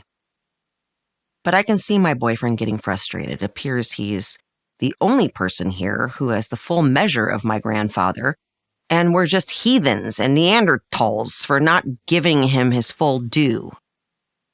Eventually, he goes upstairs and starts fiddling with his own 16-millimeter camera in the bedroom in the dark. When I go up to see what he's doing, I find him crying. And then from the darkness, he explodes. "Nobody understands about this man," he wails. "Nobody understands what he was. And your family is just yakking all over it." I am flabbergasted. This kind of unhinged, not to mention over-the-top reaction is beyond anything I'd seen so far, and that's saying something. I stare at him as the hallway light reflects eerily on his tortured face, and then I finally say it. "You are such an asshole." And I close the door on him. Thinking that was the end of it, and that he'll probably apologize for his outburst once he's calmed down, I go to the bathroom next door and pull down my pants to pee. As I'm sitting there, I hear heavy footsteps and tense up. He comes barging in, grabs me around the neck, and drags me by my legs across the hallway back to the bedroom, where the lights are still out. There he pins me to a bed, my pants still around my ankles. He's livid, lost to his anger, shaking with rage, fuming and foaming as though his life is on the line. "What did you call me? The fuck did you call me?" He's really yelling now, and I realize it's not his life on the line, it's mine. From downstairs, I hear my mother's voice. "Hey, what's going on up there?" I whisper in his ear as he keeps pinning me down. "Please, whatever you do, just pretend we're making out. I don't want them to see this." My mother, not getting an answer, comes upstairs, strides into the bedroom, turns on the light, and is horrified by what she sees. "You tell your fucking daughter to shut her fucking mouth," he says. "She's completely out of line." With that, he unpins me and storms downstairs. My mother, who has seen all too much of this kind of thing in her own life, is shaking. "What is going on?" she says. I sit up, pull up my pants, and try to seem okay. Nothing, I say, though the fear in my eyes and my shaking hands tell a different story. While he's on his way down to the basement, my grandmother notices the rage in his eyes and becomes terrified herself because she's seen that look before on her own husband's face, just as my mother has seen it on Lala's. Both my mother and my aunt go try to calm the guy down, but when my mother tells Janet what she's seen upstairs, that's it. "You son of a bitch," Janet says, storming upstairs to call the cops. There has seldom ever been a cop car on Victoria Street. When they arrive, the neighbor's jungle telegraph brings folks out of their houses to see what is up. The cops step in, almost apologetically, and find the guy sitting glumly downstairs. I'm asked if I want to press charges. I barely look up from the ground when I say no. Everything's fine, everything's fine, everything's fine," I say a little too eagerly. Who knows why we don't have him hauled away, but we don't. We women were all victims of abuse in one form or another, and it can be almost impossible to break out of a cycle like that, especially in a moment of great duress like this. One of the cops speaks up. "Well, if we have any more disturbances from this house, we're going to arrest you, young man." "Fine," he says, "then fucking arrest me." I'm terrified at this point, but I manage to haltingly tell him to shut up. My mom is basically holding me up. I can barely put a sentence together because of the coruscating feelings inside me. Part of me wants him to get arrested so he can get the hell out of my life finally. But part of me doesn't, because I love him, and because as ever, I feel like I can save him, and by saving him, save myself from all the dark feelings I carry. He was creative and interesting. He looked at life through a different lens, and I wanted that. In my mind, actors were less interesting. I liked the guy who looked at others' trash and saw the beauty. I thought that going against the grain of what was expected of me was where I would find comfort. I was still just a kid rebelling against my surroundings. Once the cops leave, my Aunt Janet takes over.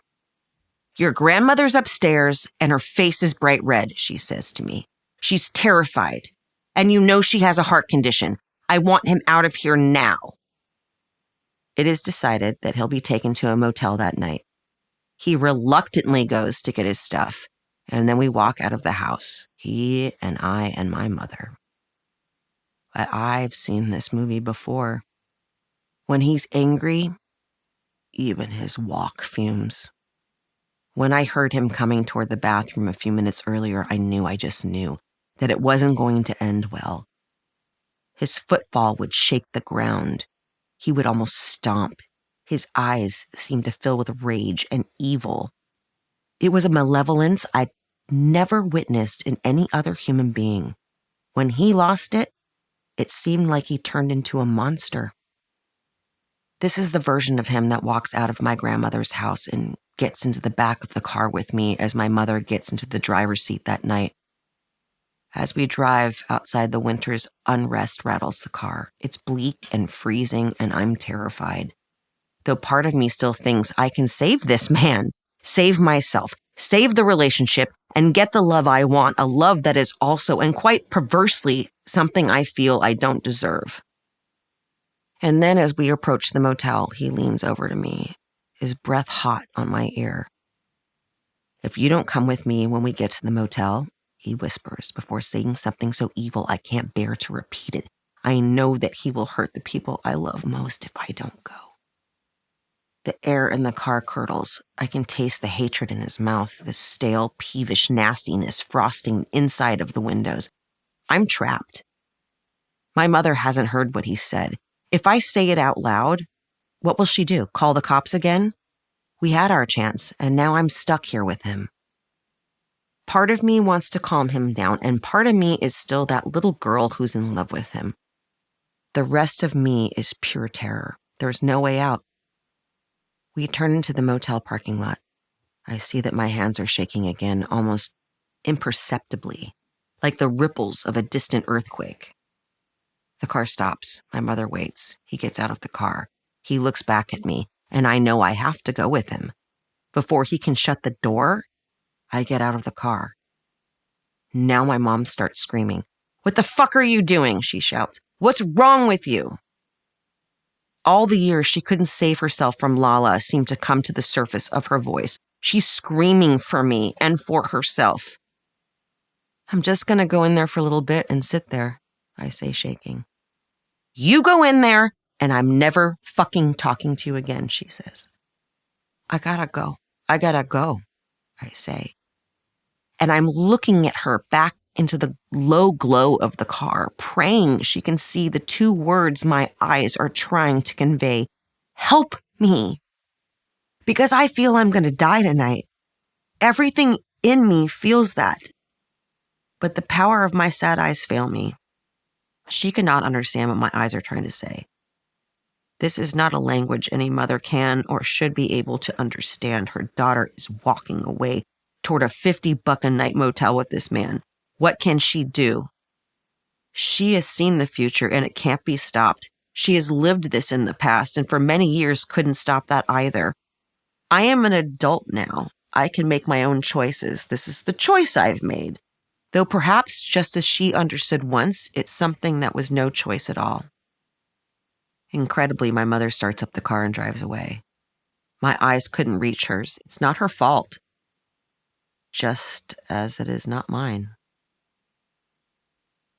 The motel room is as disgusting as you might imagine. Brown, mottled, unkempt carpet, a gross bedspread that has God knows what living in it, a TV that's mostly static, a single broken brown chair in the corner, a yellow rotary dial telephone, orange, too thin curtains, a Gideon's Bible in the side table.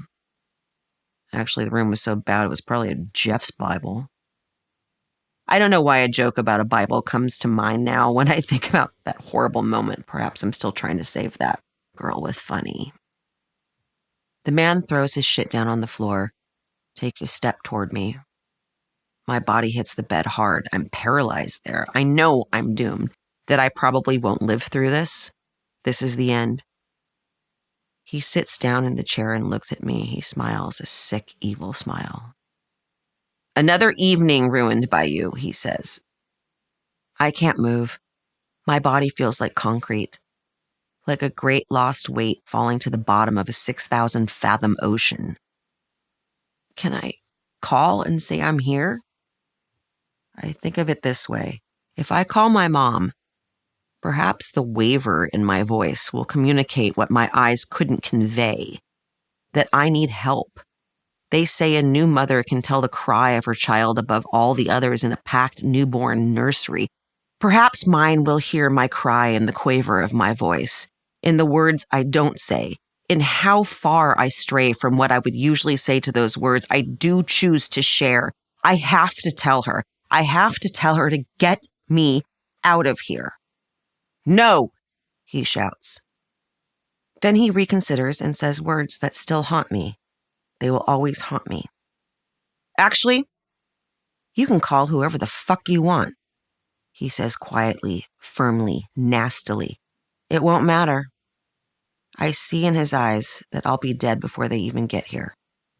I really don't give a shit. I watch him walk across the room and go into the bathroom. I hear him punch the mirror, hear the shattering glass. I watch as he brings out a shard. He comes toward me. I feel something cold on my neck. My newfound sense of the possibility of survival falters. I realize with horror that he's not going to kill me yet, that in fact something worse is going to happen before he does so. I'm so terrified, I realize I'm calm. Time moves imperceptibly, crawling along like a sloth. My blood stills, my mouth dry from terror, loosens as though my mother has passed me my morning juice to wake it up. Is there an edge to me now? Suddenly, the first flickering of a survivor? Something about his threats ring hollow, and the cold edge of the broken mirror sparks a surge of adrenaline, as though my kidnapper has brought me a warm meal after weeks of abandonment. No, I'm not gonna die tonight. It's in my hands now. I reach for the phone, but it's a mistake. I told you no. I told you if we went to the phone, you'd be fucked, he says, holding my face to the bed, while with the other hand he yanks the cord out of the wall. I can't breathe. From behind my eyes, I feel a torrent, and suddenly I'm crying hard, uncontrollably. I want to be strong, to kick back, but this man is stronger. Do I still hold out, deep in my reptilian brain, the hope of redemption for us, for everyone? This is the curse and the power of women. We can find forgiveness even in a place of irredeemable violence. Then his tone changes again. You know what? I'm not going to kill you, he taunts. Take off your clothes. I think I'd rather die than have sex with this person right now. He makes me get in bed, makes me get on top of him. I'm crying so hard. I think I'm going to throw up. I'm lying on top of this monster that I'm supposed to love. And the weirdest thing is that the smell of him, a smell I have come to associate with home, overpowers me. And yet now its source has promised to kill me. And I fear he's going to rape me. Please, please, please, a voice is saying, let me go. Please let me go. It's my voice, a famous voice, one known to millions of TV viewers, but unrecognizable in its fear and heard by no one save this man who I have told myself I love. This isn't my time. Surely this isn't my time. Not today, not today, not today. My prayer is answered. I don't know how. He relents a little and momentarily lets me go. Okay, he says quietly. Put your clothes on, call a cab, and get the fuck out of here. When I look back, I realize something. He seemed to have gotten great enjoyment out of treating me like that. He seemed to take pleasure in making me truly believe he was going to kill me. My all-consuming fear appeared to satisfy him. I felt like he could see the terror in my face, how his anger made my body useless. It's as if making me cry, making me feel terror, and my showing him that terror in my eyes had been enough for him. It seemed as though he'd gained some power, as though that's what he liked. Feeling the loosening of his grip, the wilting of the glass in his hand, the sense that something had run its course, I push myself off of him, throw on my clothes, bolt to the door, and run to the front desk. This place is shut up for the night. I see no one. How long do I have before he comes to get me once again? Surely he's not going to let me escape a third time today. I pound on the locked door of the motel office. Nothing. The guy who runs the place, who I imagine also lives there, is probably in a back room drinking his whiskey in his dirty tighty-whities. Who knows? He might be watching me on TV. I'm banging on the door, shouting, help, help, help. Finally, I see a light. A door opens. The guy appears.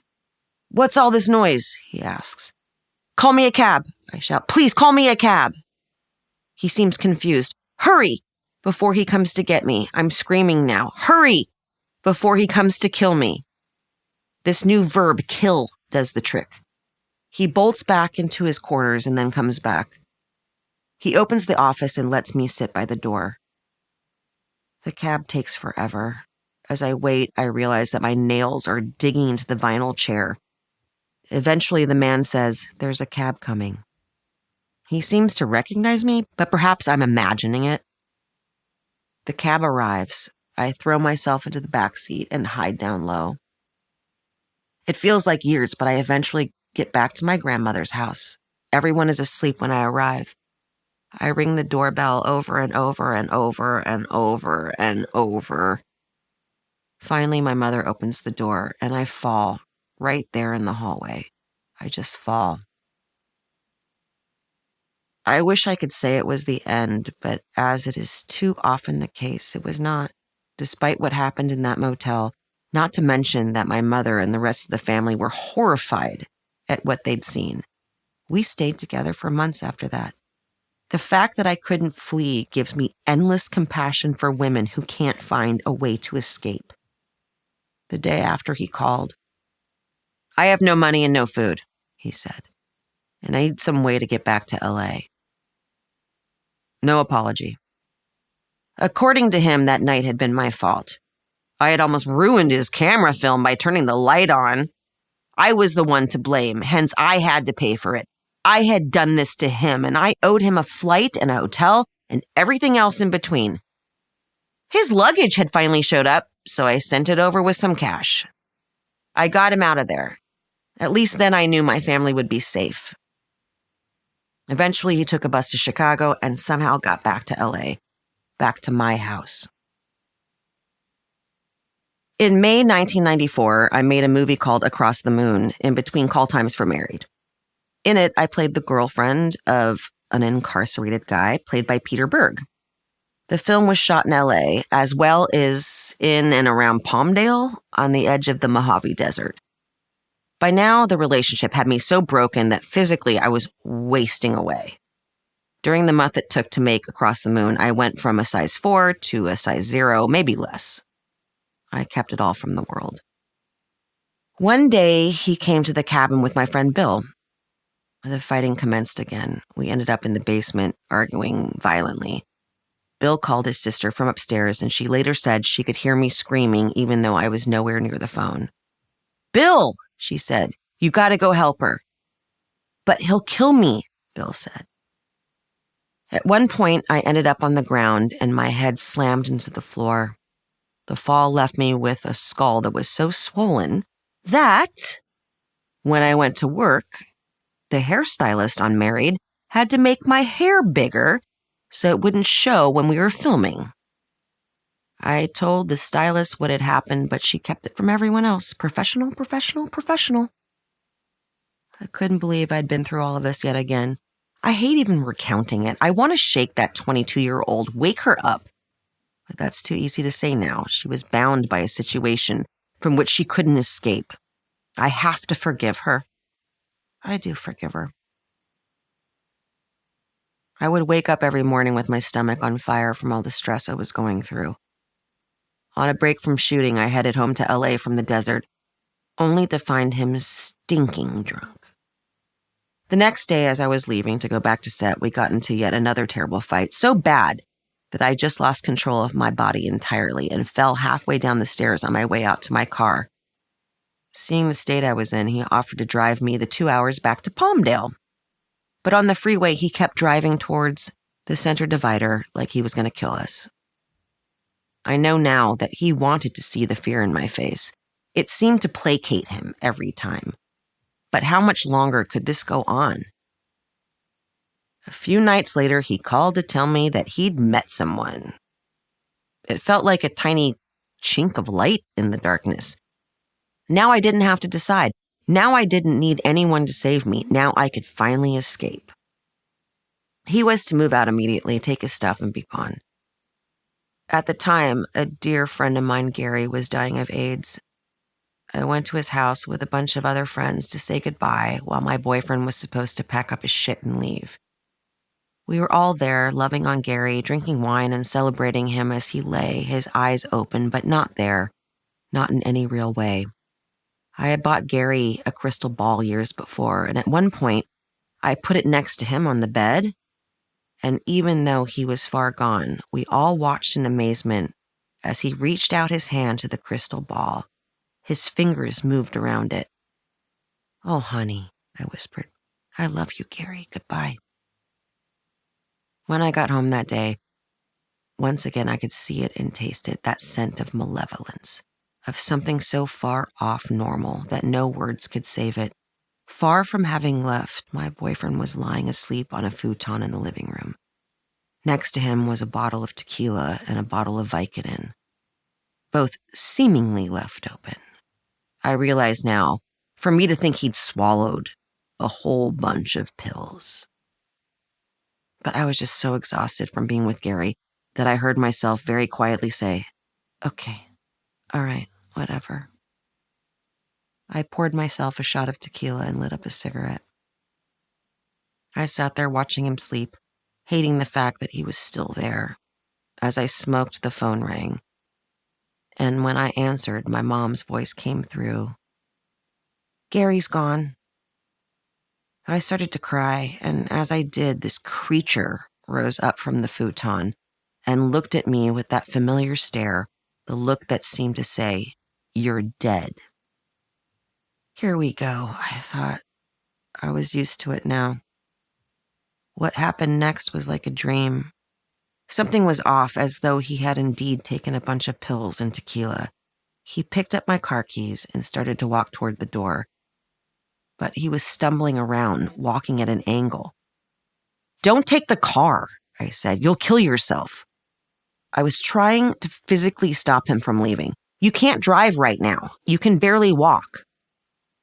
But he was too strong for me, and he pushed past me out to the car and drove away. I immediately called the cops, telling them what kind of car and the license plate. "You have to stop him," I said. "He's going to kill someone." They said there was nothing they could do.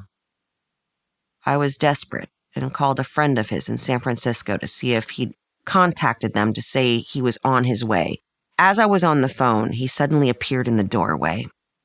He wasn't falling around anymore. He seemed sober now, focused, like he had a mission, like it had all been a ruse. I was relieved and not. A part of me wished he had gotten into a car accident and died. The truth is, in my mind, I planned his death every day. That's why I never had a gun. I used to think, I'll put a bullet through his head if he doesn't put one through mine. I'm fucked, I thought. I'm fucked. "How much did you have to drink tonight, Christina?" he said. "Not that much." "You did too. You're a fucking alcoholic." "No, I'm not. Fuck you. My friend was dying. I'm not drunk. I drove." Before I could finish, a cigarette lighter flew across the room and split the skin above my eye wide open. I still have the scar. Blood was shooting out of my face, splattering all over a sleeping bag I'd grabbed. "Oh, you want to be a little drunken whore?" he said, seething. Now he was coming at me, the bottle of tequila in his hand. He grabbed me, pulled my head back by my hair, and rather than beat me with the bottle, as I thought he might, pushed me to the floor where he held my nose and poured the entire bottle of tequila down my throat. The liquor burned. I felt the room sway. Was this really happening? I gagged on all the liquid in my stomach, hoping I could throw it up quickly before I got severe alcohol poisoning. But despite my almost instant and debilitating intoxication, I wasn't stupid. I knew how to work my shit. "I'm sorry," I said. "I deserve it. I'm sorry. Deserve it. I'm sorry." I was sitting up now, placating him, playing him. "I need to call my mom back. Tell her everything's okay," I said. She heard some of this, so I was insinuating that she might be on her way already. He sat off to the side, his fervor yet again dissipating a little once his behavior seemed to have had the desired effect. I called my mom, and I said to her over and over, "Oh no, I deserve it. I'm sorry you had to hear that. I deserve it. I deserve it." But it wasn't my mom I called. It was my security guy. As my fame had grown, it had become imperative that I have someone who would keep the crazies at bay, and I'd found a guy who once worked in an LA-based SWAT team. He was even part of the team that arrested O.J. Simpson. He was a seriously badass motherfucker, and because I kept calling him Mom, he knew. That guy got into his car, put a light on top, and made it from Canyon Country more than an hour away to my log cabin on Lookout Mountain in less than 20 minutes. When he arrived, he ran up the 80 steps as if in one bound. Coming through the back door, through the kitchen, and into the living room, he found my boyfriend sitting on the couch as though nothing had happened, and me, mostly unconscious, in and out and incoherent. Each of my breaths was apparently separated by an eternity, he told me later. "Almost dead," he said. You were almost dead. I was fading, but when I was awake, I was whispering, "Pretend I'm sleeping. Pretend I'm sleeping." My security guide didn't need any more information. "You need to leave now," he said to him. "Who the fuck are you two?" he started to say, making as if to fight him. Bad idea. It didn't take my security guy long to get him the fuck out. Saturday, December 26th, 1992. I cannot feel the freedom. Let me touch him, love him. But the chain around my neck is tight. Tug, tug at my soul, make me love you. But can't I love him? He who will not whip me, but feed me flowers, and bathe in wine, and rub my temples. But I get the beating, a lighter to my eye, blood, yet I cannot stop. For the next couple of months, SWAT guys sat outside my house 24 hours a day with all the artillery you could possibly imagine in their trunks. One of them, a guy named Bob, kept saying, "I keep seeing that asshole drive by. Can't I just shoot him? I have a license to actually kill a person." I realized a license to kill a person was not a thing, but still, I found it comforting. "Do whatever you want to do," I said. "I'm sorry if I keep leading you to believe this is the end of the story. You'd certainly think that it would be, alas." After I kicked him out, the guy moved into a place in a really nasty part of LA. It was so bad that he was sharing a room, sleeping on a bunk bed. I felt awful, yet again. I even brought him Christmas presents. I was still trying to be the best girlfriend. I showed up as a surprise at his apartment, dressed in a full Santa suit, with the beard, the long white hair, fat tummy, boots. I was carrying a huge satchel of presents over my shoulder. Because that's something he never had, a real Christmas. He had ruined mine every fucking year before that. But still, I couldn't fully see that or really know it. I wanted to be looked at as an amazing friend who did all these great things. And yes, I can hear the bargaining in my words. This is how the cycle works. That man never took full responsibility for anything he ever did. I think I was partly brainwashed for years, somehow thinking that what happened between us was my fault. For years, I thought, as much as I sit here and ridicule him and blame everything on him, there's this little part of me that added some fuel to the fire in those situations. My mind would say, "You did, Christina, you did." I have always had a strong sense that I need to take responsibility for everybody's pain, and I never want to place responsibility or fault on anybody else about anything. It's fucked up, I know that. I can't bear thinking that I'm too bold or think too highly of myself. I will forever be that girl passing the 20th Century Fox lot and innocently saying, "Oh my God, that's so weird, that's where I live." And there will always be that silence. And then my friend will always be saying, "You're doing it." It can take more than coming face to face with death to get out of a traumatic relationship. It's not rare for a woman in my situation to stay, even when she had the chance to leave. Society often judges women for staying in bad relationships, but it's not as easy as all that. I've lived it. It can feel impossible to break free of these kinds of relationships right up until the moment it's not possible. But for the terrible, seemingly endless stretch during which we stay or leave and then return, perceptions are warped, feelings subsumed, and fleeing can be harder than staying because remaining in a pain that one feels comfortable in can be easier than facing the disaster of a relationship that's over. More than all that, I think I was still so terrified, in fear for my life. But there's another truth. I was allured by the craziness in him. I guess I'll never know the full truth of who he was. There's a certain chaos that cast a shadow over all the relationships I've had. Not that they were all like this guy. It's just that they were lost souls who I thought I could fix.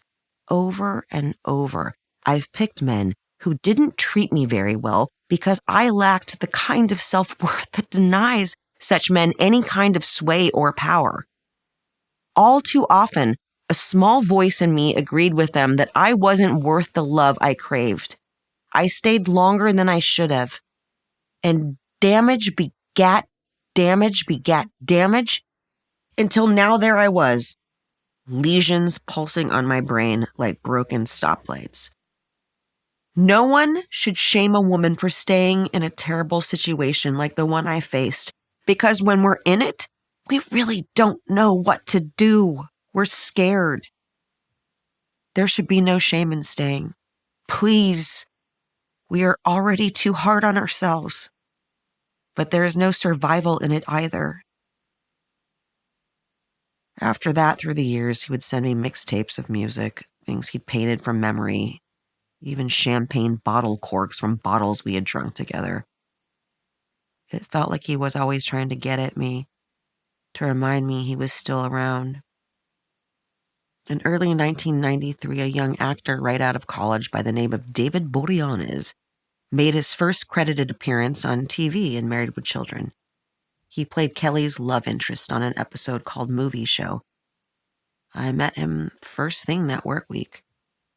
David and I quickly became friends. He was funny and kind, and we would pass our lunchtimes together. When on Thursday of that week, yet again something happened with my boyfriend, I called David, even though I'd known him for only 4 days. I can't be alone in my house, I said. And David showed up at the log cabin to keep me company. David made me feel safe in my house, and a few days later, he and I started a thing.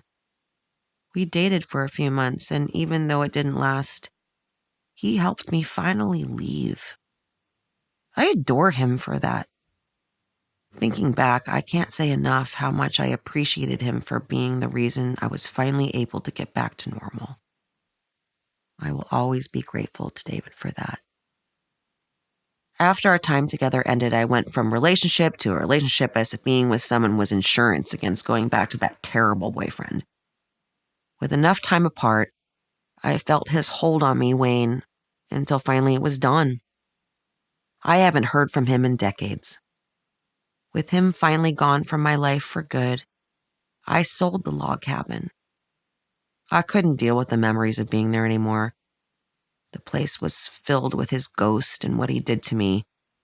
The lighter thrown, the blood spilled, the tequila forced down my throat, the nights he'd disappear into his film studio, which he'd set up in our guest house and stay there till 5 a.m, leaving me alone and wondering who this man in my house really was. Living there became too painful. The vibes were wrong. The slip and slide gang had mostly moved on, but the wisteria still bloomed and does to this day, its roots so strong, its blossoms so beautiful, a reminder and a symbol of my resilience. But the entire property also felt small and claustrophobic, and the 80 steps from the street felt like 800 some days. So on the back of the success of Married with Children and the movies I've made, I bought myself a house further up on Lookout Mountain, secluded and beautiful. It has a gate and security and a koi pond, and when you look out, all you can see are trees. I still live in that house with my daughter and my chimes and my fireplace and my nagchampa. And with these memories swirling around my bed at night, ghostly and perverse, and I'm wondering where everyone is, wondering what I did wrong, what I did to deserve what happened to me. I don't know if this experience gave me strength. I only know that in the subsequent years, I found a calmness and a serenity. Perhaps I would have gotten there eventually, regardless of whether this had happened to me. I don't know if I can say that there was a big lesson from all of it, except that it happened. And perhaps by sharing it, someone else might be able to escape more quickly than I did. Or else perhaps they might be able to listen more closely to the voice that tells them when something is terribly wrong. I certainly learned to listen to my heart, to my gut. And ever since, I haven't been controlled by anything or anyone. I'm way too important. My opinions matter. I am stronger, resilient, like that wisteria. What I went through brought me knowledge, a knowledge born out of being angry and scared. In the years after all this, I found my footing, but I had to be constantly vigilant about how it screwed me up when it came to relationships. I wasn't looking for just any man, not looking for a father figure. I wasn't looking for an equal. Before, I would attract guys who I could control or who controlled me.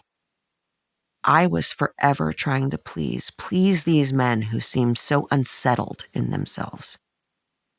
I also learned not to sell myself short. I learned to have some respect for myself.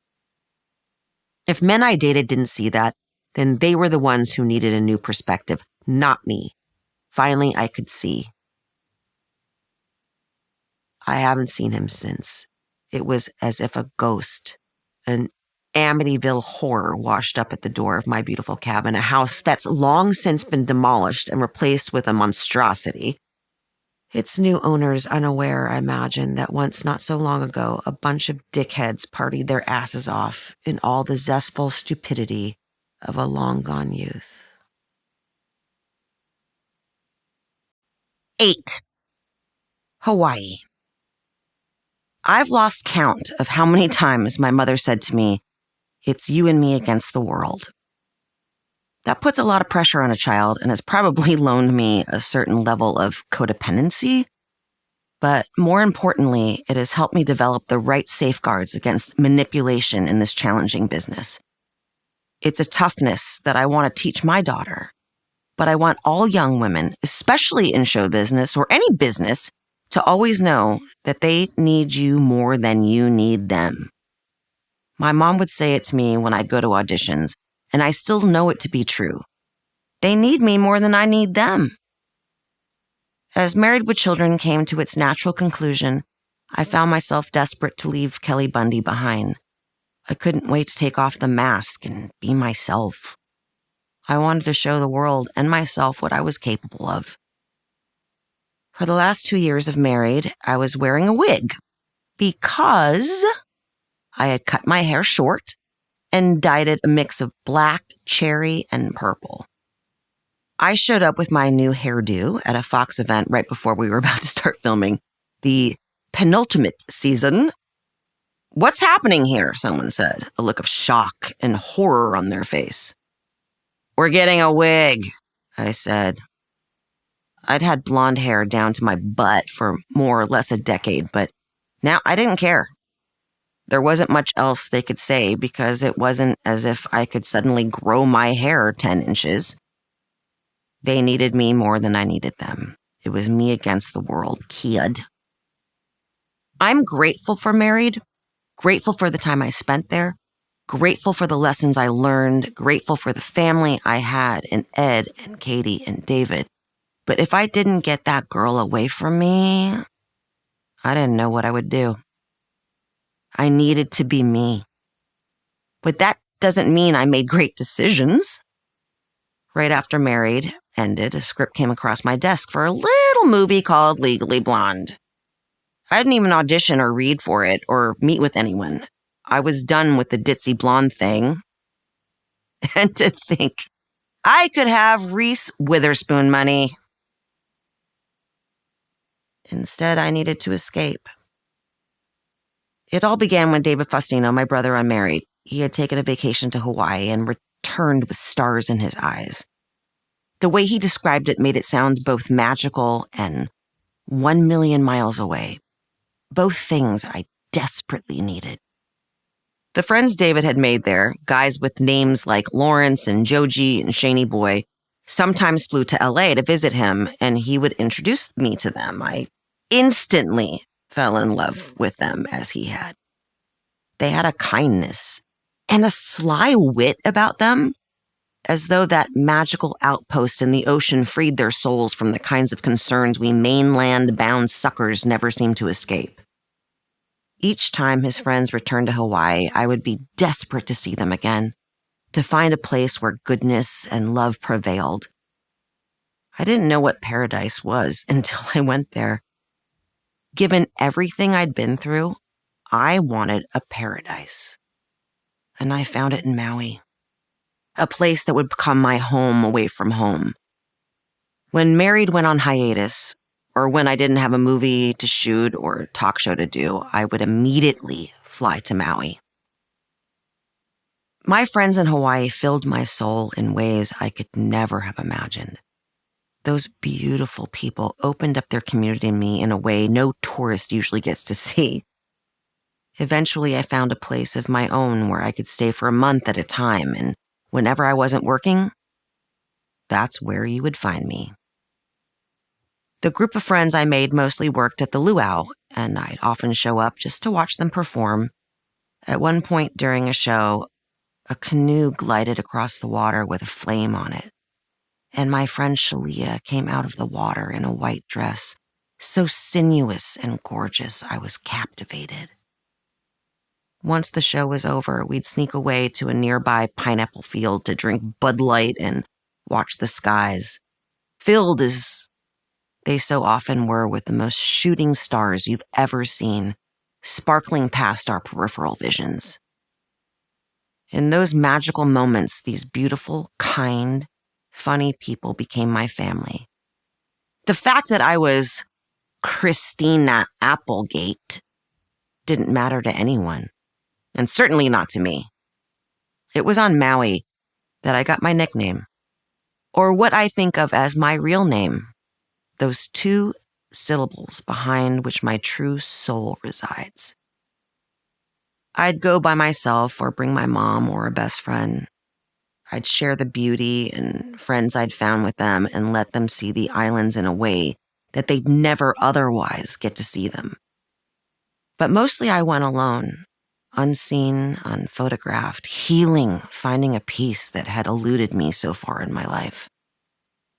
For a while, I was hanging out with, you know what I mean, fucking a boy on Maui.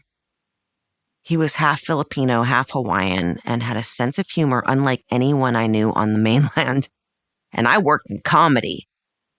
Ours was an easy, pure relationship, the kind those islands and my happiness and lack of complication while they are made possible. Thursday, April 1st, 1993. The clouds may tear upon my face, but the sun is in my soul. The boy's fingertips have healed the wound for now. Still, I am stale. Still, I scramble, not seeing what is right or wrong. He lurks about my universe, stabbing when I close my eyes and spitting when I speak. His hands are cold around my throat. I cannot breathe. I once brought an LA boyfriend to the islands, but my Hawaiian lava wasn't happy about it. One time we all headed to a club on Front Street, a club that has since burned down, to the agony of my heart and the hearts of so many on Maui. And while we all partied and danced, I was amused to see a woman walk past my LA boyfriend and playfully pinch his butt. I was laughing, and my girlfriend, a beautiful 19-year-old Samoan woman, asked me what I found funny. "Oh, nothing," I said, pointing vaguely at the dance floor. "It's just that chick over there. She just pinched my boyfriend's butt." Big mistake on my part. Without a word, my friend strode over to where the pincher was standing and hauled off and punched her right in the face. Next thing I knew, we were all in the parking lot, and this whole damn kerfuffle was ablaze, dust rising, fists flying, hair pulling, the whole 9 yards. At one point, there was a break in the action, and my friend came over to me. I must have looked completely horrified. "What's wrong?" she said, out of breath. "Honey," I said, "small problem. That wasn't her. Wrong chick. You literally punched the wrong person." after a comic pause during which we both realized the ridiculous stupidity of what had just happened, and thankfully, no one got hurt, we burst out in hysterical laughter and ran to my car as fast as we could to get the hell out of there. We've talked about that story a lot in the intervening years. My friend is older now. I hate how time does that. And she doesn't love that story as much as these days. She's matured and doesn't live in that world anymore. And that boyfriend with the pinched ass didn't last, of course, but hey, to quote my mother, I never met a junkie I didn't like. As much as I wanted it not to, real life still had a way of asserting itself on Maui. April 18th, 1995, Maui. It's funny that the only time I feel inspired to write is when I'm here. The only time I can reflect. My mom has cancer. She was diagnosed about 5 months ago. It's only temporary. I know that. I have to. She's going through chemotherapy now and has been so hard on her and me. But there is such a great lesson to be learned here about life. Just how important it is to be happy. It sure isn't easy to acquire. I know that. I'm so disillusioned as to what it really is. I think it might be the sense of now. As simple as that may seem, now isn't so bad as long as you are truly in it. Life is a gift. It's unfortunate that we all take life so for granted. My mom had breast cancer back in 1980, but this time, 15 years later, it was ovarian. I was pissed off that she had cancer a second time. Your mother's not supposed to have cancer. She's not supposed to not be able to take care of you. I resented it in a way. I couldn't take it. I hated every second of it. She faced 2 years of chemo and 10 surgeries, one of which removed half of her intestines. She lost all her hair and became so fragile, immunocompromised and sick. It was scary as fuck. I couldn't bear to see her like that. It crushes me that my own child is going through this now in her own way. But my mom also saved a lot of women when she went through ovarian cancer because initially the doctors couldn't find the cancer in her ovaries, even though it was genetically marked to be ovarian cancer. In recent years, researchers have discovered that ovarian cancer can start in the fallopian tubes. And I understand that my mom's case was one that spurred on the research. For many women, by the time cancer is found in the ovaries, it's too late. These days, women also have their fallopian tubes removed when they have a hysterectomy, eliminating the danger of cancer in the fallopian tubes remaining undetected. My mom survived, but it was a dark time for both of us. I found myself struggling with dangerous thoughts, even on my island oasis. And now the saddest. A beautiful girl named Jennifer Justice took her own life on Sunday. Although I wasn't extremely close to her, I'm affected all the same.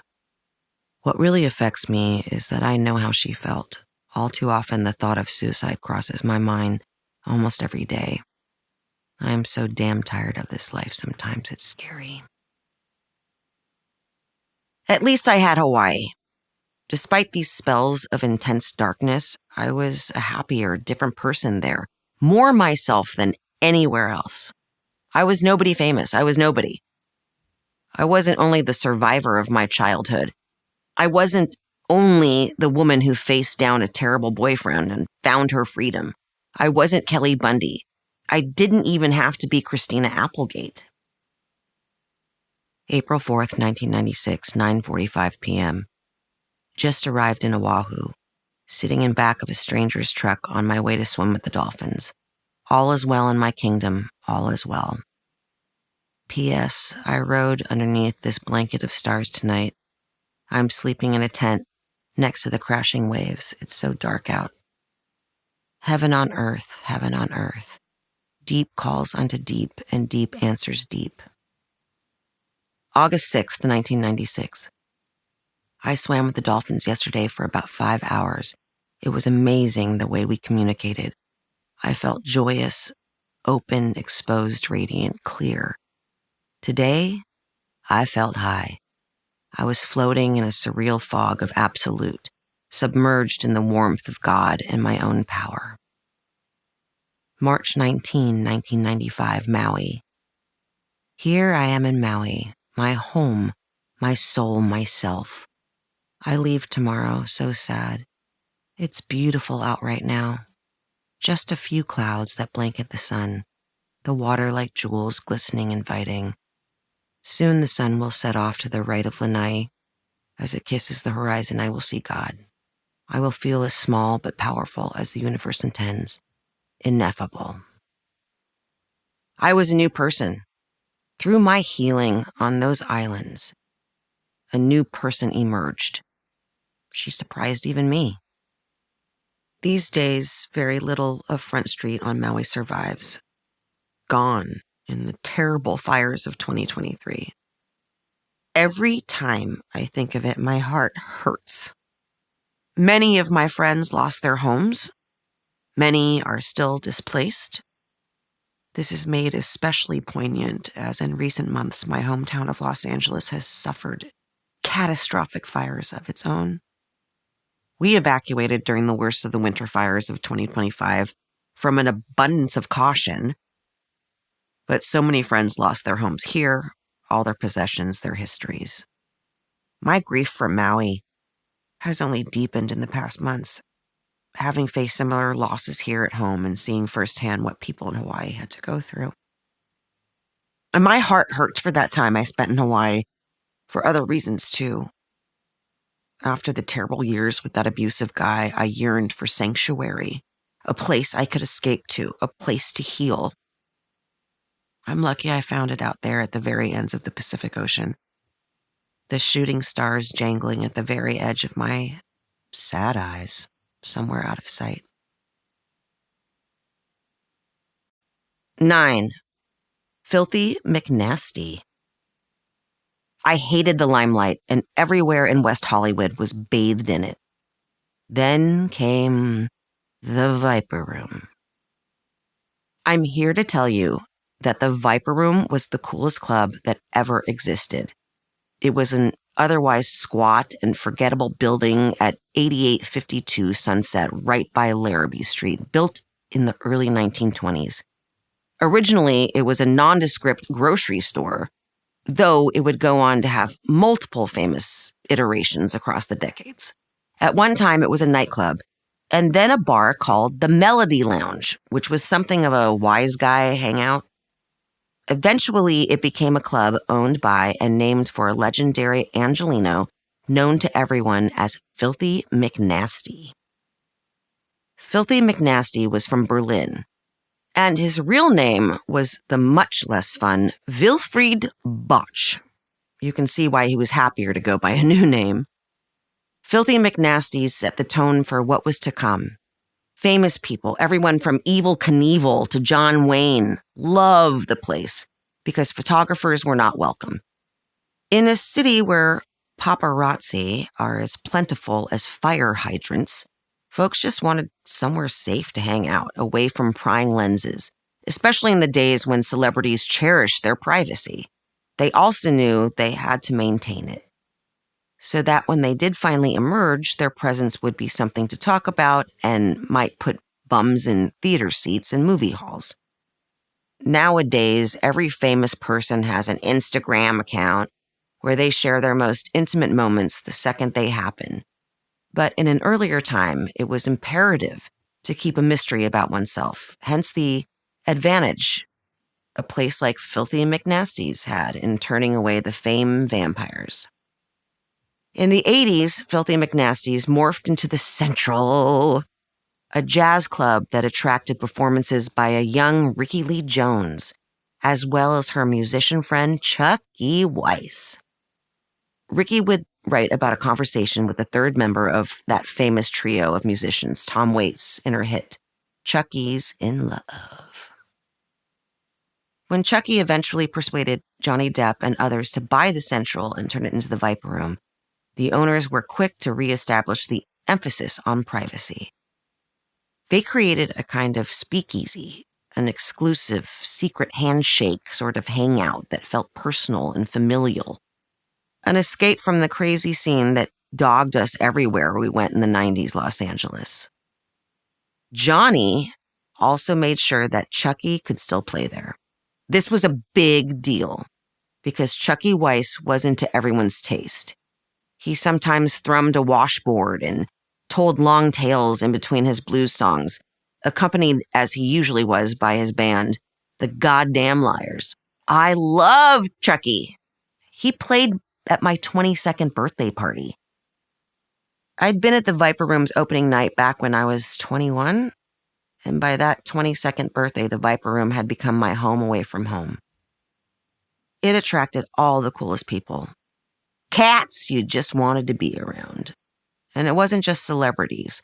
It was all manner of weirdos, us weirdos, as we put it. Everyone was treated the same on the inside. No special treatment for being famous or known. Everyone was a character in their own way. Like these 4 guys called the Millionaires Club who were never seen in public unless they were dressed in 3-piece suits. Shannon and Carolyn and Tommy ran the Viper Room back then. They were the bartenders and managers, but really, they were its beating heart. Sometimes when Shannon was overwhelmed, she would make me help her at the bar. Then there was Shanji, who ran the front desk. These were my people. The Viper Room was a list place. You couldn't get in unless you were on it. But not for me. For me, it was a home. I was there almost every night. Everyone felt like family, even the bouncers like Big Ed, who was 6'5" and could crush you if he wanted to, but who was also the sweetest man alive. I felt safe because Johnny had a standing policy of no assholes in the Viper Room. He wanted to create a place he could relax and hang out, and I felt the same way. It was the club where I could go and have drinks with a bunch of fucked up fuckers who didn't care who I was, and I didn't care who they were, as long as they were interesting and unfazed by fame. Most nights, there weren't even paparazzi outside. Everything both inside and outside the Viper Room was painted black. The air was always thick with cigarette smoke because Johnny would never have a place that you couldn't smoke inside. He once said, "I wish I could graft another mouth on my cheek so I could smoke more." There was a bar and booths and my favorite spot, a secret room with one long bench opposite a wall that consisted of a one-way mirror, so you could sit in there on the bench and watch the whole club. It was a quieter spot where you could go and be alone, where you could corral your thoughts and take a breather. You could barely even hear the music. Carolyn or Farrell or another friend and I would sit on the bench and chat. Johnny instilled a cherished level of privacy for anyone, not just celebrities. The first rule of Fight Club, etc. It was our safe haven, a private place. And that's how it will remain. August 15, 1993. Last night at the Viper Room was a real turning point for me. I was elated and was feeling extremely close to myself. I'm happy. I realize that, even though the guilt is major, I realize how much better my life is without my abusive boyfriend, how free I feel. It's wonderful. How much time I have to take care of the important things in my life. Even though I am exhausted today, my heart burns with so much love for my life. And so it is. It's too bright and patient for us to wallow. So let us be grown. Let us all blossom and sit under the apple tree. Sometime in 1995, I joined a show at the House of Blues called the Choreographers Ball. All the choreographers in Los Angeles and beyond would put on a huge, beautiful dance production. It brought a real dance culture to Los Angeles, which at the time was not a thing. I remember performing to Black Coffee and a Prince song called How Come You Don't Call Me Anymore. It was a wonderful chance for me to express myself through dance, something I'd done all my life, but not always to an audience. Through friends, I ended up meeting Robin Anton, a dancer and choreographer. We hit it off. She even moved into my house for a while. And out of that friendship came the Pussycat Dolls. Robin had been toying with creating a mixture of Bob Fosse, the Rocky Horror Picture Show, and burlesque, with some fake striptease thrown in for good measure. But mostly, it was Fosse, Fosse, Fosse. Initially, there were no singers. And we didn't even have a name. We danced to anything from Eartha Kitt to the music from Kiss Me Kate and Sweet Charity. I described it back then as a cross between Anne Margaret and James Bond girls. We would head to the dance studio I'd built in my house and work out the choreography.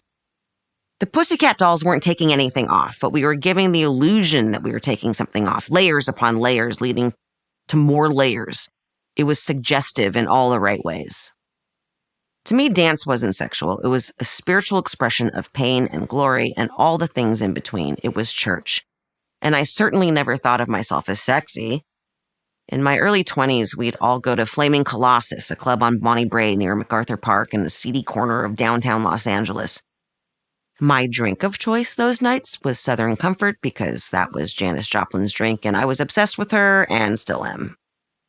One night, some guy said to a friend of mine, "God, Christina is the unsexiest person I have ever met." Why my friend thought she should pass this on, I'll never know. But once again, a random comment from somebody I should have been able to ignore played directly into my insecurities. I was in the cover of People's 100 Most Beautiful once, and I remember coming across a comment that said, "I wasn't beautiful. I was just chosen because I'd had cancer." Those feelings ran deep into my relationships and into the bedroom. Not one time have I looked in the mirror, even all dolled up, and thought, "Oh, I look good." Not once. Never. Swear on my life. From the first day I could think until writing this sentence. Sure, I've seen okay pictures, but I've always put it down to the hair piece or the lashes or the lighting or the airbrushing. It's never me. Over the years, I have scrawled multiple phrases in lipstick on my bathroom mirror so I don't have to look at myself. I read the words instead. If I fail and catch a glimpse, I feel sick. I've lived my whole life on screen, but if I ever catch the shows or movies on TV, my familiar internal monologue of fat, ugly old pushes its way in. But dance takes me out of my head and into my body. It's about being me.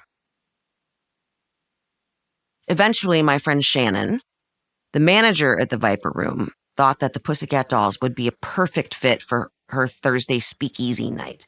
Thursdays at the Viper already had a fun Prohibition-era feel. DJ Dean R. Miller had been playing early 20th century music every Thursday for months, and folks would dress in fedoras and suits. It was gangster, but in the original meaning of the word. Shannon told Johnny about the dolls, and he invited us to audition for a Thursday night spot. While he smoked his smokes, we did our thing. I remember dancing to Eartha Kitt track My Discarded Man. The dolls were very old school Fosse, making people think that they were seeing something risque when they were really seeing only the magic of dance. We had rhythmic gymnasts in our group and ballet dancers on point. There was one girl named Sia who would do her entire performance on point while holding a cigarette, taking her leg up high above her shoulder. "This is so fucking cool," Johnny said when we were done. "This is why I opened the place. This is so Thursday." And that was it. He loved it. We were part of the Viper Room's Thursday night entertainment for the next decade. We quickly became a phenomenon. It got so big that we would feature guest stars like Gwen Stefani and Christina Aguilera. Back then, we were still lip-syncing for fun, dancing to 1940s songs. So many women wanted to be a part of it. It was empowering. They wanted to do new things, unexpected things. They wanted to feel something that they had never felt before without it being blatant or for someone else. And then the next thing we knew, we were at the legendary Roxy nightclub and we were selling out shows everywhere we went. That's when Jimmy Iovine told Robin that the Pussycat Dolls should really be a singing group, not just a dance group. And Robin, the businesswoman that she is, took the idea and ran with it. We'd gone from playing the Viper Room to the Roxy. If you can create a singing group that becomes #1 on the charts, hell yeah, Robin, go for it. I'm proud of her. I really am. But I was also disappointed. The dancing had subtly changed. Suddenly there was a lot of "but," if you get my drift. The line to see us would be around the corner. I remember saying to Robin during one Christmas performance, "There's a lot of booty touching going on." Things were off, but empire's got an empire. Robin arrived places in a Bentley now. Good for her. But it wasn't what I'd originally been a part of. But hey, man, we got don't ya? Don't you wish your girlfriend was hot like me? There was never a sentiment I thought of for myself, but Nicole Scherzinger and a few OG dolls dominated. How cool is that? By my mid-20s, things were changing everywhere I looked. Being free and single and doing your thing was one thing, but going to a club most nights was something that didn't entirely appeal anymore. Many of us left and never went back. My life altogether was way too complicated by my mid-20s for me to even think much about the Viper Room. I was all over the place, veering from dating to tending to my mother's health, to God, of all things. February 15th, 1996. Wow, it's been a long time since I took the time to reflect. Since the last entry, I've been through a lot. Men, shit, etc. I'll start with the name list. Derek, Richard, Ryan, Dennis, Rio, Ashley. Once again, I might have gotten myself into a bit of a drama. Not too bad, though. Oh, yeah. Troy. New York City, New Year's. There might be one more, although I can't really remember. Mom went through a lot with the cancer, but she's okay now. I found God, and it's the best thing to ever happen to me. Agape. My life, my breath. I take too many classes, do too many things. I think I'm happy. I don't really know anymore. My house is beautiful. Can't think. As the 1990s continued, my diaries chart my growing relationship with spirituality and God. I discovered the Agape International Spiritual Center, which had been founded in 1986 by Dr. Michael B. Beckwith, a charismatic and brilliant man. The center is not traditionally Christian in that it draws from multiple sources, multiple faiths, and often from more esoteric, Gnostic traditions, all in the service of teaching and how an individual may cultivate their own unique relationship with this ineffable presence and live in conscious connection with it. Agape resonated with me because my mom had always raised me to believe in an interconnectedness, an idea that God and I and God are one. June 13, 1996. I trust in God. I surrender. I am one in the spirit around me. It's okay, God, I get it. I heed my own words. Know you are there. Amen. This surrender I was feeling pushed me into a fresh perspective on my life, one I'd struggled to find in the past. For me to tell my diary that I loved myself, as I did in June 1996, was such a different song from the one I'd been singing for most of my life. But sometimes the gains I had made could ebb within a day. Such was the trauma I carried with me, and such is the struggle the faithful have when God seems absent. June 18th, 1996. I know you are present. I know you are present. But I feel so sad, confused, and tired today. I have faith in you and in me. Help me let it all go. You don't have to move the mountains. You just have to give me the strength to climb. You don't have to move the stumbling blocks, but lead me on, God. Pull me through. I know I must embody the truth about you and myself, but why do I feel so shitty? Is it because I lost faith today? Is it because I became fearful? I don't want to fuck this up. I am the I am. God, I am divine. I am love. I am radiance. I am success. I am what you are. Amen. Back and forth I went, feeling filled with faith, then feeling lost to doubt. Yet the underlying sense from those years was that faith had stripped away the worst excesses of my self-hatred and had begun to give me a glimmer of self-esteem. 10. Red Wedding. In the early summer of 2001, I shot a movie with Cameron Diaz called The Sweetest Thing. Cameron and I clicked from the moment we met at auditions. I loved every day of working with her. It never even felt like work. And that movie was such an important source of joy in my life at the time. During the movie, we take a road trip, and it was during these car scenes that we really bonded. When filming a car scene, the vehicle you're in is attached to what is called an insert car, essentially a truck filled with cameras and sound guys that's towing your vehicle on a process trailer to give the illusion that you're driving. Everyone in the insert car can hear everything the actors say, even in between takes, because there's no efficient way to cut the sound off while cameras are reset and positions retaken. Cameron and I had learned all the words to a song called Tales of Taboo, which we referred to as Belgian waffles, because of a particularly foul lyric. The song was by a performance artist named Karen Finley. We were filming up in Sausalito, along a road that's used a lot for movie sets in San Francisco, and we have to go all the way down the road, turn around, and come back. The whole process took forever. So in between takes, our favorite thing to do was play Tales of Taboo on the car stereo and sing along to it as loudly as possible, causing the crew to cringe half to death because it's the dirtiest song you've ever heard in your life. I urge all listeners to listen to it immediately and do as Cameron and I did, learn every word and sing it at high volume whenever possible. The wonderful Parker Posey was also in that movie, and when she heard us singing Tales of Taboo, she offered a song of her own, Fuck the Pain Away by Peaches. Sorry, Parker, I said, but compared to Belgian waffles, Fuck the Pain Away sounds like something from Blue's Clues.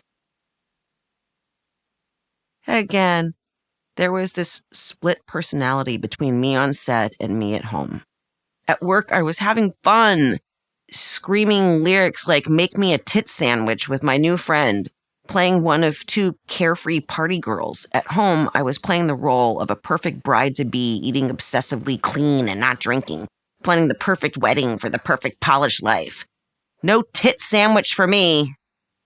Who wants to go to a wedding where no one is allowed to drink alcohol? I can't imagine there's a single person in the world who would choose to watch two people get hitched while stone cold sober. But in October 2001, if you attended my first wedding, I was determined that you were going to be crystal clear mentally and physically for my vows. It had to be perfect because he was everything my family wanted for me. He had more than $3.50 in his bank account and didn't rely on me monetarily. Handsome fella. He liked sports, so Dad was on board. It felt like the right next step after years of disappointment. He disappointed no one, except maybe me. If I went to a wedding now and they didn't serve alcohol, I'd leave. Thank you very much. I don't mind if you're no good at drinking and want to abstain while you make your vows, but it's also not my fault you're bad at it. I had become such a health freak, and I was dead set on everyone being spiritual and clear, so I banned drinking before the ceremony. I'm sure all my friends hated me. Or they had hip flasks hidden in their pockets. I hope they did. I think my poor bridesmaids snuck a drink or two when they were getting ready.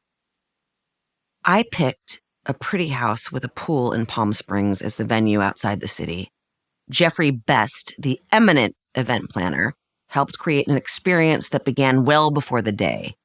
I made beautiful invitations, and when people accepted, they received a slim, leather-bound journal with a string wrapped around it that had all the available accommodations, the schedule of events, everything that you would need, and a notice that the wedding would be dry, of course. Leading up to the big event, I had been running every day, dancing every day. I'd quit drinking, was barely smoking cigarettes, nothing. I would end up smoking a lot on the actual day.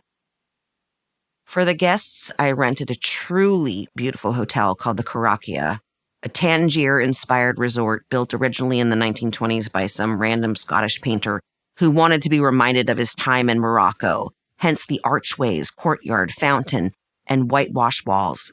There were fire pits and pools. Every room was different, and there were no TVs.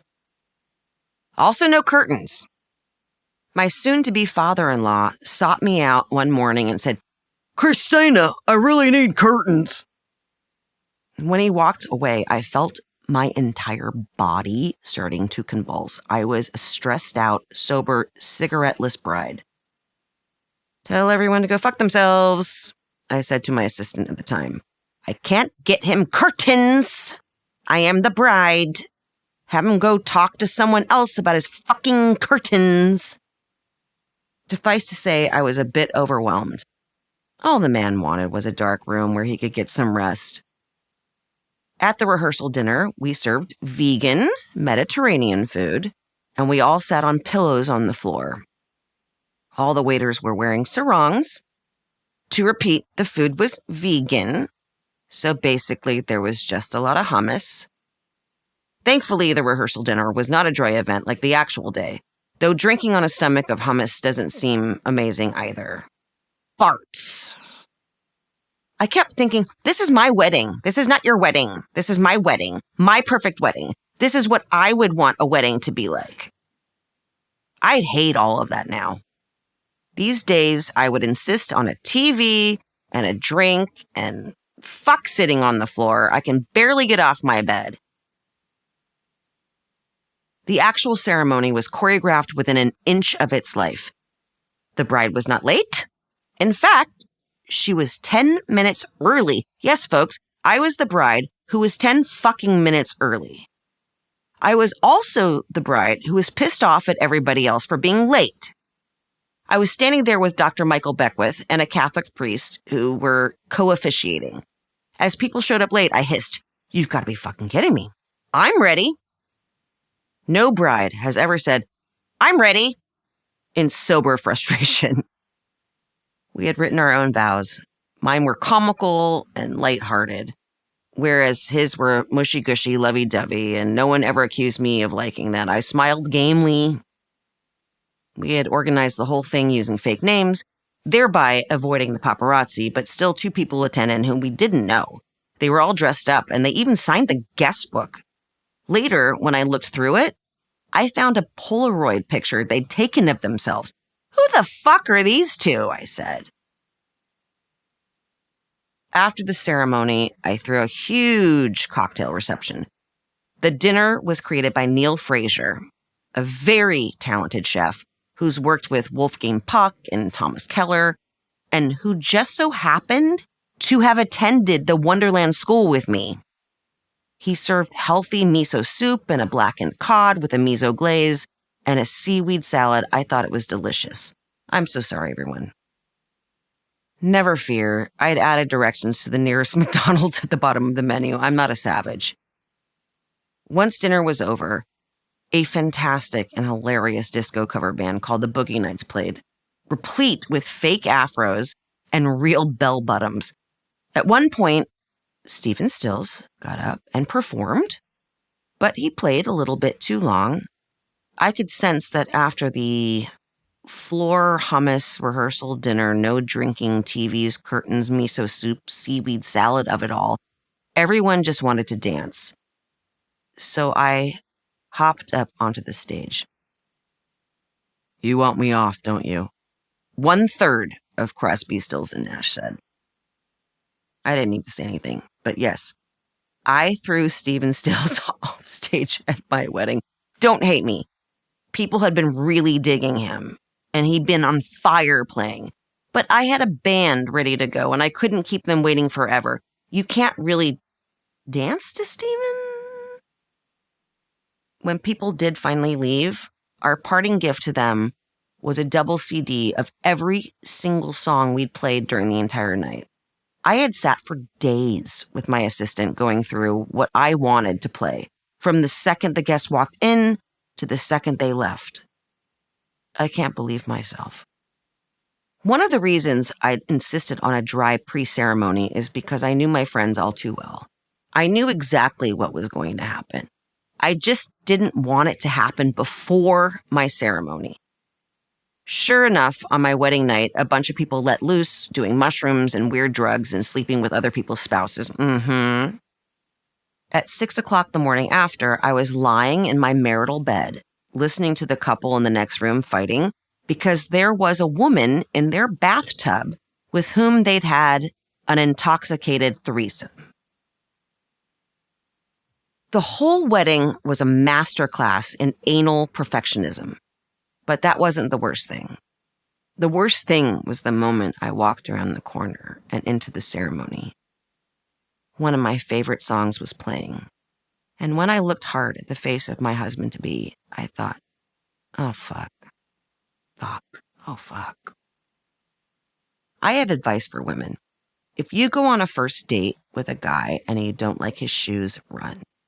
Shoes are a telltale sign of whether or not a relationship will last. For our first date, he had shown up in boots, not even cowboy boots. I think they were supposed to look like cowboy boots, but they missed the mark by a wide margin. No one should wear such things, but especially not if you live in Los Angeles, California. The whole time during that dinner, I remember thinking, those shoes are so bad. Bad shoes, bad shoes, bad shoes, bad shoes. But another voice said, you're doing it again. This is the right person for you. He's got his shit together. He's attractive. He has a career. We were just very different. I'm scrappy. I tell fucked up jokes. I can be offensive and rough around the edges. He was none of those things. I never considered stopping the wedding. For a start, I was halfway down the aisle. I kept thinking, don't be that guy, don't be that guy, don't be that guy. You're sabotaging, you're sabotaging, you're sabotaging. Because there I was in my custom gown, the center of this beautiful fucking wedding filled with all the perfect that you could possibly imagine. And I knew right then that this man was not it for me. About a year after I first met him, and a couple of years before we married, we'd gone on a trip up the coast to the Ventana Hotel in Big Sur. We were together in a place where I was happy, but I also found myself alone a lot as he often attended classes at a nearby Esalen Institute, just like Don Draper at the end of Mad Men. I stayed back by myself at the Ventana on my hammock writing in a new journal with blank pages I'd hoped to fill with our happiness together. August 19, 1998, 11 a.m., Big Sur. It's wonderful to begin a new book. The other was so weighted down with pain and confusion. I needed to let it go. 5 years, I wrote there in that previous journal. 5 years. No need to look back again. I understand it all. It molded me to who I am now in this moment, and I am grateful for that. So the unknown seems bright, exciting. I feel strong. I feel pretty good. How exciting. I can't wait to see how it will unfold. God is good. Life is a gift, and so it is. Amen. I was looking out on the Pacific Ocean, swinging in a hammock, under perfect skies, and I was overcome with a feeling that I'd never had before. Not quite 27 years old, and this was the first time I could actually think, this is what happiness feels like? I'm staggered still that it took me nearly 3 decades to experience a moment of actual freedom, bliss, happiness. I know that the tyranny of happiness and the search for it has warped our culture and made so many of us unhappy. Even so, to have spent all those years alienated from such a basic human need fills me now with sadness. A kind of root regret that is very hard to shake. Superficially, I was a success.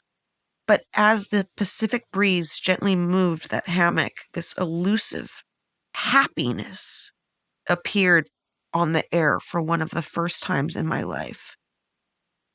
I wish I could have stayed in that place forever. August 24, 1998. Why do we have so many issues? I was so pissed. But all the truth finally came out. It still hurts. I still don't trust him altogether. What in me can trust? Why is it so fucking hard? He pulled something so shitty yesterday, it freaked me out. But he was rigid. I was looking for an out, a way out so I could feel free again, so I don't have to fucking worry about getting hurt again. I do want it to work. He certainly is a prize. But because he's so handsome, it scares me. I feel sometimes that I don't think he's sincere, that he's full of shit. That he really doesn't feel for me the way he says he does. But what is that? Is it me not thinking I'm enough, or is it truly a lack of sincerity? I guess I'll know for sure when he makes the real commitment. There I was, designer gown, sober, filled with hummus and sorrow, realizing I was making a mistake. And by 2006, we were divorced. And happiness eluded me once more, that fleeting butterfly, the hint at the edge of my vision that once I turned my sad eyes to see vanished. 11. Bing, bang, boom. Before I made Anchorman, I'd never really done much improv comedy. As I've said, I always thought comedy was better when it was scripted, choreographed, serious. My agent sent me the script and I rolled my eyes. Too campy, too ridiculous. I wanted to be taken seriously. As I've said, I was a bit of an asshole. I knew Will Ferrell was on SNL at the time, but other than that, I had no real idea who anyone was, including the director, Adam McKay. I went to the audition begrudgingly because my agent said it was a good idea. All I wanted was to have fun in auditions. It's not life and death. Nothing is life and death in show business. Maybe my less than serious approach to that audition helped because I did well and I was asked back for a screen test. So there I was, sitting in a room with 3 other girls who had also been called back, each of us getting our hair done and prepping to go in. And then it was my turn. At one point, we were running the scene in which Veronica and Ron are firing insults back and forth from behind the news desk while the credits roll. I liked sparring with Will. I had a great time with it. Then just as quickly we were done, bing, bang, boom. Okay, Adam said when we finished. Now do a take for fun. My mind went blank.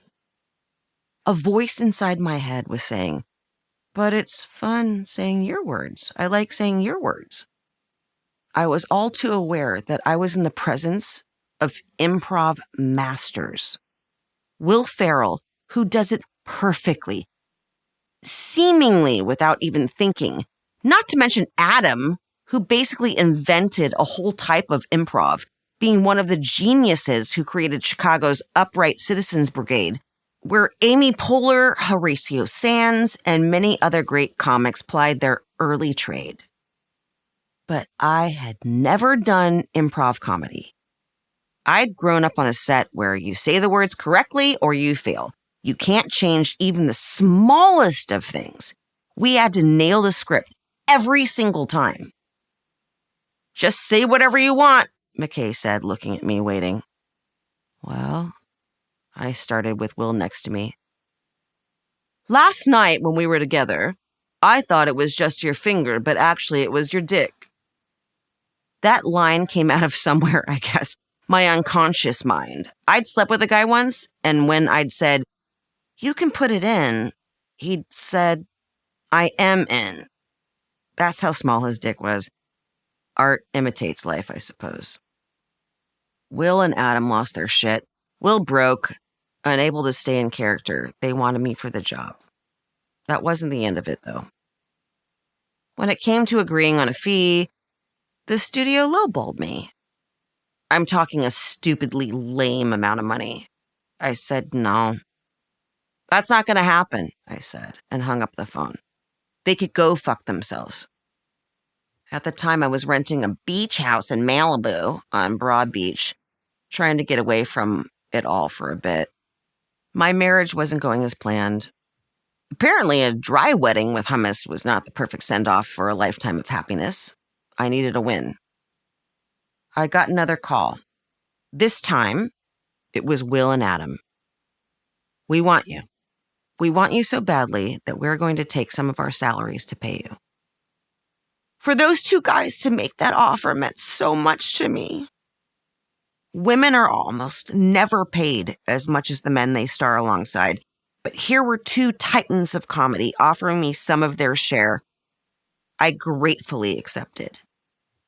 I was touched, but I still thought this bizarre and over-the-top movie wasn't entirely my jam. Then I arrived to set and found Steve Carell, Paul Rudd, David Koechner, Fred Willard, and Will and Adam. I was working with the best actors I've ever worked with in my entire career. Except for James Marsden, but we'll get to that. It was total dream stuff. I was in heaven. Adam was no different on set than he was in the audition. He would often say, "Okay, now just do one take for fun." I still found myself thinking, but it's fun saying your words. I like saying your words. I tried to watch the others to see what I could glean from how they did improv. Steve had taught improv, for fuck's sake, at the legendary Second City. Then there was Fred. I thought Fred Willard was the funniest man on the entire planet. There's a scene in which Fred, playing Ed Harkin, is in his office talking to someone on the phone. We, the audience, don't know who, and Chris Parnell and I come swerving in with a pressing thing to tell him. Fred holds me off with a hand gesture, and I stand at his desk and watch as he talks into the phone. I have no idea where he would have gotten hold of German pornography, but you and I are mature adults. We've both seen our share of pornographic materials. Oh, you never have? Of course you haven't. How stupid of me. Neither have I. I was just speaking in generalities. Right, I'll stop by the school later, Sister Margaret. This was not in the script, and it was exactly my type of humor. Chris and I had to stand there and try not to crack. I barely made it through. There I was with these masters of improv. Will, Steve, Adam, Paul, David, and Fred. That's just how their brains worked. Everything came from the central tenet of improvisational comedy, which states that whatever is said is accepted and built upon, the shorthand for which is yes and. For me, all of this was new. On set, I'd find myself saying to anyone who'd listen, "Teach me, Obi-Wan." But Steve Carell, especially, would just insist that I didn't need to be taught, that I could do it all by myself, which was such a beautiful act of belief in me. No one sat me down and held my hand and looked lovingly into my eyes and told me their wisdom. They just said, "Fuck you, you know how to do this." So I studied what they did and tried to soak in their brilliance, until after days and days on set, my brain suddenly opened a portal and stuff just flew out. I had no idea where these thoughts were coming from. I was wholly unacquainted with the words that were coming out of my mouth. Truly, a part of my mind had unsealed. It had grown a new and entirely surprising ability to improvise. Sometimes when you're hired for a comedy movie and the man's the star, he's supposed to be the funny one, and you're not supposed to take away from that. This was not the case with Anchorman. I was able to go toe-to-toe with them. It was a masterclass I've taken with me on all of my subsequent professional journeys. Years later, I'd shoot Vacation with Ed Helms. I think it's one of the funniest movies I've ever done, but still, I felt my part was written light. The directors listened to me and punched up the character of Debbie Griswold, Ed's character's wife, and I felt like an equal partner to Ed because I got to do my thing. Too often on set, you have to fight for your place with men because they don't like it when you're too funny. Another time, I auditioned for a movie, and I know that I didn't land the part because I was funnier than the lead actor. At the audition, I was getting bigger laughs than he was, and the directors were cracking up at me, not at him. He was not laughing. Then, there's the flagrant mansplaining of it all. I auditioned for the role of Geneva in a Ron Howard movie, The Dilemma. The movie was the star of Vince Vaughn, who I had already worked with on Anchorman. At the audition, Ron suggested, "Why don't you guys just improv for a couple seconds right before you get into it?" Given our previous experience together, I was surprised when Vince looked at me straight in the face and said, "Do you understand what that means? It means we're going to make up lines before we get into the scene." Come on, bro. Are you kidding me right now? I thought. Needless to say, I didn't get the gig. Winona Ryder did, and I'm betting she improv the shit out of that scene. Improv can be scary, but bears are worse. On Anchorman, during the bear pit scene, one of the animals we were working with was busy being a bear, and I thought it moved in my direction. I shrieked. A total reasonable response to being near a very large animal, however innocent it was.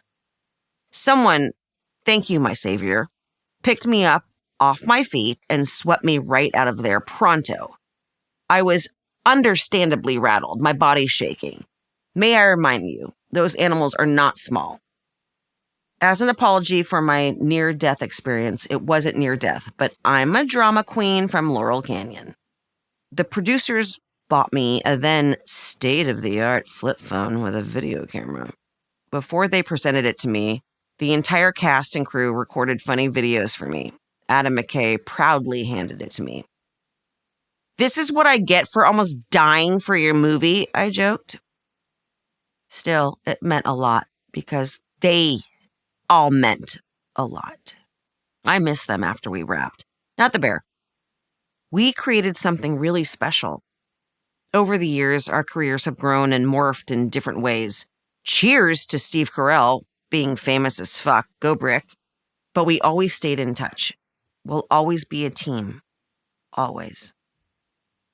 We all have been so close that even Paul Rudd house sat for me while he was doing 40-Year-Old Virgin, and I was in New York City doing Sweet Charity.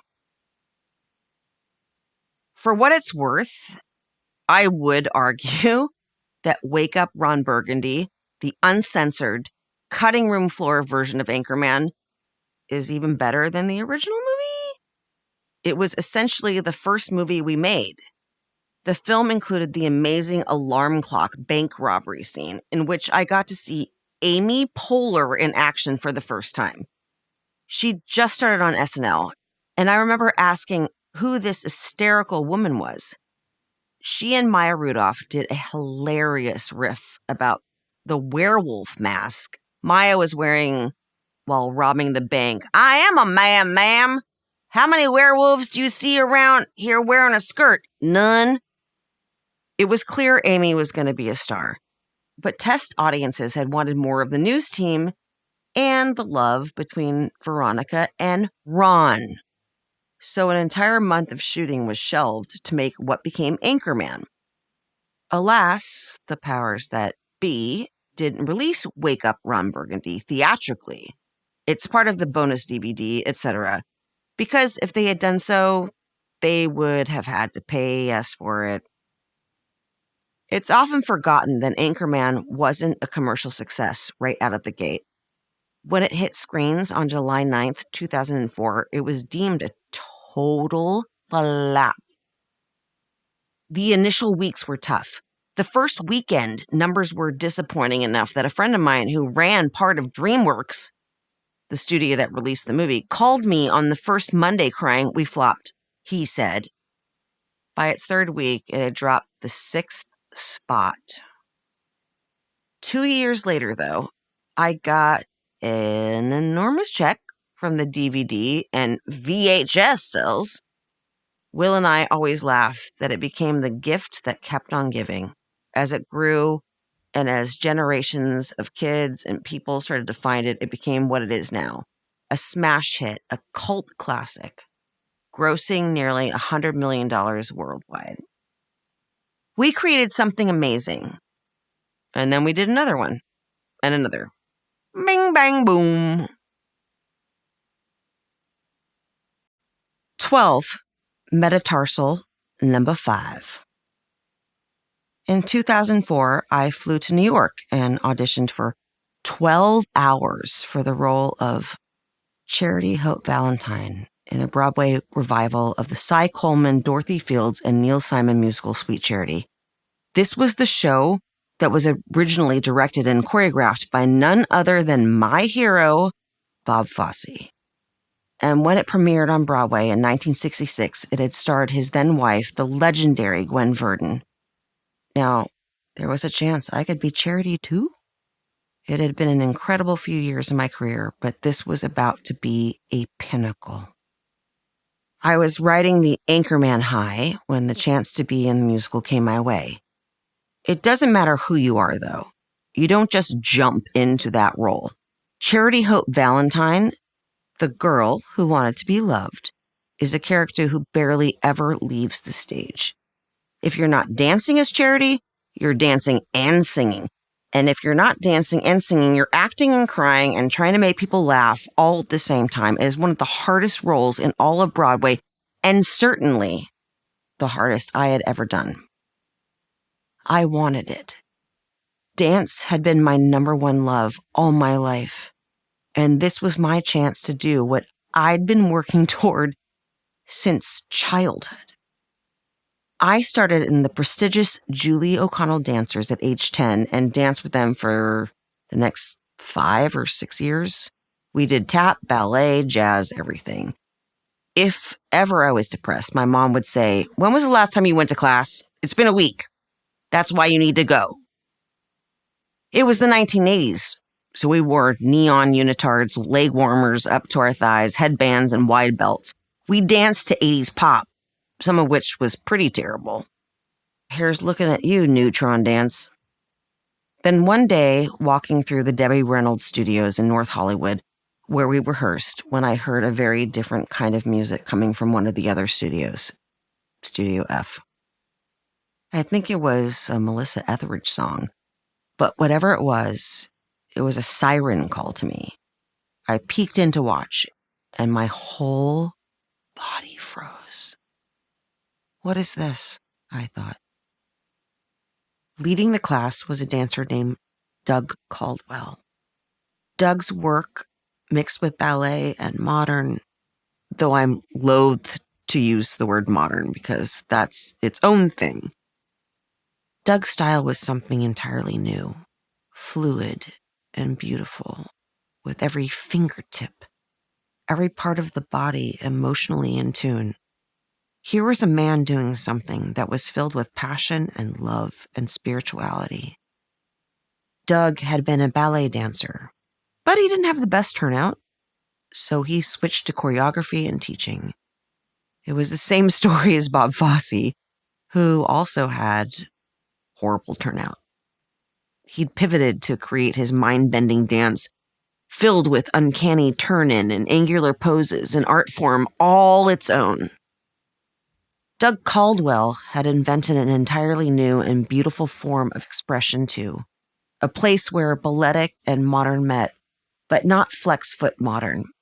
He drew gorgeous lines, which led to what was known as the reach. Lyrical, as Doug's creation would come to be known, would eventually lead to contemporary, which is now the big thing. Back in the mid-'80s, lyrical was just getting started as a dance form all its own. I could feel the soul through every movement the dancers made. The arms reaching for something, a yearning in the body that amplified the inner yearnings we dancers so often carried. I was hooked instantly. I found Julie O'Connell the next day, determined to chase this new art form. "I have to do this other thing now," I said. She understood and gave me her blessing. I was 15 years old. Going to class with Doug was church for me, for all of us. Eventually, we'd actually call it church. Doug's dancers stuck with him for years. We would see the young ones come in and stay, and then more young ones and more, but there was a core group of us that had always been there, each with our own spot for his warm-ups. If anyone put their towel down near my spot or any of our spots, we'd pick it up and move it. "This is my spot. I'd think. I was always to the left of the mirror, first row. That was my spot for 30 years of dance with Doug Caldwell, from 16 to my mid-40s. I had started dancing when I was 3 and have been in dance classes ever since, often for 25 hours a week in the summers when I wasn't acting. I loved it. It was life. I would eat a huge bowl of pasta parmesan to get the carbs. Sometimes I'd go to work at Married with Children, leave, and head straight to dance class until 11 o'clock that night. It saved me. Some days I'd take as many as 5 classes: Doug's class, Alex Magno's class, and 3 others. I relished Alex's technique and challenging warm-ups. He was a Brazilian dance teacher and his class was all sensuality. When I was older, I'd act as his assistant, modeling the warm-up for everyone. But Doug was where my heart lay, and he loved me. Once there was one perfect technician in our class. Every T was crossed and every I dotted. I'll always remember what Doug said about me, though, while referencing this dancing technician. Christina's not the best technician, but she's the only person I want to watch in class. I still hold those words close. I wasn't a technician. I was never fully a ballerina either. But I knew how to move, and I liked to think that my lines were beautiful and my reach was expressive. I went to Doug's class at Studio F when I was feeling sad and wanted to be happier, or sad and wanted to be sadder, or happy and wanted to be happier. There I was able to release the pain I was feeling in my life. I was there for myself and for my heart, for my soul, for my spirit. I did that for 30 years with this man. And with Alex. Every movement he made expressed his soul, and that's what I wanted to replicate in my own dancing. Doug listened to every tick, every boom, every sound, every breath of the music, and danced accordingly. There was so much crying in that class, and it was never performative, not once. It was real and true. Some nights after years of building a friendship, we'd go to his house after class and drink red wine and watch So You Think You Can Dance. Once the show was over, we would dance again for hours, even though we'd already had a 3-hour class. Doug's dance room was part of his carpeted living room, and we would freestyle and do floor work. I would sometimes look down to find that the entire top of my foot was bleeding from the carpet, but I didn't care. I still have scars on my feet from those nights. I loved being around that bunch of dancers, around Doug. I love dancers. I love their whole world. It is my world. Or was. I was a damn good dancer. Damn good. I wasn't a technician. But yes, I think I could dance. As for Doug, well, he knew chronic pain too. When you dance all day, every day, and teach conventions all over the world, you're going to hurt everywhere. As he got older, his pain only grew. One day I got a voicemail from him. "Hello," he said. "I'm doing so good. Can't wait to see you. I miss you and can't wait to see Sadie." Sadie, too, had loved his classes. I remember picking her up from her first lyrical class, and she said, "Mom, I know what you've been talking about, and I know what Doug has been talking about. I almost cried while I was dancing." I texted Doug immediately. "Shit, well done." I listened to his voicemail and made a mental note to call him. But before I got the chance, a friend texted me, "Have you talked to Doug?" After I texted no, he texted back, "He's dead." I lost it. I didn't stop crying for a week. I still have his last voicemail, the call I never got to return. I keep saving it so I don't lose it. But I will never return it. Never tell him once again how much that reach expresses something fundamental about me, something deep in my soul that can only be touched by dance. Dance was everything to me. And the chance to dance on Broadway, I could not let this pass me by. Every single detail of what happened next is burned into my mind because it was the most devastating thing I've ever been through. And yes, I can say that even knowing everything else I've been through. It is Chicago, March 5th, 2005. I have auditioned and been offered the role of a lifetime. And now I am in the Windy City preparing for previews before heading to Broadway. and it's the first night of previews. My mom has flown in, my sister, and my best friend too. My family who live in Illinois are all there. Before the show, I'm standing on stage behind the curtain with everyone in the cast. Usually we do funny things to get us loose and then circle up. This night, though, I simply said, guys, tonight is really important to me. My whole family is here. They understand. Then I'm standing stage right in the wings while the cast does Big Spender, one of the few numbers Charity Hope Valentine is not in. My job is to run out near the end and twirl around a lamppost in the center of the stage. At some point in the scene, I have to fall into a lake, which is just a big hole in the stage where the stage manager squirts me with water. I'm wearing difficult, clunky shoes, not my dance shoes, because regular dance shoes would get ruined. I come back up and then go back down again, more water, back up. The secrets of live theater, folks. I come out onto the stage, do my part. The music starts. I run to the lamppost, take a step, and my heel goes off to the side and snap. That is a bone. Oh my God. I am alone on the stage, and my first line, "You ever have one of those days?" I look down and my foot is coming out of the shoe sideways. My friend Tyler Haynes, who plays Charlie, comes out and I'm dancing around him while internally flipping out. I know something is seriously wrong. Tyler pushes me into the lake, where I find Beverly Jenkins, who is, by the way, the only stage manager to ever get an honorary Tony Award, waiting there with the water bottle, ready to drench me. "Beverly, I broke my foot," I whisper. She looks aghast, squirts me nonetheless, and I go up, back on stage. Stage business ensues, then I go back down. "Go call an ambulance," I say. "What?" Beverly says. During the next scene, I do a complete song and dance number on what I would later discover to be a broken fifth metatarsal. The pain is twisting up my leg as I try to not puke. Finally, I get to the part where Charity leaves the stage for a minute. I run off and promptly faint. In the dressing room, the EMTs want to get me out of my costume so Dilise Croman, my swing, can use it. I tell them that they can take off my wig and my shoes, but not my dress, as I'd be naked.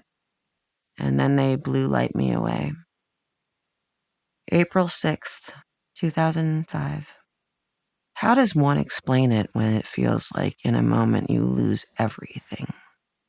But I keep going. I can't stop now. I thought I can't give up. Sitting in that hospital with my red dress still on, I had a moment of falling apart. A moment of, why the fuck did this happen to me? Then a mode switched in. A mode that I can't give up. I can do this. God damn it. Don't replace me. That night, Dilise Croman did an incredible job stepping in for me. The producers wanted me off the show after that. I was devastated, but not surprised. The standard healing time for a break like this is 12 weeks. I wasn't giving up without a fight. "I'm going to do it in 6, I said. I had to stay out of the previews for those 6 weeks. My understudy, the brilliant Charlotte D'Amboise, initially covered for me while we finished our out-of-town run. I did everything I could to get better faster. I would swim with my bad foot up above the water. Next time you get in the pool, try to swim breaststroke with one leg held out of the water. I needed to keep my lungs going, my body fit, because it's such a challenging role. I was determined to do whatever it took, even if I had to learn to swim with one leg sticking up out of the pool. While the previews were in Boston, I was heading to Harvard every day to use their special machines, probes, and tech. I'd meditate constantly too, setting my intention that this bone would heal in 6 weeks, not 12. Agape's Dr. Michael Beckwith, who has now been in my life for 30-something years, said, "I need you to visualize a doctor saying, 'I've never seen a bone heal this fast before.'" I pictured it over and over again. The whole time, I could feel the producers trying to push me out. They took my face off the playbill. Shit, they wouldn't even let me come to an opening night party. The accident happened in March. Pretty soon it was Good Friday. My doctor called me.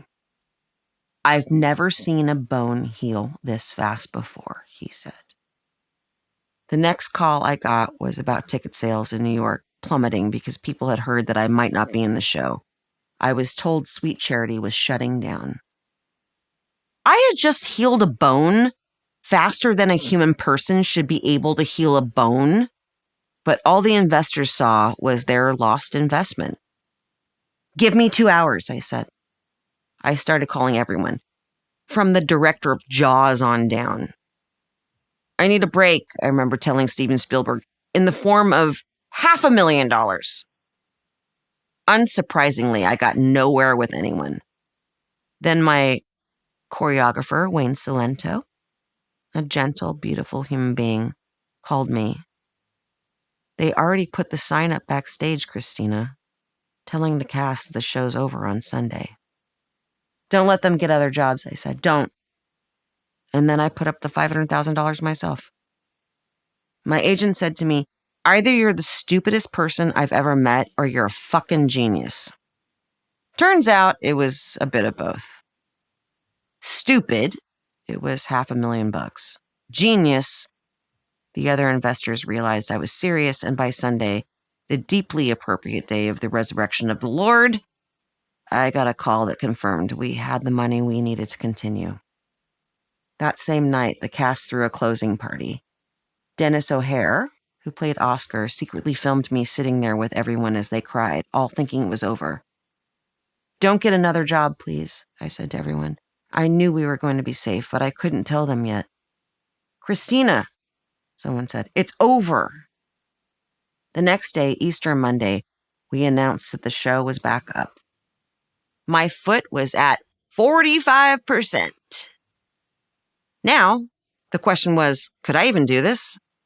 I was still crying in the morning because I woke up in so much pain.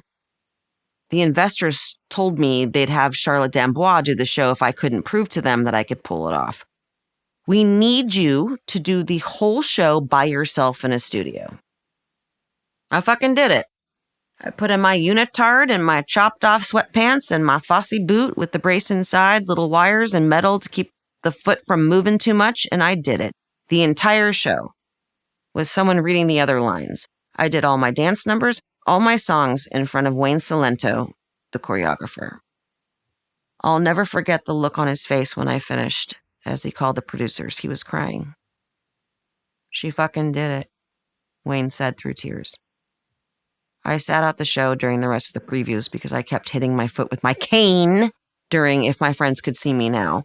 I knew that for me to be there on opening night, I needed to skip one particularly balletic scene filled with leaps. By that time, everyone in New York, even the sad little New York Times critic who panned me, knew about my broken foot. It was the talk of the town. When I walked into restaurants, people didn't look at my boobies anymore. They looked at my foot. This was a first. Even though Ben Brantley at the New York Times didn't like what I did, his comment, while she executes her steps with care and precision, dance is not a transcendent form of self-expression for Miss Applegate, was horribly brutal about a person basically dancing on one foot. Enough, folks. Even the notoriously picky Michael Riedel from the New York Post wrote that I was dedicated and determined, and that she tamed me with her charm, warmth, vulnerability, and expert comic timing, all this while icing the broken foot during the intermission. April 2006.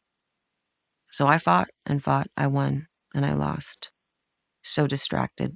So I go to Boston and support for me, for them, on a mission to heal in miracle time, praying, healing, trying, but yet allowing God to do what needed to be done. Then they shut me out. My God. The company doesn't want you here. Don't come around. Stay away from the show you started. The show that is up because of you. Whatever. Hit me again and again. I will prevail. I will not falter. Try it.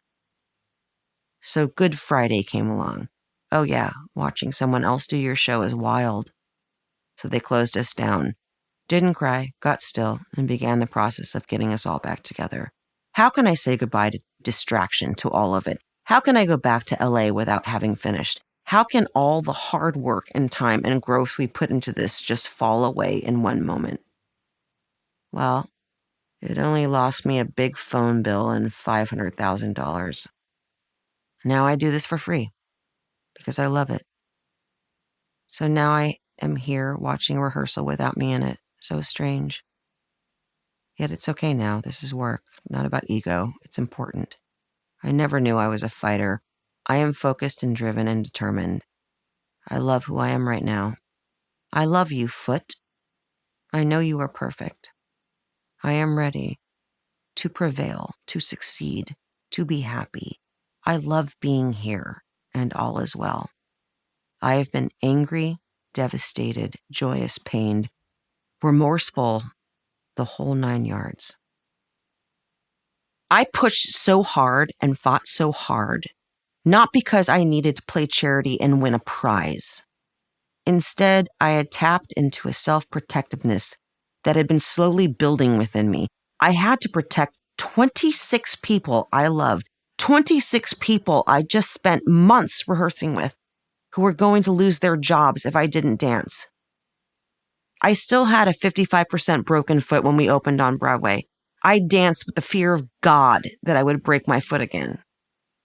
My foot never quite healed correctly because I danced on it for the entire run. Back then, I displayed a grit that I sometimes worry I don't have anymore. But I've always been a survivor that way. Playing charity, insisting I would do so with a broken foot, and taking a significant financial risk was love made manifest. It wasn't about ego or Tony's or a better review in the Times. It was about keeping that cast together, keeping them in work and fulfilled, letting their genius shine on stage after all that effort. I couldn't just let it die. I'd dance on one leg again for that kind of love. On the morning of May 10th, 2005, I was lying in my bed in my townhouse on 11th Street in Manhattan. I had lived there for a year while performing in Sweet Charity, and I was luxuriating in a rare late morning start. I got a beep on my pager. It was a message from my publicist. She had some news. I let her words sink in. I was alone, and I didn't call anyone. I wanted to really feel it, but I couldn't. I just couldn't be excited for myself. Part of me knew that this was the culmination of a life's dream, my Broadway dream. Another part of me heard that girl from all those years ago saying, "You're doing it." I put the leash on my dog Tallulah, and I walked north to 14th Street subway station. There, I headed east on the L train and changed to the 6 train and then up to Candle, a vegan place on the east side that I love. I got my favorite sandwich, the Cajun seitan, tucked it into my backpack along with my purple hippy dippy blanket and a book to read. Then the two of us headed further north on the 6 to Hunter College, where I walked west into Central Park to Sheep Meadow. There I sat on my blanket with my sandwich, Tallulah staring up at me, begging for a bite. As I was trying to not eat the entire sandwich, it had been known to revisit me while I was dancing, my phone rang. It was Michael Riedel from the New York Post. He would eventually write that nice notice about me, but he hadn't always been so kind. At the behest of my publicist, I took the call. "Congratulations," he said. "How are you celebrating?" "Well, Michael," he said, "I'm sitting in Sheep Meadow eating my favorite sandwich, and in a few minutes I'm going to walk to Columbus Circle and get on the train and head down to the theater and do another show." "Have you told anyone?" he said. "Nope," I said. "I'm just sitting in the meadow with my dog, and I'm having my vegan sandwich, and I'm okay." I thanked Michael for calling and hung up. I was alone again. I didn't call my mom. I didn't call my friends. I did nothing. To call them all to tell them about my Tony nomination would have counted as me doing it gloating being a pill, embodying the worst of my business, and anyway, I didn't know how to feel. I wanted to hate myself because I didn't feel I deserved it. Truthfully, I have never known how to deal with the fact that I'm a successful person, and yet I hate myself. That breeze called happiness seldom wafted by whatever hammock I was in, and it certainly didn't blow that morning in Central Park. All I'd ever wanted in my life was to be on stage in a Fosse-inspired show. But then Brantley had attended previews when I still had to sit out parts of the show to save myself for the actual run, and I danced the rest on a broken foot. So, in being brutally critical, he had made me feel that I just wasn't good enough. Tallulah and I walked to the south part of the park, got on the subway at 59th Street Station, and headed down to Broadway. I got ready to do another show. When I arrived, the cast and crew whooped and hollered. I looked at them, all these wonderful people. Let's get ready. Let's do what we have to do. Charity was alone, but she had made it. She was okay. She did it. She danced on one foot and made something out of nothing. 13. Kibitz Kismet. When I was 18, I took a short trip to Amsterdam when I was in the UK for Married with Children. I was absolutely floored by the place and its people. The city was beautiful with its winding canals and cobblestone streets. I wished then, and still wish, that I'd been born Dutch. One of the stereotypes about Dutch people is that they're plain-speaking, and because they drink a lot of milk, they are therefore tall, as a Dutch man once said to me. In the end, not being actually Dutch, I did the next best thing. I married a Dutchman. But it took a long time to come to fruition. Our journey has been long and cosmic and spans a couple of lifetimes. I always refer to it as Kibitz Kismet. This is why. In the first lifetime, I met Martijn Lenoble in Los Angeles in 1994 when I was 22 years old.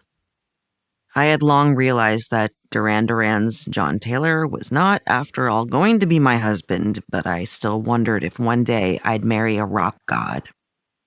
My first husband would turn out to not be a rock god, which was perhaps one of the many reasons that relationship didn't work out. Still, in my mind, I had the vision of a scruffy punk rock guy. He would always show up when I was meditating, an idle but persistent reverie I could never quite escape. Then in 1994, a scruffy punk rock guy appeared for real. I was at the Kibitz Room on Fairfax. My friends and I would often head to Kibitz after going to the clubs.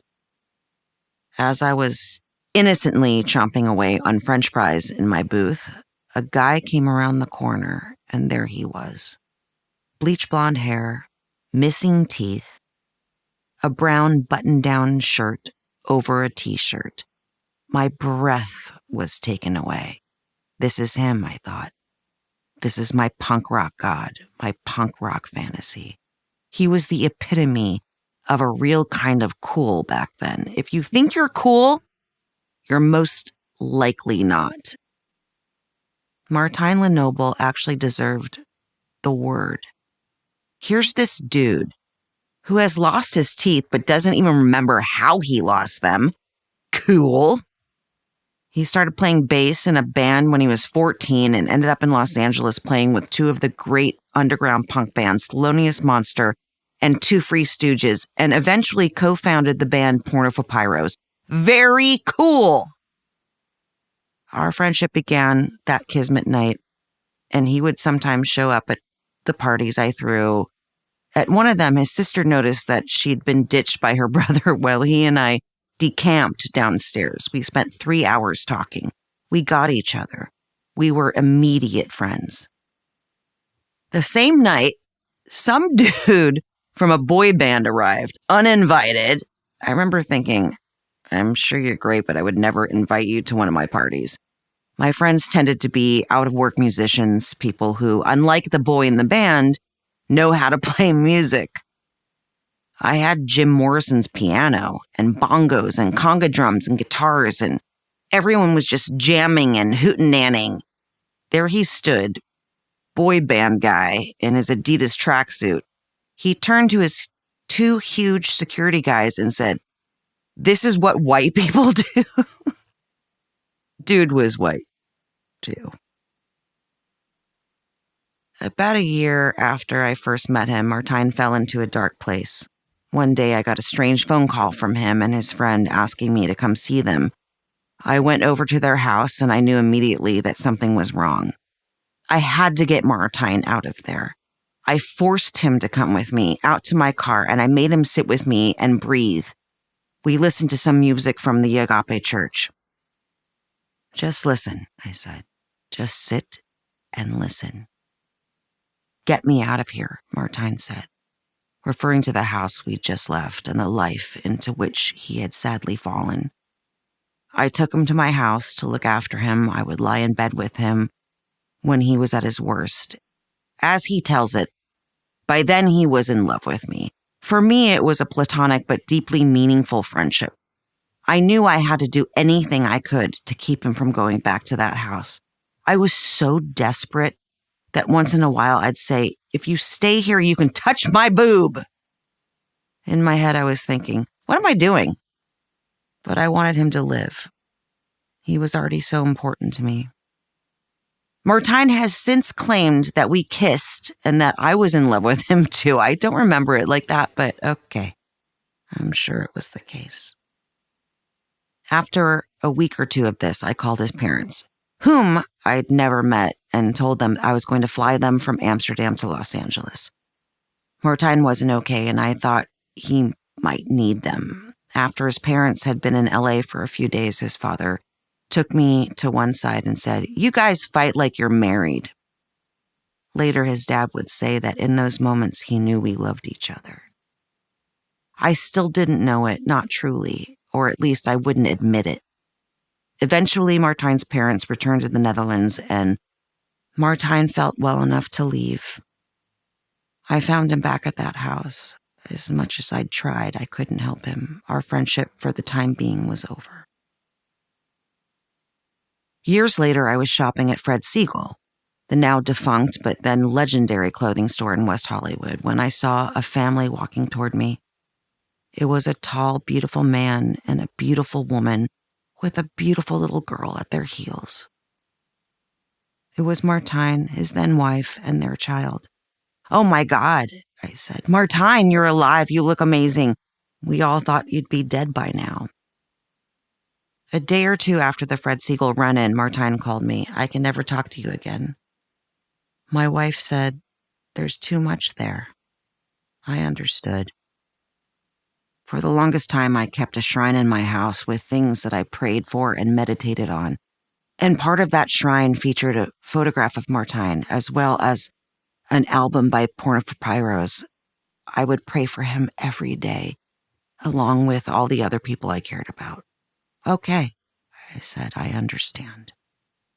It was enough that he was well and happy, or so I thought. Clearly, I was swimming up a big river in Egypt. In the middle of 2005, my first husband and I separated. He filed for divorce at the end of that year, and soon after, I fell for a guy named Lee Grivis. Lee was an Alaskan deep-sea fisherman, of all things. Think Deadliest Catch. And as different from the people I usually dated as you could imagine.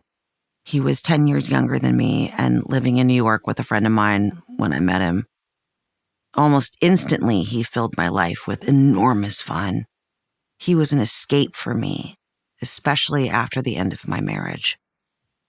At times, being with Lee was like being with a toddler, right down to the making of forts in my living room. Yes, we actually did that.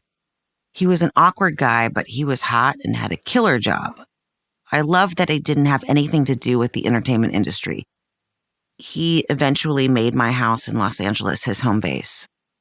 Every now and then, he'd have to leave for a month at a time, heading off to the Bering Sea to risk his life for king cod. When he'd get back, he'd tell me all about his adventures, and the fun would return. But Lee also had the addiction gene. He had been a heroin addict. He was off the junk when I met him, but shortly after we started dating, he picked up a pill habit, and then, after a couple of years, the pills led him back to heroin. I put him in a rehab. Then he went into a halfway house, but 3 years into our relationship, I sadly found needles in my house. My cat had tunneled into the bag and was batting at them. I just couldn't have that. The relationship had been so fun until it wasn't. Lee was never mean. He was just young and stupid and an addict. You've been to enough rehabs, I told him. I can't anymore. You have to go. I didn't feel a thing. My wounds had scarred over, and scar tissue is stronger than any other tissue. It gives you the ability to not feel. I moved Lee out of my house and into an apartment on St. Andrews in downtown Los Angeles. St. Andrews is famously name-checked in the Jane's Addiction song, Jane Says.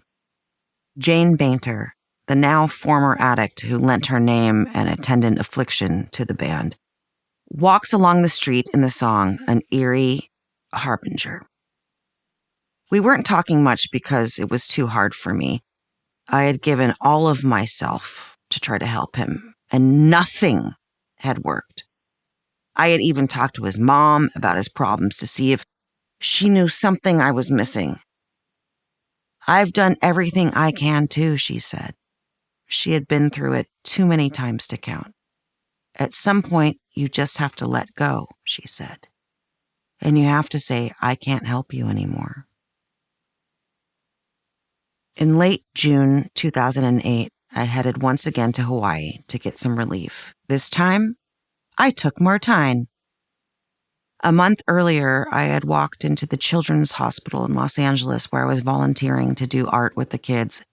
And there, holding the elevator door for me, was this tanned and toned guy, smiling that toothless smile. It had been 10 years since I'd seen him last.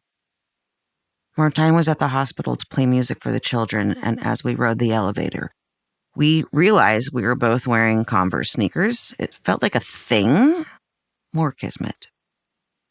When we reached my floor, I thought I'd walk away from him forever. Well, it was really good to see you. I'm so happy you're okay. I'm so happy. But Martine kept leaving me messages after that, or calling my close friend Rachel, insisting he had to talk to me. Rachel, I'd say, I don't want to talk to him. I'm fine with not talking to him. Christina, he really needs to talk to you, she'd say. Of course I relented, and Martine came over to my house. He wanted to make amends and say he was sorry for everything. He was sober and doing well. He was no longer with his wife. I had a friend there that night, one of the people who had been in the rotation we'd established to try to save Martine's life. When he left the room, she said, "Fuck, Martine's hot." "Dude, go for it," I said. "I can't," she said. "He keeps looking at you." Something clicked in that moment, and I invited Martine to come with me to the Big Island. I hadn't officially said, "Please leave me alone forever," to Lee, and he was still calling. I told a mutual friend to ask him to stop. Lee mostly left me incoherent messages. There was one I could decipher that he left while I was in Hawaii. "Don't give up on me, Scooter." That had always been Lee's nickname for me. It was a Sunday evening. I listened to the message, and then I put my phone down and looked out over the ocean from my hotel room. Martine sat next to me, watching the same sunset. I thought of Lee in that dingy apartment on St. Andrews, one of the worst places he could be. I felt guilty and sick in that beautiful hotel on that gorgeous island, watching the purest sun imaginable sink into the Pacific with a man I was beginning to fall in love with. I thought too about how Lee had always said that he wasn't going to make it to his 27th birthday. Yes, you are, I'd say. You'll hold on and beat Janis Joplin and Jimi Hendrix and Jim Morrison and the rest of them. 3 days later, while I was still in Hawaii, I got a text from a woman Lee had known in Alaska who had worked for the boat company. I had never been much of a fan of hers, so I was surprised to see her name pop up. Have you talked to Lee? I texted her back. Why are you texting me? She got right back to me. They found him. I immediately called her. What are you fucking saying? I said. He's gone, she said. And I just dropped my phone. Much later, I checked the timestamp of the message Lee had left me, asking me not to give up on him. I realized that Lee had died about 1 hour after he called me. His body wasn't found for 3 days. He was 26 years old. He hadn't hung on after all. I flew Lee's parents out to Los Angeles to identify his body. But because he'd vomited at the end, they weren't allowed to look at his face. The stomach acid had eaten it away in the days he'd lain there alone. Instead, they identified him by his tattoos. This is the truth of addiction, the thing no one ever tells you until it's too late. These facts are presented here not to be gratuitous, but as a warning, as a witness, as a plea to do whatever you can to avoid this terrible fate and to help those who fall into addiction. We held a memorial service on a yacht because Lee had always said he wanted to be buried at sea. Martine helped with all the photo montages and everything else. I brought in all of Lee's friends from New York and rehab and his parents and anyone who knew him and loved him. It was a lot of people. He was that kind of guy. I went into a tailspin for a long time after Lee's death. I thought it was my fault. I still do some days. Perhaps if I'd taken his call, if I hadn't made him move to St. Andrews. So many ifs, constricting my throat, filling my heart with more self-loathing. Though gone corporally, Lee Grivis stayed with me for a long time in spirit. I was haunted by him. For the longest time, every night I would wake up at 3:15 a.m., precisely. Some nights I'd awake to find Bella, my white cat, the one who had played with his needles, staring into the darkness with her fur up. I could sense him, too, in the room. Finally, one night, I couldn't take it anymore. Fucking stop it, Lee. You've got to stop. I have to work. It's okay if you're here, but you've got to stop waking me up, man. The following night, Lee didn't show. The day after that, a friend of mine called. Did Lee come to you at 3:15 as usual? He said. Nope. I said he didn't. Well, my friend said, that's probably because he came to me. Tell him to stop, I said, which my friend did, and Lee stopped. Lee's mom called that same friend the next day. Guess who woke me up at 3:15 last night? I didn't understand the significance of 3:15 for the longest time, but then I stumbled upon something eerie. According to people who say they know these things, the veil between this world and elsewhere is thinnest at, you guessed it, 3:15 a.m. The barriers were down. Something impenetrable was permeable. Lee had decided to show up. I say Lee haunted me, past tense, but I think he might be back. Recently, I was reading in my bed when my glasses flew off my face and right across the bed. Am I crazy? Don't answer that. But I know it's him. Recently, I was at home getting a treatment for my pain with an acupuncturist. She taught alternative medicine at Harvard, so she's no quack, far from it. We got to chatting, and out of nowhere, she says, every time I walk into this room, I hear the phrase, to thine own self be true. I almost passed out. Before Lee died, he had tattooed "To thine own self be true" across his neck. This is not something the doctor could have known. There are no photographs of that tattoo anywhere. Hell, I hadn't even mentioned Lee to her. Why would I? When he's been dead for nearly 17 years by that point. There was more. "I can hear things," she said. "There's someone here watching over you."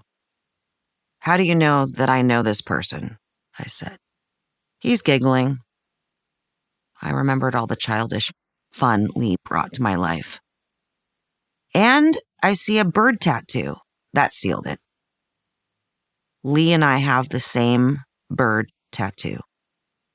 So yes, Lee is back. He is a genial, friendly presence, and still playful. I don't mind. Sometimes I find myself saying out loud, "Come on, buddy. You've got other places to go, surely." But it doesn't upset me. It's fine if he wants to be here. He's a very benign ghost. He was one of the nicest guys I ever knew. There were times he could be a dick. He was a man, after all. But it's fine if he's hanging out. I have all the time in the world. 14. Right action for women. I'm cursed. It's a feeling I've had my entire life. Something good happens and then boom. As I think you can tell by now, I'm a big disavower of myself. I wonder how my life would have gone if that hadn't been the case. I guess I'll never know, but I like to think there's an alternate me somewhere, unburdened by this self-doubt. I feel like I'm on the edge of a cliff about to jump into something amazing, but I never quite fall. Instead, I tend to get slimed, like I'm on Nickelodeon. I think this feeling, as with so many across the years, dates back to being 13 and my friend saying, "You're doing it." What she said changed the trajectory of my entire life, of how I view myself and process what happens to me. I'm good enough, but I'm not great. Always that little voice in the back of my head jeers at me, saying, it's all going to come crashing down. As soon as I feel myself accepting goodness, I find myself pushing it away. I can't get too close to the good because when I get there, I'm going to be disappointed. That's how it feels. I've been nominated 5 times for an Emmy for Outstanding Lead Actress in a Comedy Series in 2008 and again in 2009 for my role as Samantha Newley in Samantha Who, and 3 times for my role as Jen Harding in Dead to Me. I've never won. I never expected to. I was complacent about the fact that I was always a bridesmaid. Fuck, though. I would have liked to win. But this fits my soul perfectly. I have never thought I deserved anything good in any case. So not winning an Emmy is just how it is and how I expect life to go. The question of intention has, in recent years, come to haunt me. Because the universe doesn't know your intention. It only knows where your attention is. And where has my attention always been? The negative. Have I brought all this on myself? Have I created all of this? Have I been walking around expecting the worst all the time, only to be proven right over and over again because the universe answered my energy? There were many times when I was getting dressed by myself and caught a glimpse of my body in the mirror, and invariably I'd hear myself complain out loud, "God, your boobs are getting saggy. I hate them." And then I'd catch myself and say, "Don't say that, don't say that, don't say that." But it was too late. I was so afraid for so many years that I would have something wrong with me. My legs, my back, anything that meant I had to stop performing, stop moving. And now here I am, forced to sit still. Before Dead to Me, Samantha Who was my favorite job I'd ever had. I loved being with everyone on that show, but it was hard work. I was in almost every scene, which meant I sometimes worked 20 hours a day. The most fun nights that we ever had on that set were Fraturdays, when Fridays turned into Saturdays, and on we worked. At some point during those nights, you'd see everyone from stage managers to talent carrying coffee cups. Only there wasn't coffee in the cup, if you get my drift. One week, Melissa McCarthy, Jennifer Esposito, and I were in a car being towed. We were supposed to be kind of loopy in the scene, but we barely had to act. Our sound guy, Steve Morantz, kept rolling during a turnaround, and somewhere there is footage of the three of us laughing our asses off like crazy people. I'm sure we looked like total loonies, three women stuck in a car cackling long after cut was called. We were drunk. This was not a regular occurrence, you understand, but Fraturdays could be very tough to get through. But who doesn't want to laugh until their stomach hurts with Melissa and Jennifer? It's one of the best memories of my life. Melissa is uncommonly funny. Her role on Samantha Who sometimes felt thankless because it was small. Sometimes I'd say, "Come on, guys, give her something. You don't even know what a gem you have." One day she invited us all to see her in the Groundlings. I've never seen anything like it since. The audience was laughing so hard that sound stopped coming out of our mouths. We almost wanted it to stop so we could just catch our breath. I felt like I was going to have an aneurysm. I remember saying to her, when the world gets to see what you're capable of, it's over. Cut to her shitting in a sink in Bridesmaids. This thing's a goner. And getting an Oscar nomination for it. Told you so.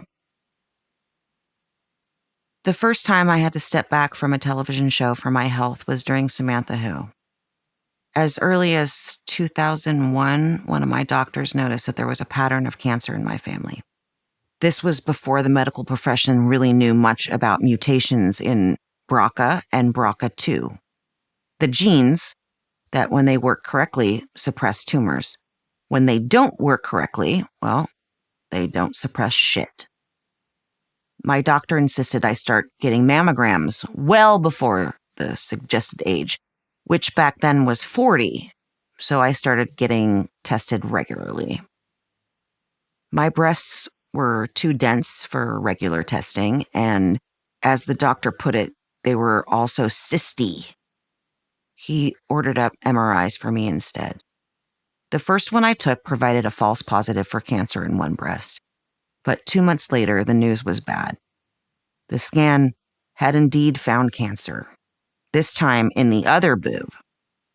There was only one option for me, a double mastectomy. I was no stranger to cancer by that point in my life. I had lived through my mom having the disease. Diagnosis.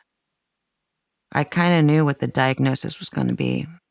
So much so that I put off calling the doctor back for a few days. I remember sitting in bed and making that call. It's positive. My heart was racing, but I had no time to cry. Just immediately asked what I should do. What's the stage? Who do I call? The doctor kept saying, ductal carcinoma in situ. I think I asked her 5 times what the fuck she just said. In fact, Rachel had to call her back a couple of times just to double check what the fuck she just said. And to have her reassure me that I wasn't going to die from this. She said they remove it and you move on. Yeah, right. Regardless of what stage or nature your cancer is, you still feel frightened and you feel like the walls are closing in on you. I called my mom and I said I had cancer. Couldn't breathe. And when she got there, I collapsed in her lap. It was one of the few times through this process I felt mothered by her. I immediately made changes to my life to try to get ready for whatever was to come. But whatever changes I made, I wasn't ready to face the truth. I quit smoking and went on a macrobiotic diet, but still I was told by a breast surgeon that because the cells were microinvasive, I'd probably need a double mastectomy. In early August, my friend Mary Kay, knowing how much I love to keep a diary, gifted me a brand new journal ahead of my surgery.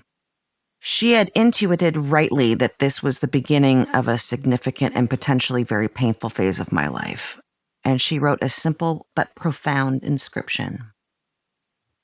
Christina, for all of your thoughts, feelings, and reflections during this time, much love.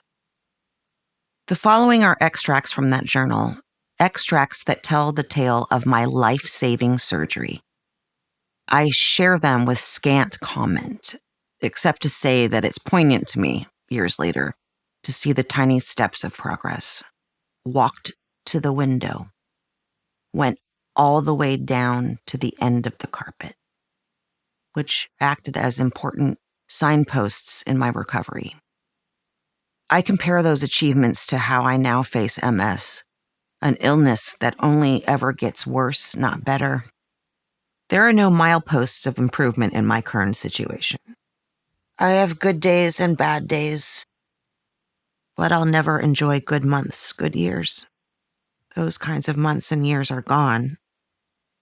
It was a hard time in my life, but I'd like to be her now, to keep her company, to borrow some of those tiny steps.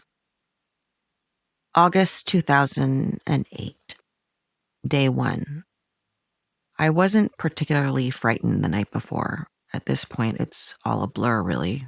But there is a get down to business mode I often snap into when faced with something that is beyond challenging. Went to the hospital, snuck in through the emergency room. I could feel the anxiety from everyone except me. Although I'm sure I was fucking losing it. I went to pre-op, did the basic shit, vitals, tons of questions. Begged for something to calm me. Had Dr. Slate draw on me. All the while, I was still in good spirits. Prayed. Then asked for the drugs again, and my dad. And that's all I remember. The surgery was about 7 hours long. An earthquake of 5.5 actually went down during my surgery, of course. Basically, I felt no pain. I was on the drip, and Martin and I watched a documentary. Day 2. Barely remember. All I know is I couldn't move. I was peeing into a catheter, and I was on the drip. Still won't look under the gown. Day 3. I think I sat up this day, but really more of the same. Too many visitors. Day 4. Sat up again. Sponge bath humiliation. So gassy. That was funny. Walked to the window. Day 5. Walked the halls. Went all the way down to the end of the carpet and thought I was a major badass. Then I turned to go back and started to dance and immediately had to get a wheelchair. What an asshole. The rest is foggy. Not sure if I looked at my body. I think I did. But then, of course, the rumor was out and everything really exploded. Still haven't had a BM, though, which is really bad. Day 6. Am truly a walking fool. Discovered the dude with the sore ass. The sign on his door said, nothing per anus, so we would walk by with random items like a pen or an apple and wonder out loud, not even this? And the other person would say, nothing per anus. Hospital hallway races. A lot of laughter. At this point, I've looked. It's very sad.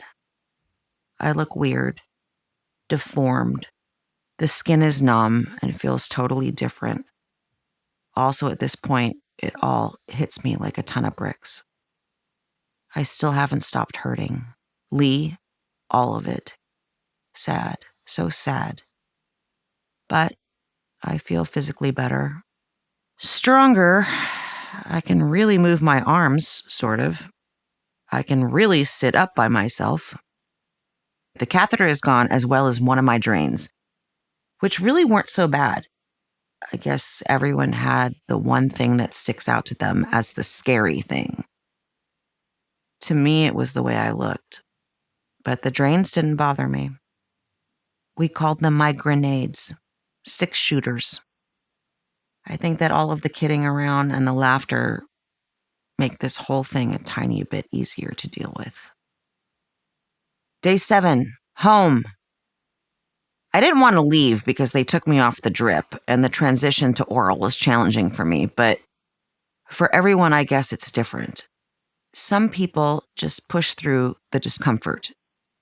They didn't have to dance on a broken foot. Therefore, I am damn sick of pushing through the pain. Oh, and I've been on every kind of laxative there is, with virtually no success. The perks of opiates and surgery. Day 8, Wednesday. Till now, day 15. Each day is easier yet harder. I've gone to the bathroom. I've showered, but can't shave under my arms. I've had sex, which surprises my comrades and boobs. I guess I'm lucky. But I think I'm just a goal setter. And I'm insanely turned on by my boyfriend and really couldn't deal. What we all want is someone who will accept us for who we are and what we have become. It's sad to hear these women talk about their boyfriends not wanting to look, or being single and fearful of what the next person is going to think. I'm not sure how I lucked out, but I think I have a pretty good idea. I've been through enough. The universe has kicked my ass and I deserve some good. No, some fantastic. Some miracles, joy, peace, success, elation, passion, and love. Because really, I couldn't take another fucking thing. Oh, right, the boobs. So at this point, I'm pretty freaked out about tissue death and the feeling never coming back and the fact that Dr. Slate won't let me keep them on the small side. My back has a sharp, weird pain, most likely my rib, as well as the front right underneath the expander. Yuck, I hate those things. The shape is so strange and yucky. They hurt, like as if you took a basketball and deflated it, put it under the mattress, and had a fat person lie on top of that, all the while trying to inflate the ball. My chest wall sternum is really sore, and the skin feels chalky. My armpits are swollen, and part of my back is numb. Really, this sucks. But with all the shitty things, there is a counterpoint, an opposite. And there is where the good reveals itself. I'm going to change the way young women look at breast cancer and how they can protect themselves from it. This is my charge. I have never felt so sure of anything. My whole world makes sense right now. Yes, I am sad.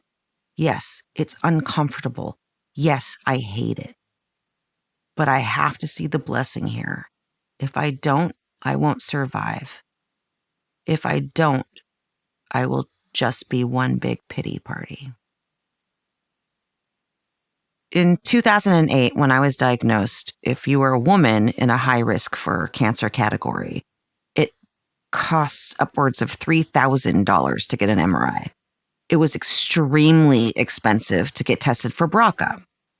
I was fortunate that I had the means to cover such costs for myself, but I knew thousands of women didn't have the same resources.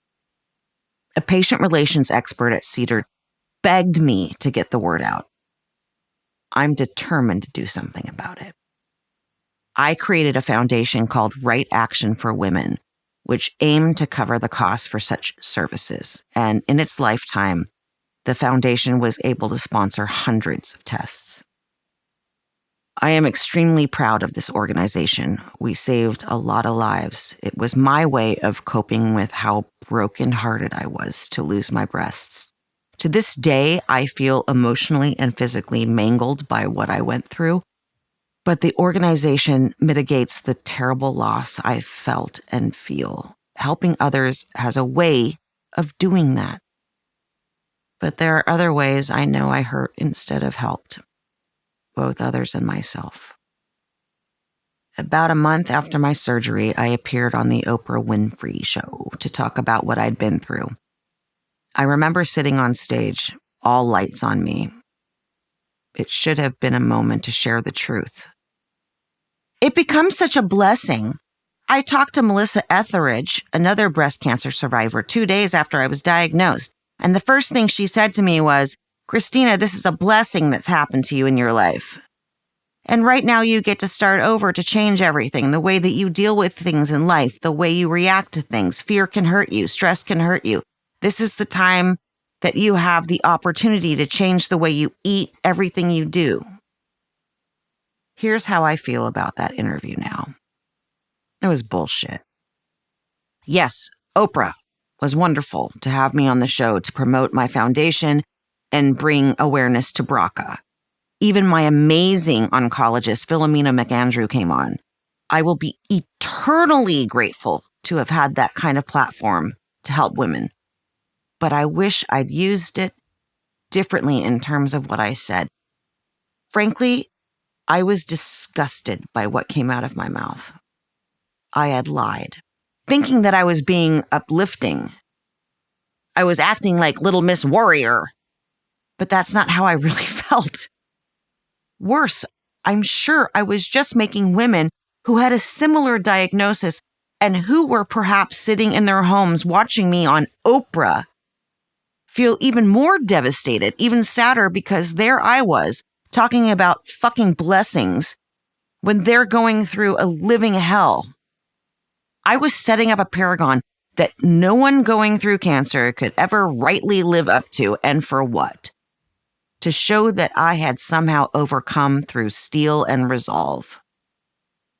During that interview, I even doubled down by talking about how they can make some very pretty boobies, comparing what I was facing after my double mastectomy with the hell my mother had gone through before me when she had been butchered by her cancer surgery years earlier.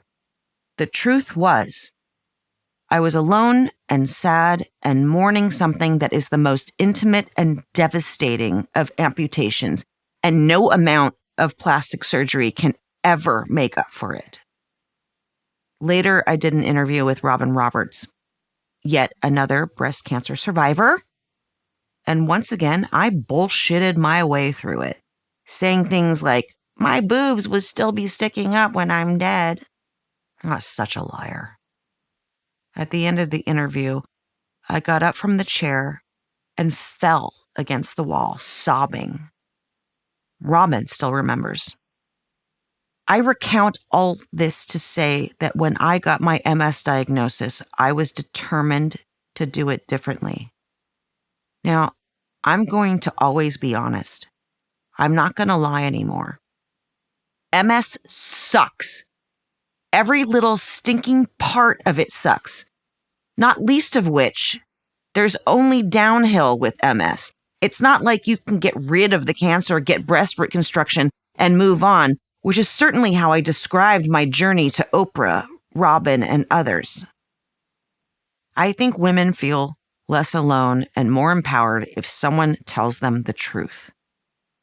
In my mind, I see a woman, whatever she's suffering from, saying to herself, "I've had a great day today, and that's so much more powerful because I've had 16 terrible days leading up to it." This is more meaningful than telling women that they should feel like, "I can do this every day. This is a blessing." I imagine plenty of women lying in their hospital beds thinking, "I feel like shit today, but yesterday was a good day." And what's really important is that somebody hears me.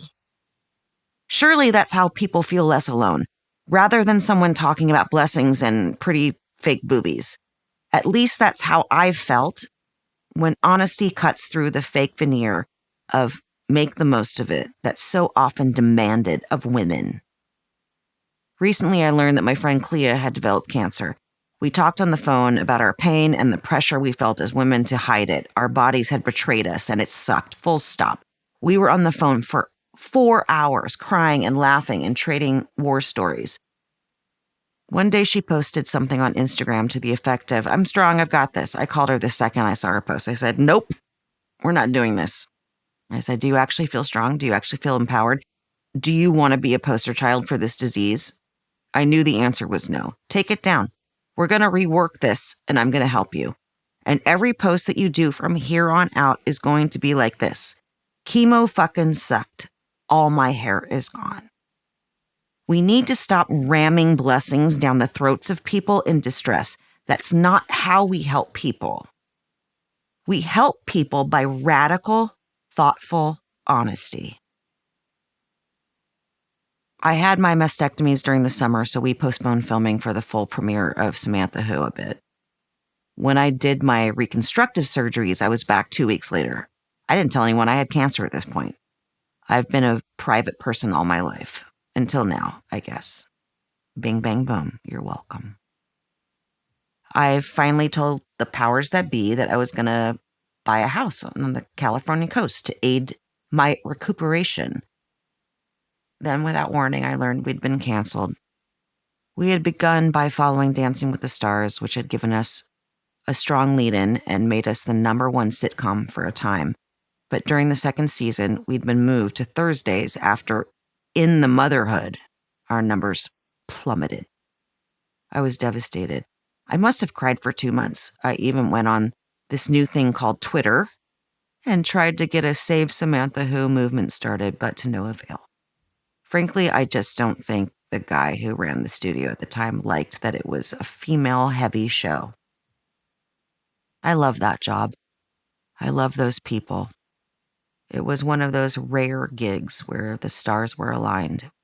I still stay in touch with the crew, from grips to sound people to camera operators. The day we were canceled was one of the worst days of my life, or so I thought back then. Thank God something extraordinary was just out of sight around a bend on that California coast. 15. Pinch. For all the pain of losing Samantha Who, I at least had my rock god husband, my best friend, Martijn. In 2009, we took a trip to Paris for some R&R after the disappointment of the cancellation. There we hung out with our friends Eva Longoria and Tony Parker, her French-American basketball star husband. One night we headed to Giraffe, the ultimate Parisian high-end restaurant with its picture postcard view of the Eiffel Tower. Much fun was had, and much vin blanc was drunk, until it was decided it would be a great idea for little old me to jump on the back of Tony's Vespa for a spin around the capital. Tony was sober, trust, while the rest of our group followed in a van. Though Tony was born in Bruges, Belgium, he was raised in France, so it was nothing for him to spin across the cobbles of the 16th arrondissement like a local, taking curves at twice the recommended speed and generally scaring the bejesus out of me while I clung to him for dear life. It helped, I suppose, that I'd imbibed just enough vin and done just enough dance that I was able to sweep those turns without entirely freezing up. But by the time we arrived back at Giraffe, I was probably the color of the wine, pale and entirely see-through. Any mischievous pride Tony might have felt in my terror quickly evaporated when Martijn asked to drive the Vespa with Tony riding pillion. Being Dutch, Martijn grew up on 2 wheels, and by the time he and Tony returned, it was Tony's turn to look both terrified and nauseated.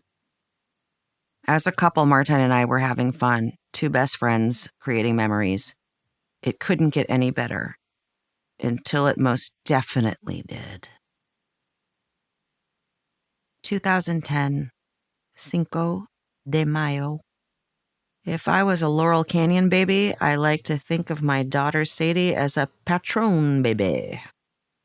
That May, Martijn and I went down to our house on the shore near the coastal town of Ventura for a few days. We had gotten engaged on Valentine's Day and were heading to the coast to celebrate, among other stuff. We were lounging in our neighbor's hot tub. Various shots of Patron were consumed. And, thanks to the tequila, at around noon, I looked at my husband and said, "Chop, chop." It was time for other stuff. We had already tried to get pregnant. I was getting older, and I didn't know if it was ever going to happen. Many years earlier, I had written a letter to a daughter. I just knew it would be a girl. A baby I describe as being lost in the mail. The letter read, "I'm going to see you, but now's not the time. When we're ready, I'm going to see you." Here I was, 2 decades later, upstairs at my house, the swell of the Pacific at my window, the unrest of the air clattering the glass. And Martine and I? Other stuff and like crazy. Next thing I knew, I felt a pinch, an actual pinch, deep inside my body. I swear to God I felt it. Then I thought, nah, let's do more Patron shots, I said on Cinco de Mayo, the day of conception. I had constant checkups because I was 38 years old, and the ultrasounds showed that my daughter's head wasn't growing. Eventually, we went to see a specialist. "Her head is indeed really, really small," he said. "I think she might have IUGR." "Huh?" I said. "Intrauterine growth retardation." "That's not something an expectant mother wants to hear." "Are you doing drugs or drinking?" he asked in what I can only describe as a judgy way. "No, I'm pregnant, you idiot," I said, putting aside those post-coital Patron shots on Cinco de Mayo. I wanted a second opinion. So I found a different doctor who was so unjudgy that he didn't even do a cursory examination. Instead, he stared closely at Martine and me. "Have you two looked in the mirror recently?" "Huh?" I said for the second time in a week. Why do all these OBGYNs speak in riddles? And why are they all men? "You both have tiny heads," he said. "Very tiny heads." I looked at Martine and realized in a flash that he did indeed have a tiny head. Martine looked at me, and I could tell by his reaction that he'd had the same realization about me. "Your baby is fine," the doctor said, chuckling. "Now get out of my office." I know that people who are on television are supposed to have big heads, but none of this should have been a surprise. Ben Affleck has a big head, like abnormally large. And when I made Surviving Christmas with him, they had to put me in a certain position for the posters because his head was so much bigger than mine. I was sufficiently comforted by this realization. My baby was healthy, and it gave me hope about the logistics of the actual confinement vis-a-vis the birth canal.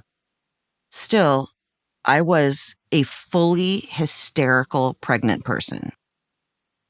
Even though I was so excited to be pregnant, I hated the actual feeling. I was sick for the first 3 months, though once the second trimester arrived, I thought I could be that person.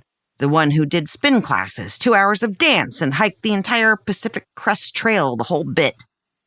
Not so fast. By the 7th month, I was sequestered at our beach house almost full-time, and the state of my lethargy could be encapsulated by the fact that one day, in the middle of a perfectly fascinating conversation, I fell asleep sitting up. I ended up bedbound and paranoid. Anytime I had a twinge, I would shout, "Here we go, guys, she's coming!" and rush to the nearest hospital. I remember my poor gynecologist, Dr. Rothbart, walking into the delivery room at 2 a.m. like a zombie. "Can we stop? You're nowhere near dilated." Finally, I showed up one too many times in the middle of the night. This time it was well after 3 a.m., and Dr. Rothbart arrived in a ratty Rosalind Franklin University of Medicine and Science sweatshirt. "I'm inducing," Rothbart said. "I'm sick of you." He actually loves me. Thank God I thought to do some gardening ahead of time. I figured the least I could do, given how little sleep Rothbart had been getting, was offer him a pleasant experience down there, or at least a clear runway. I fear there may have been areas I couldn't reach, owing to my bump. Much later, during a postpartum checkup, I apologized for my barbering. Sure enough, yep, Rothbart said, it was an interesting choice. Rothbart got his own back, though, in the form of Pitocin. That evil drug made the contractions so much worse. The only comfort I got came from holding a little ceramic frog from the 1940s that my mom had held when she had given birth to me. This calmed me just enough, as did the doula rubbing my feet. At some point, my dad walked in and said, "What's wrong with you?" "What's wrong with me?" I said, "Fuck you, dude, I'm having a baby." At another point, Martine and I decided we wanted a mirror to watch the birth together. The nurses found one for us, but the second we looked, we both started screaming. That was the end of the mirror experiment. British pop star Robbie Williams once joked that witnessing his wife giving birth was like watching his favorite pub burn down. About 18 hours later, our little mama came out. For the first time in my whole life, I didn't care what I looked like. I didn't care about anything. I wanted my baby on my skin. I wanted to pull her out, which I did, by the way, by her shoulders, and put her directly onto my chest. I didn't care who saw my no-nipple scarred-up tits. Didn't care. I wanted my child's skin on my skin. And then I noticed one of the nurses crying as she looked at my bare chest. "Are we doing this now?" I said. "Please don't feel bad for me. We're all good here." And we were. Sadie is a teenager now. Every Cinco de Mayo, I wish her a happy birthday, and she throws something at me. This is fair. Who wants to imagine their mother saying chop chop in a borrowed hot tub before heading upstairs? She has genetically and otherwise adopted much of my approach to life, though. She wears t-shirts that say things like, "I heart MILFs." I've told her she can't wear that outside, but I don't think she listens to me. I've never known or felt or shared love or been loved the way I have been since that beautiful child was born. Even though we have our ups and downs like any family, there is such an extraordinary connection between us. And I'm a damn good mom. That's really all that matters to me. Have there been times I've failed? Sure. But Sadie and I always come back from it. The other day I was dropping her off at school when she announced, "I don't want to get out of the car." "Why?" I said. "You can't miss school today." "No, Mom," she said. "It's because I'm having such a great time with you." My love for Martine Lenoble is cellular. In fact, the love that I have for this man is deeper than I'll ever be able to adequately convey. He is my family, and his family is my family too. I once went to their house in the Netherlands and his father was blasting Elliott Smith all by himself cooking. He's an incredible chef. "Do you want me to turn this down?" he shouted over the music. "Are you kidding me?" I shouted back. "You're blasting Elliott Smith. This is my happy place in life." I love these people. When Martine and I got married on February 23rd, 2013 in my house, it was a small group. Me, my friend Rachel, as my maid of honor, and Martine's friend Vincent as his best man.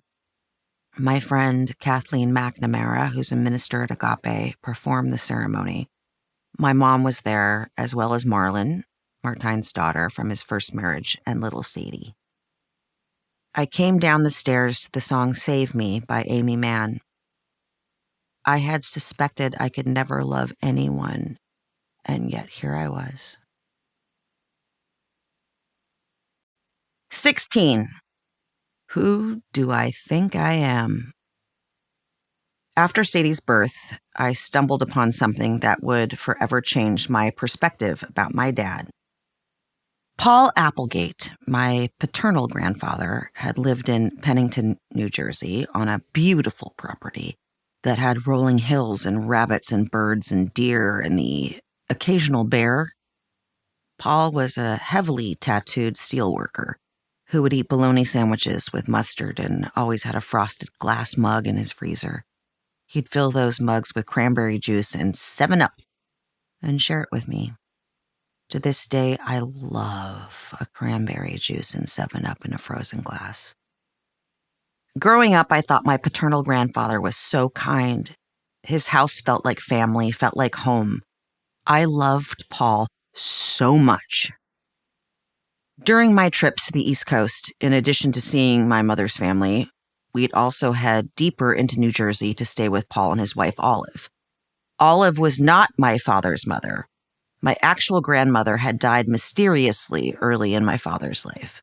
Olive, whose special needs brother lived with her and Paul, never wanted my dad around. So Bob Applegate was raised by Paul's mother, his paternal grandmother.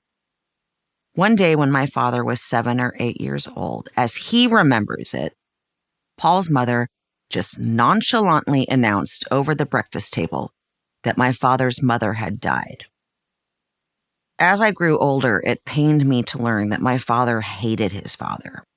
I loved Paul, so I never really understood what had happened to cause such a rift. I had heard various stories about my paternal grandmother, but could never get the same story twice. My father's childhood had clearly been toxic and complicated. The casual nature of how he found out about his own mother's death was an indication of the neglect he suffered. And he spent so much of his life in pain. He would make up memories of his early life to cope, to the point that I don't think he ever really knew who he was. Not really. He used to say he'd never even met his biological mother. This was not true, strictly speaking, but perhaps it was better than the reality. His grandmother told him that his mother had died in the street, beaten to death outside a bar. My father didn't even know his own mother's name. In 2011, my half-sister would eventually get a hold of a copy of my dad's birth certificate and was able to tell him that his mother's name had been Lavina Shaw. Beyond that, we didn't really know anything. And then, as was so often the case throughout my life, a TV show changed everything. In the summer of 2013, I was able to get my father and me some real answers. I had agreed to be part of a genealogy-based TV show called Who Do You Think You Are? I was determined to find out the story of his early life, and specifically what had happened to Lavina Shaw. She haunted me, just as she'd haunted my father. He could barely mention her without tears forming in his eyes, so this was an incredible opportunity to gain insight into who she was, and perhaps into who he was too. The first thing I learned in New Jersey, where they had all lived, was that my grandmother's name was indeed Lavina Victorine Shaw. She was the daughter of Ovid and Lavina Shaw, and she had a sister, Delilah. Quickly, the plot thickened. With the wonderful help of a team of genealogists and historians in Trenton, New Jersey, we discovered that Lavina Victorine Shaw had never lived with my grandfather, Paul Applegate. In fact, they had separated before my father was even born, and Lavina had remained at her parents' house. Here's where the story takes a darker turn.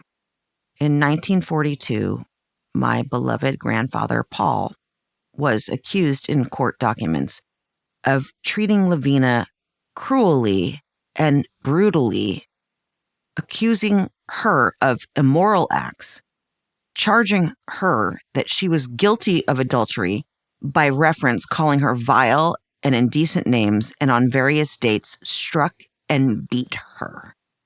Accordingly, Lavina left Paul, but upon his promise to treat her properly, she returned only to face further mistreatment. On or about the 13th day of May, 1942, Paul Applegate did pack most of complainant's clothes and personal effects and told her to get back to Trenton as soon as possible as the trains were still running. And why should he support her when he could get a half dozen women like her for 25 cents?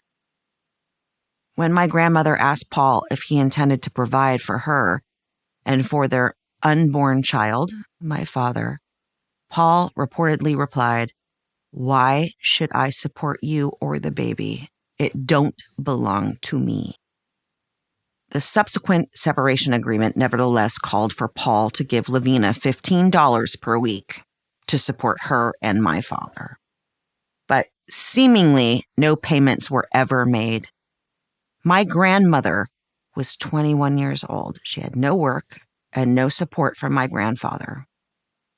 By 1945, she and Paul were officially divorced, and full custody of my father was awarded to Lavina.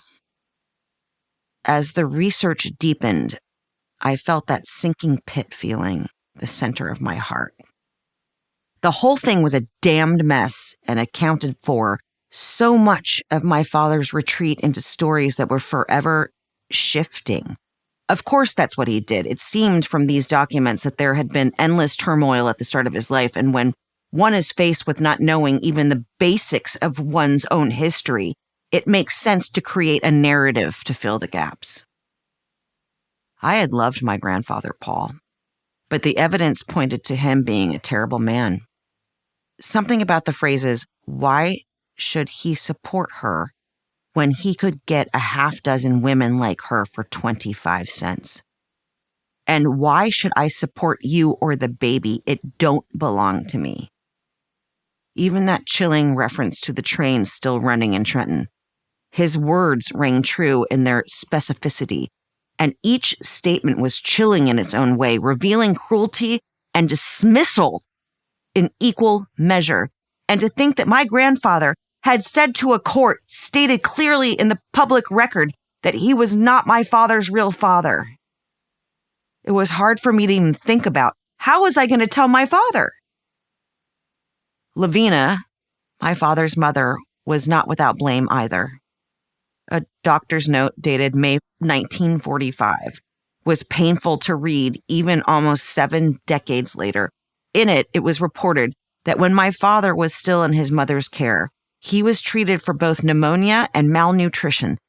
I couldn't get this image out of my head. My poor father, not just hungry, as I imagine many children were by war's end, but hungry to the point of malnutrition. It was one thing to come out of a chaotic family. It was another to be the victim of what can only be described as child abuse. Neither of my paternal grandparents came out of this research with much credit. And my poor father, I shuddered to think what else he'd been through as a child. By later in 1945, Paul had further accused Lavina of adultery, which was still illegal at the time, and had both her and her supposed partner, Michael Constant, arrested. Paul and Lavina continued to accuse each other of drunkenness, too. Clearly, their union was beyond toxic and severely undermined by substance abuse. With custody of my father awarded to Lavina, that's where the paper trail, at least with regard to my father's parents as a couple, ends. Lavina's mother would help with raising my father, but she died in 1946, which was probably the reason my father was subsequently raised by his paternal grandmother. Then in 1955, the story comes back online. According to documents we found, Lavina died at age 33, at home after a short illness. By then, she was Lavina Walton, and her death certificate listed her cause of death as pulmonary tuberculosis with effusion cirrhosis of the liver, brought on by acute alcoholism and nutritional anemia. She was buried at Riverview Cemetery in Trenton.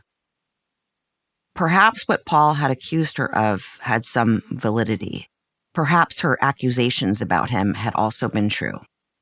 Either way, my father was born into an abject mess of a family. One in which his father was absent for much of his life.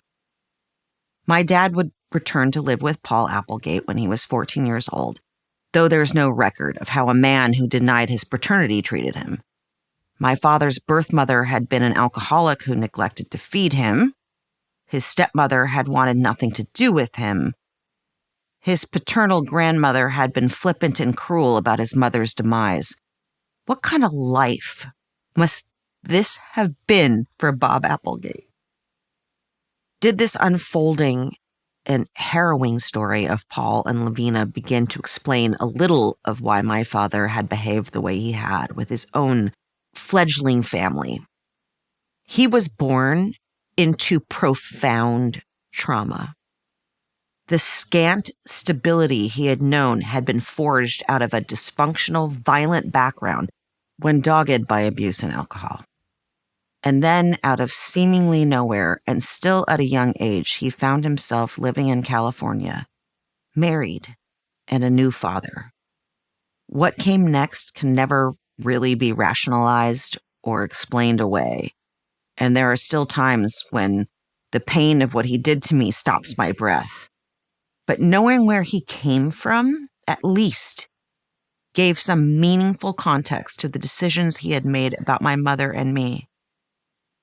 Perhaps worst of all, my father had been forced to create entire narratives from the few facts he had, stories about him not even knowing his mother, or about her being beaten to death outside a bar, or as he says at the start of the documentary before we began the research, a story that his mother had died when he was 7 or 8 years old. The truth was, she'd actually helped raise him.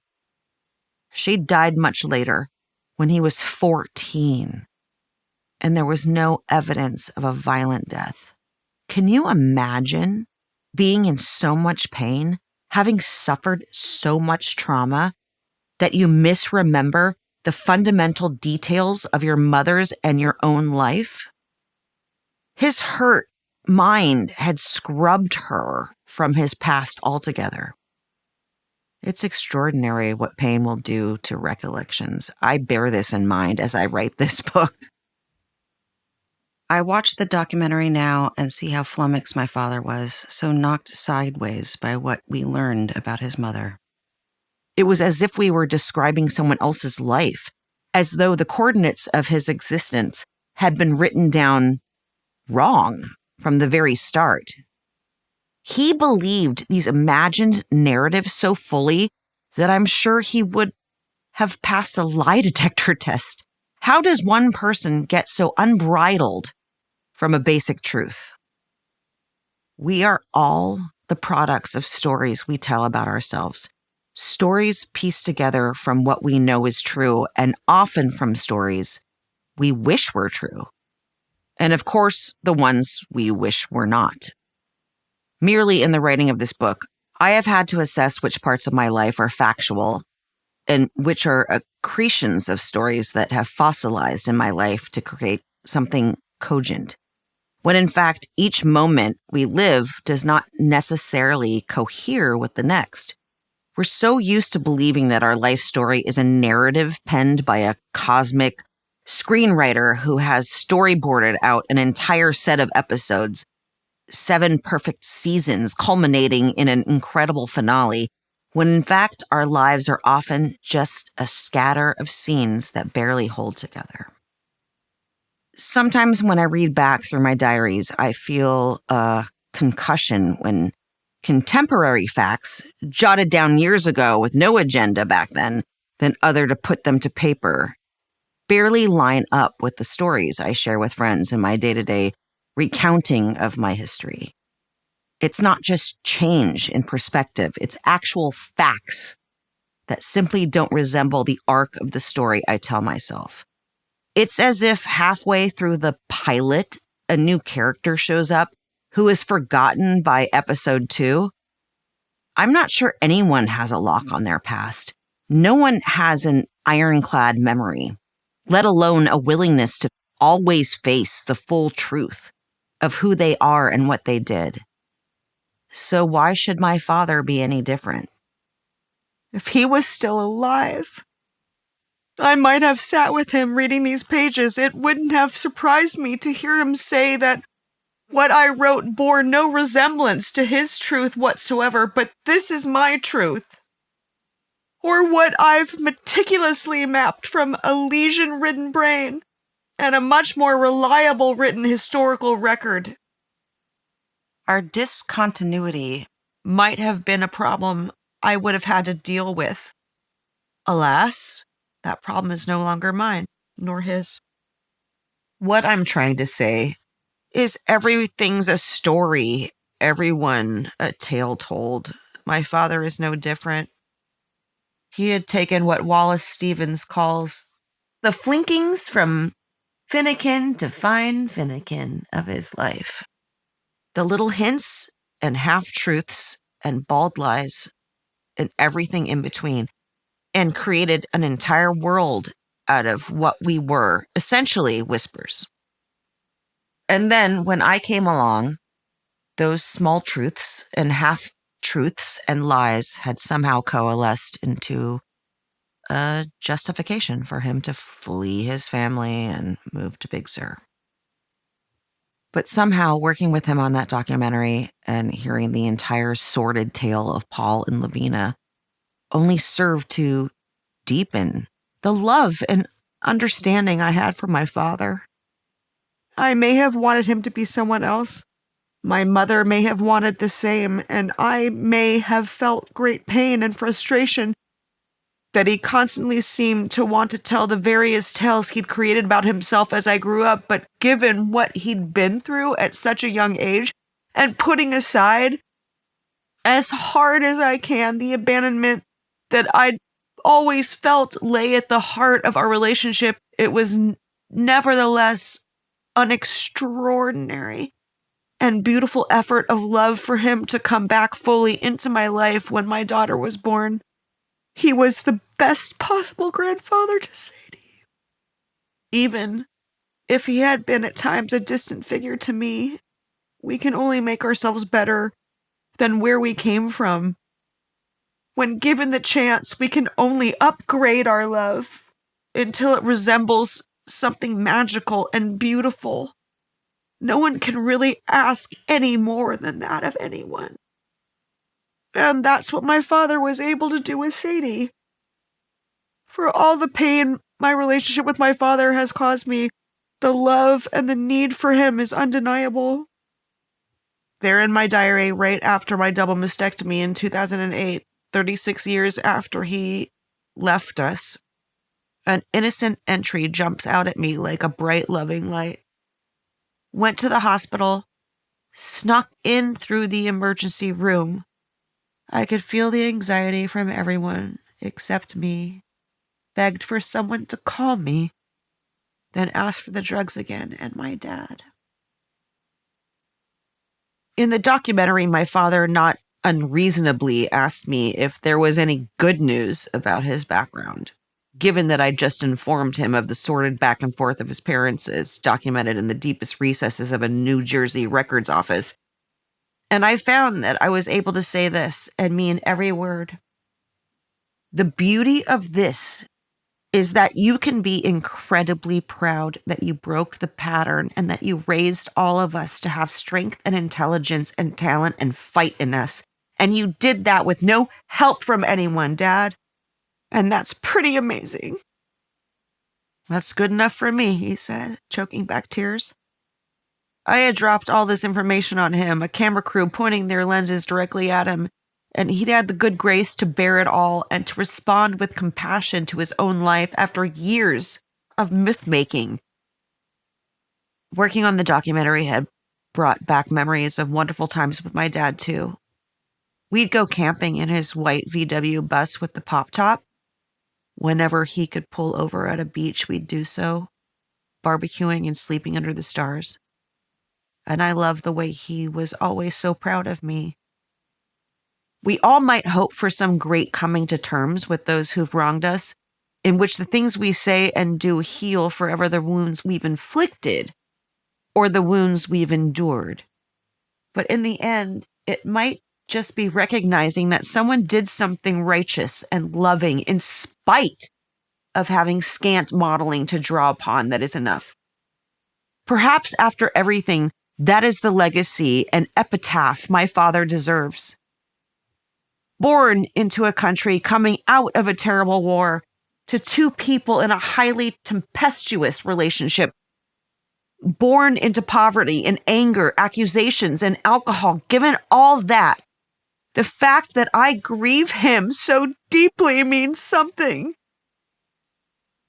I sit on my bed and watch TV, or a friend comes over to visit, or my daughter comes home from school, or I get a text or see a funny Instagram reel, or I sit on my porch and hear the trilling house finches frantic in their attempts to raise a brood of their own, or I'm simply lighting a cigarette, and as the flame of the lighter erupts, there is the loss of him.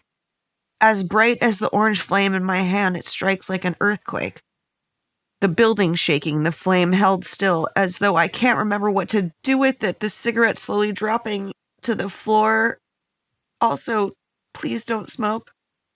Me holding on for dear life, unable for a second to breathe or think or cry or shout, to do anything approaching a normal response, in agony at the loss of a man who shares my last name, who gave me the name the world knows me by, whose twinkling eyes I can see when I close my own.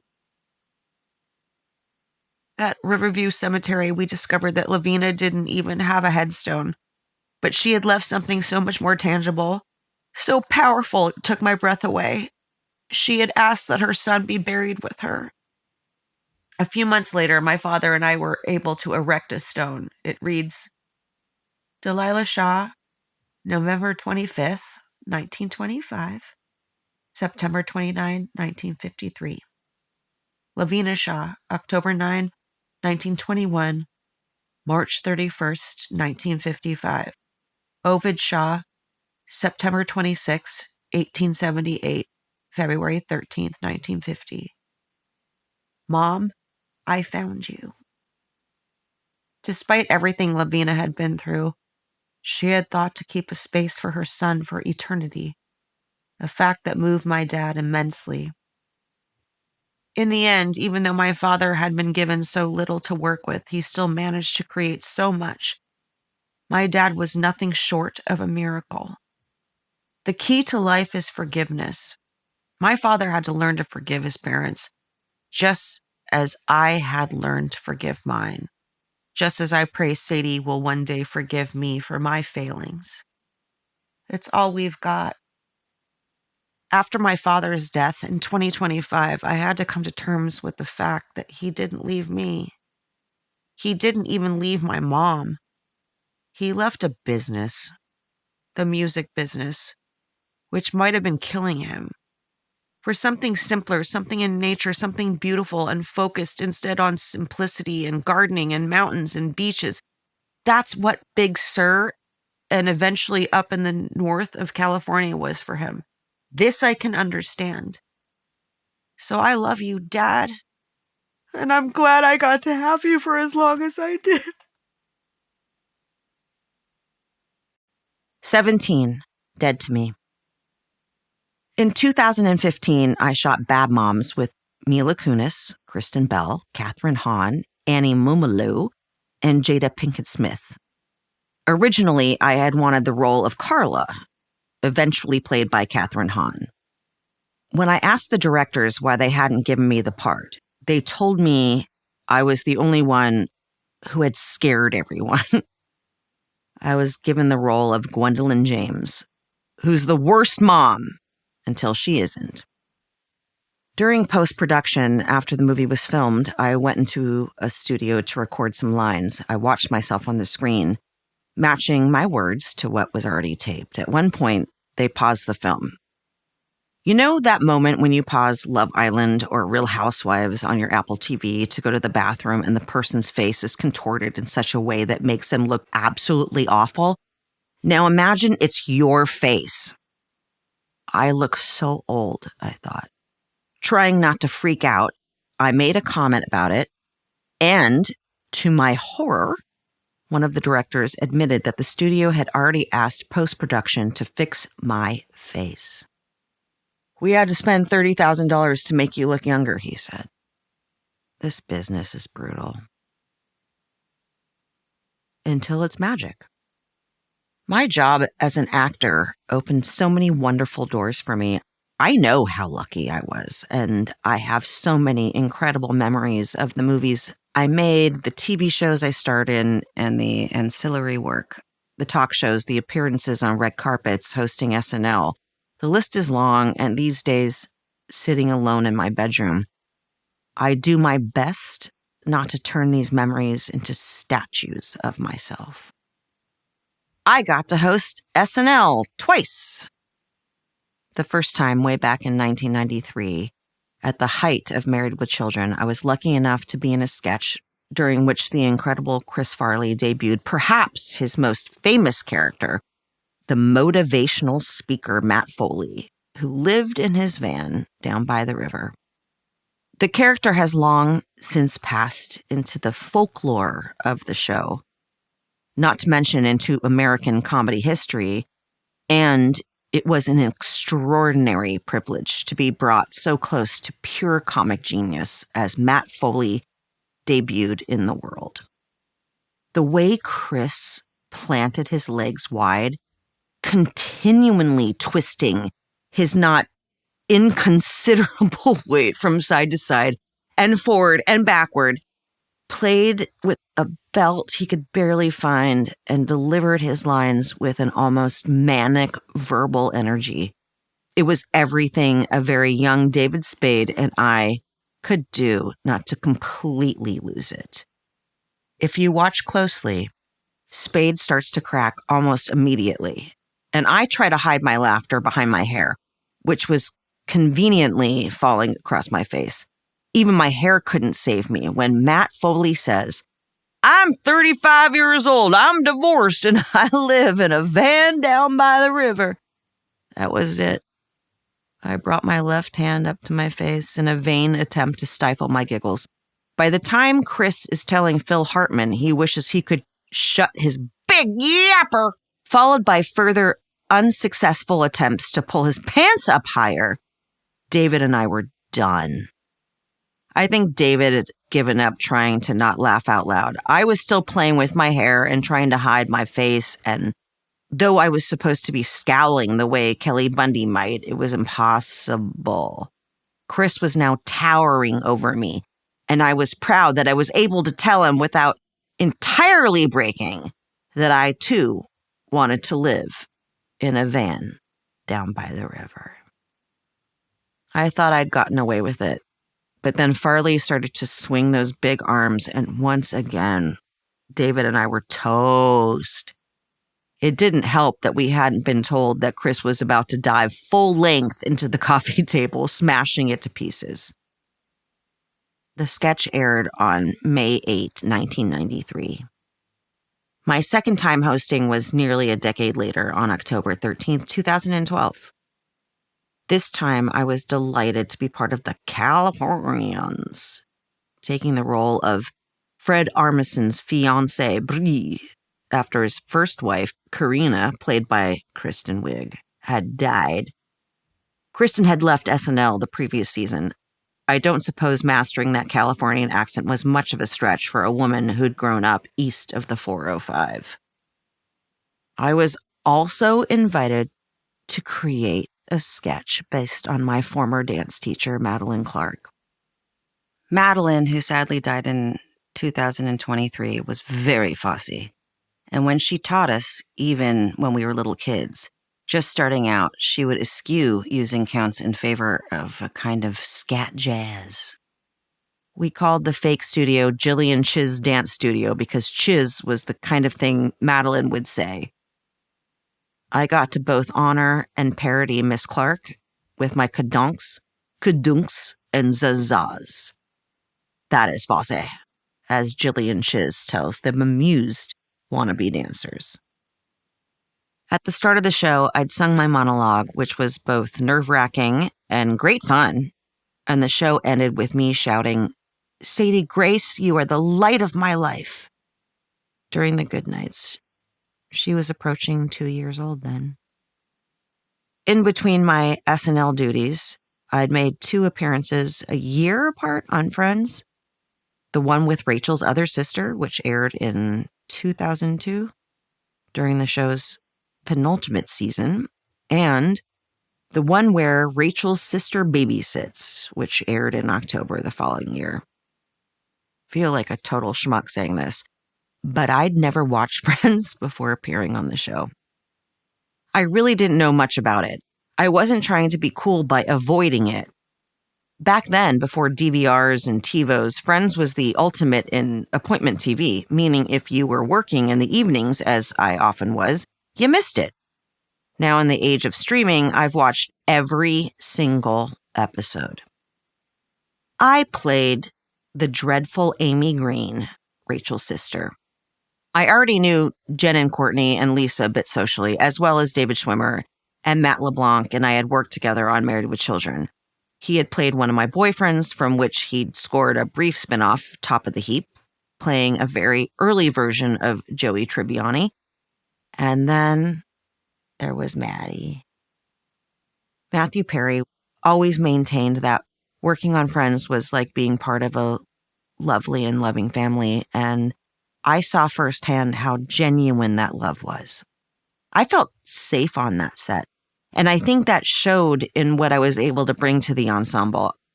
I got Outstanding Guest Actress in a Comedy Series Emmy nominations for both appearances, and one for the one with Rachel's other sister. I'd known Maddie the longest. In fact, we'd known each other since we were kids working on Charles in Charge 2 decades earlier.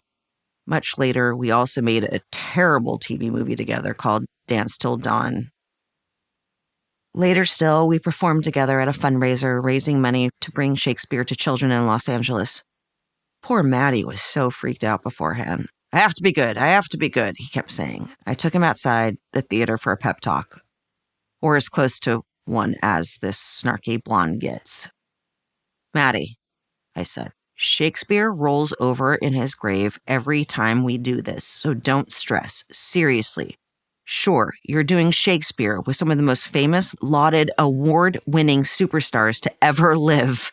Anthony Hopkins, Kenneth Branagh, Tom Hanks, Rita Wilson, Robin Williams, Marty Short will probably improv his way through it as usual, and stars like Smokey Robinson and Bette Midler sometimes show up.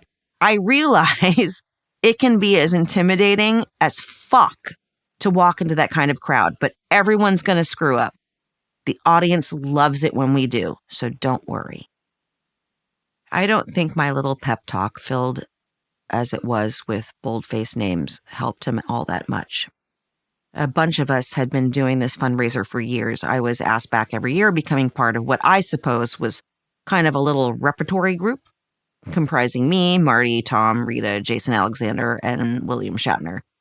Ahead of time, we would do table reads where we'd always have fun, no stress.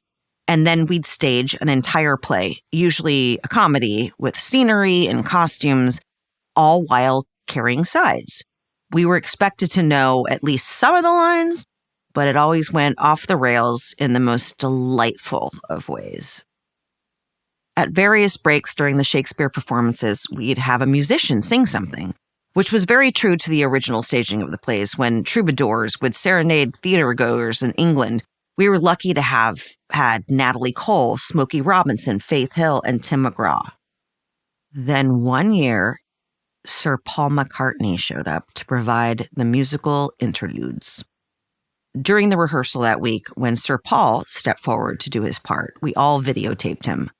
I still have video of all of us with our smartphones held up, filming each other, all of us just losing it. He sang everything you would hope for. Hey Jude, Lucy in the Sky with Diamonds, you name it. The director also gave him a couple of scenes to act in, one of which featured just me and him on stage. I can't even remember what play we were doing. It might have been The Two Gentlemen of Verona, but beforehand, the director secretly took me to one side. I want you to do something, he said, and we're not telling Paul. In fact, we're not telling anyone. Got it? That's how I came to randomly plant a massive smackaroo of a kiss on his famous beetle face. In the lead up, in my head, I'd been saying, "Kiss the beetle, kiss the beetle." The crowd went berserk. Paul was shocked. He said, "Christina, my wife is in the front row." Though I think he knew what a moment it was. "I don't care," I said, and carried on with the scene. Good things have happened to me. So many, including kissing 1/4 of John, Paul, George, and Ringo. Then one year during the Shakespeare Festival, I finally got to play a part I'd wanted since I was 10. I'd wanted to take the role of Mariah in Twelfth Night because she's dirty and naughty. It was one of my happiest moments on stage. I had always wanted to be taken seriously, even in comedic roles. See my diary from January 1988. I'll show these fuckers that I ain't no comedy bullshit actress. The role I had been looking for my whole life was that of Jen Harding in Dead to Me. It was the greatest job I ever had because it was an incredible amalgamation of comedy and drama. You can't have comedy without drama, and you can't have drama without comedy. Otherwise, it's self-indulgent. But Jen was all of the above and more and in between. Sadly, it would be my last job. Maybe. Dead to Me is the best work I've ever done in my entire life. There. I said it. And you know, I don't feel comfortable talking about my achievements. You're doing it. But the truth is, I've been waiting for this kind of character, this moment, all my life. Dead to Me is about two friends, Jen and Judy, who initially meet in a grief group and whose lives become inexorably intertwined. It features a brilliant script and an amazing cast. It was an entirely female-run show made up of whip-smart women who were kind and loving and supportive. Even before my diagnosis, the set was a place of succor. And with Linda Cardellini, I wasn't just playing opposite an astonishing actor. I was playing opposite someone I loved dearly. Ill or not, I'm never going to have an actress in front of me like Linda ever again. She's unbelievable. She made it easy for me to inhabit the role of Jen Harding. My secret was that I didn't prep anything. I didn't want to have a plan. I simply let it happen, like I learned to do on the Anchorman set. I wanted to sit across from Linda and react to whatever she was throwing at me. In turn, I quipped back at her until we were playing verbal ping pong. I think that's why the show felt so fresh. I was allowing the character to live through me, so much so that I wouldn't even memorize the lines until I got into the makeup chair each morning. I'm lucky that I have a knack for it, which comes from years of vaudeville, as I like to call sitcom work. On sitcoms, the writers sometimes rewrite right in front of the audience, and you learn everything on the spot. With Linda, I'm not just talking about her talent, which is off the charts. I'm really talking about the human being behind all of it and the support that we created for each other. That support and love began immediately. She and I met for lunch one day, and the next thing we knew, we were shooting. No rehearsals. The words came out of our mouths so organically and beautifully, like it was meant to be. But again, it was the off-camera things that really cemented our friendship. At one point, she had some stuff going on in her life, as we all do, and I told her to go home and work it out. That's usually never an option, but on this set it was. Do I need to tell you again that it was run by women? When I first got sick, I missed 2 months. It didn't matter. There was an intrinsic understanding that humanity comes above work, which is rare, especially given how much money is involved. Sets on TV shows can be brutal places. When I made Samantha Who, the days were 18 hours long because of the camera setup, master, medium, over the shoulder, medium, close-up, close-up. This was the textbook old school way to shoot TV, which was how it went basically until Modern Family, when everything changed to handheld cameras. With handheld, the industry realized you could fit a 12 or 16 or even 18-hour day of shooting with 4 different cameras into 5 hours. The Office and Parks and Rec followed suit. On the set of Samantha Who, before the turn to handheld, I get so upset when we would have crew members driving home on the freeway at 3 or 4 o'clock in the morning on a Friday night. I didn't have the balls to say anything about it until I made Dead to Me. But one night I found myself announcing, "Guess what we're doing? We're stopping work right now. Thank you." And I did an about face and walked off the set. I was not going to risk my colleagues getting into a car accident late at night anymore. After I got sick, we could work only 12-hour days anyway. I think they were all secretly happy about it. Not the sickness, of course, but the time. For those of us used to endless days and nights, 12 hours was a picnic. No forced calls when you have to have less than the mandatory 12-hour turnaround, which includes drive time from the time you wrap to the time you are due back at set. No late nights. My goal in life was to be so famous and successful that I could get portal to portal. Johnny Depp has portal to portal, which means his wrap time starts from the moment he gets home, not the moment he leaves. A very rare perk. Right before I got diagnosed, I was at the Golden Globes for my nomination for the 2nd season of Dead to Me. I happened to be coming out of a bathroom when I noticed Meryl Streep and Helen Mirren walking hand in hand down the corridor. Helen stopped me, grabbed my hand, and looked me dead in the eyes. "You are one of the best actresses I've ever seen," she says. Helen fucking Mirren. I didn't get the Golden Globe, but I took home Helen Mirren's praise that night. I'd like to have her words tattooed on my ass one day. There's room. A few weeks later, just after we'd begun shooting the 3rd season of Dead to Me, my doctor asked to talk to me on Zoom. I'd been having some numbness in my peripherals for a while, and I'd taken a raft of tests to try to get to the bottom of it. That day, I'd been asked by the director to stay at work to shoot one more scene, but I demurred. Something I seldom ever did. I knew this call was going to be important. Maybe I already sensed how important. So rare was it for me to push back when someone wanted me to keep working. It was a Monday at 7 p.m. My neurologist's face appeared as we connected. He looked forlorn. "I'm sorry," he said. Something clicked off in my head. All emotions short-circuited. I went numb, completely numb. "I want to show you pictures of your brain," he continued. To this day, his words reverberate in my head and my heart, my soul, my stomach, my solar plexus, everywhere.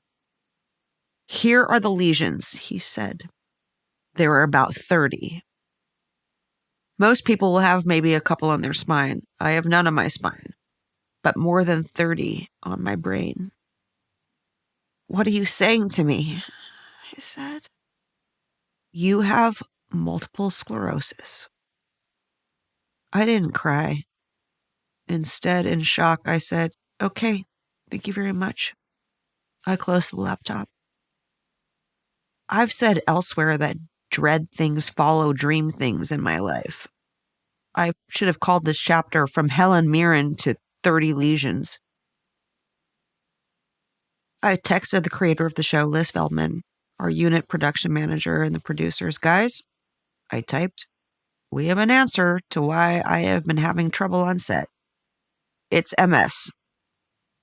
The initial sorrow and sympathy were immediately followed by them shutting the shooting week down.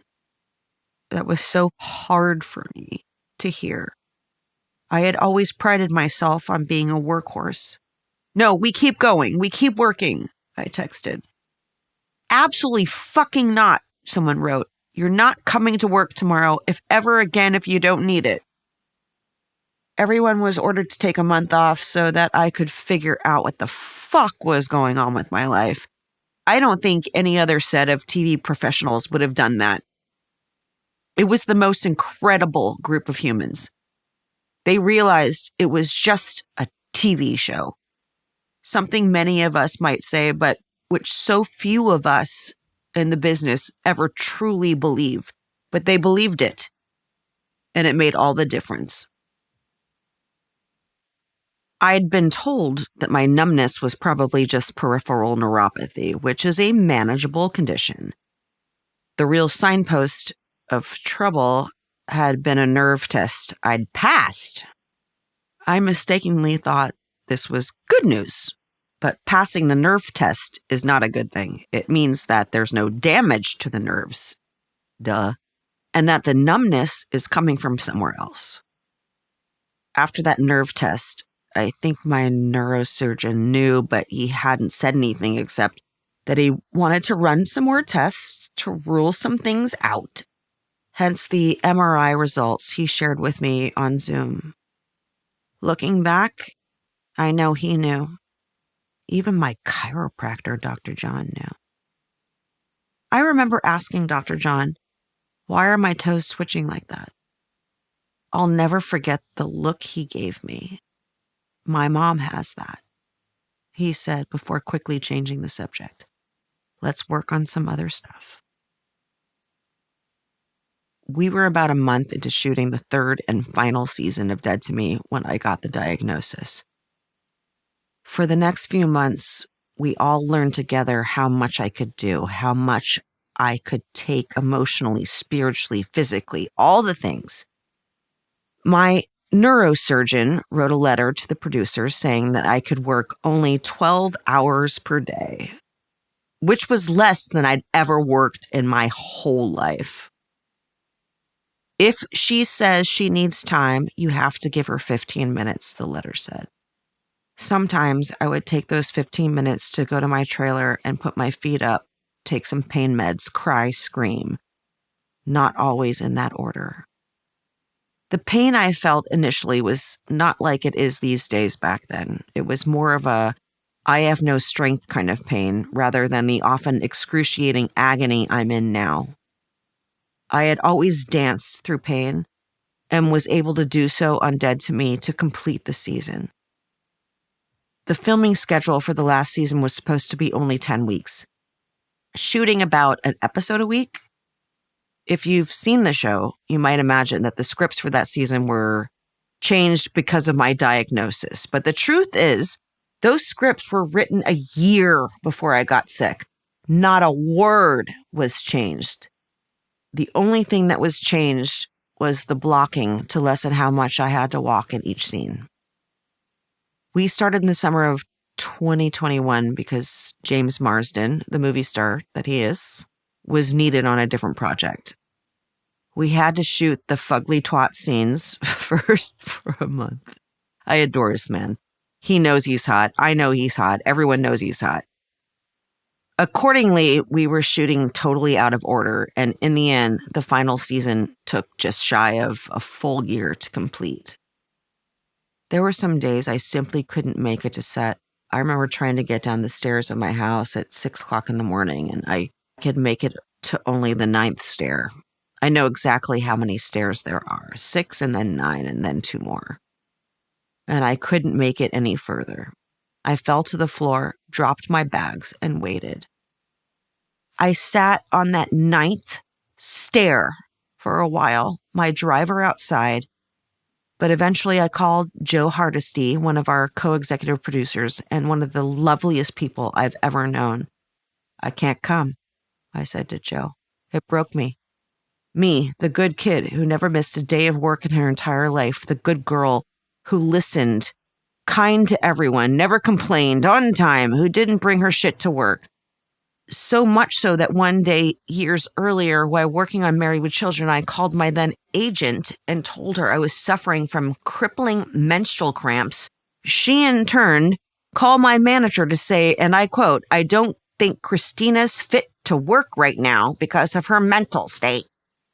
So much for female solidarity. I went to work anyway because there was nothing wrong with my mind. I wasn't drooling over my sorrows or talking about my difficult childhood. It was just that my uterus was on fire. Eventually, my disability was showing up so much on camera that Netflix wondered if perhaps we needed to shut the show down. They could see my pain in the dailies and didn't want to torture me.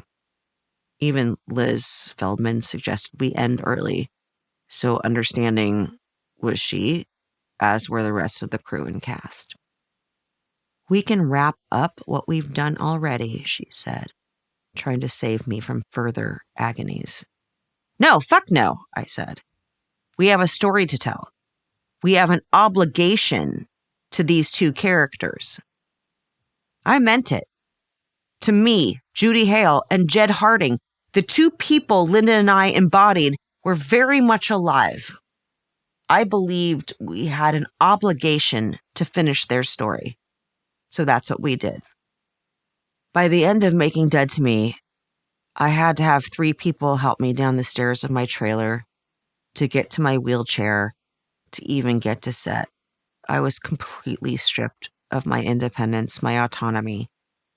Linda would say to me, "Whatever you want to do, I'm good. I love you. It's more about you and your life and your health than everything else." I was dead set, though. No, I'm finishing this. I danced through the pain, and when I was done, I collapsed, and it was 2022, and I've been collapsing ever since. On our last night of filming, Linda and I shared an incredibly emotional scene. Liz Feldman kept stopping us and saying, "Can you guys stop crying so much? It's really not helping the scene." We were sitting in bed together, Linda says. "I've had the best time, Jen." I misunderstand her and think she's talking about Mexico, where we are. Me too. But she corrects me. "I mean, I've had the best time with you." Me too. I don't think either of us was acting then. On every take when she spoke, my whole stomach lurched because I knew it was our last moment together. And we'd been through so much. I think this was the first time in my life that people saw I was good at what I can do, and it was all being taken away. I don't like not finishing things. That's another reason this illness has been so brutal. When I got sick, I realized quickly that my career was finished, and so prematurely. It's not just having an illness that makes work impossible, it's everything that goes into making movies and TV shows. I can't get up at 5:30 in the morning, can't sit in a car for long periods on the way to set, can't bear people touching my face.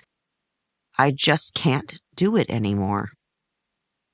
The last time I truly felt a part of Hollywood was at the 75th Emmy Awards when I was nominated for Outstanding Lead Actress in a Comedy Series for my role in Dead to Me. I took Sadie as my date. I don't think I would have made it through without her by my side. Mostly because she forced me to stay so she could see all her favorite people on stage. Natasha Lyonne, cough. I was terrified that night. It wasn't my first time in public with my disease, but it was my first time in a room full of my peers. I was so scared. And I was the first presenter of the whole show. My dress was heavy, and I grabbed the arm of my pal, Anthony Anderson, to stabilize me. As I walked out, every single person in the room stood up. It was something I'd always dreamed of. Walking onto a stage and having people stand up and clap for me. But in that moment, I kept thinking, they're standing up because I'm sick. They're standing up because I'm sick, and not because they appreciate all the work I've done. That's why I made a joke. I wanted everyone to know that it was okay. They didn't have to feel sorry for me. Even in a room full of my peers giving me a standing ovation, I couldn't accept their approval. I started to cry. No one had ever stood up for me for my acting before, and here they all were. Christina, look at everyone and see that this is a moment, and they are all loving on you. It was hard for me to accept it, but I hold on to it so dearly in my heart. Thank you. But then they stood up for the next person and the next person and the next person, up and down and up and down. Sadie and I couldn't keep it together. We were doubled over laughing. I thought it was just for me, I said, as we all stood up yet again. Guys, come on. I thought I had a moment, you assholes. Eventually, after the millionth standing ovation, we just sat in our seats, too tired to get up again, losing our shit giggling at the ridiculousness of it all. I didn't end up winning the Emmy that night, but it was still a special evening. Regardless of my self-deprecating nature, I know deep down that it was all love and appreciation in a room filled with some of the best, most talented people I've come across in my 5-decade-long career. I felt their warmth in my heart, even if I have to fight my inner critic to fully embrace it. It's a moment I will forever be grateful for from my peers, one that plays over and over again in my mind.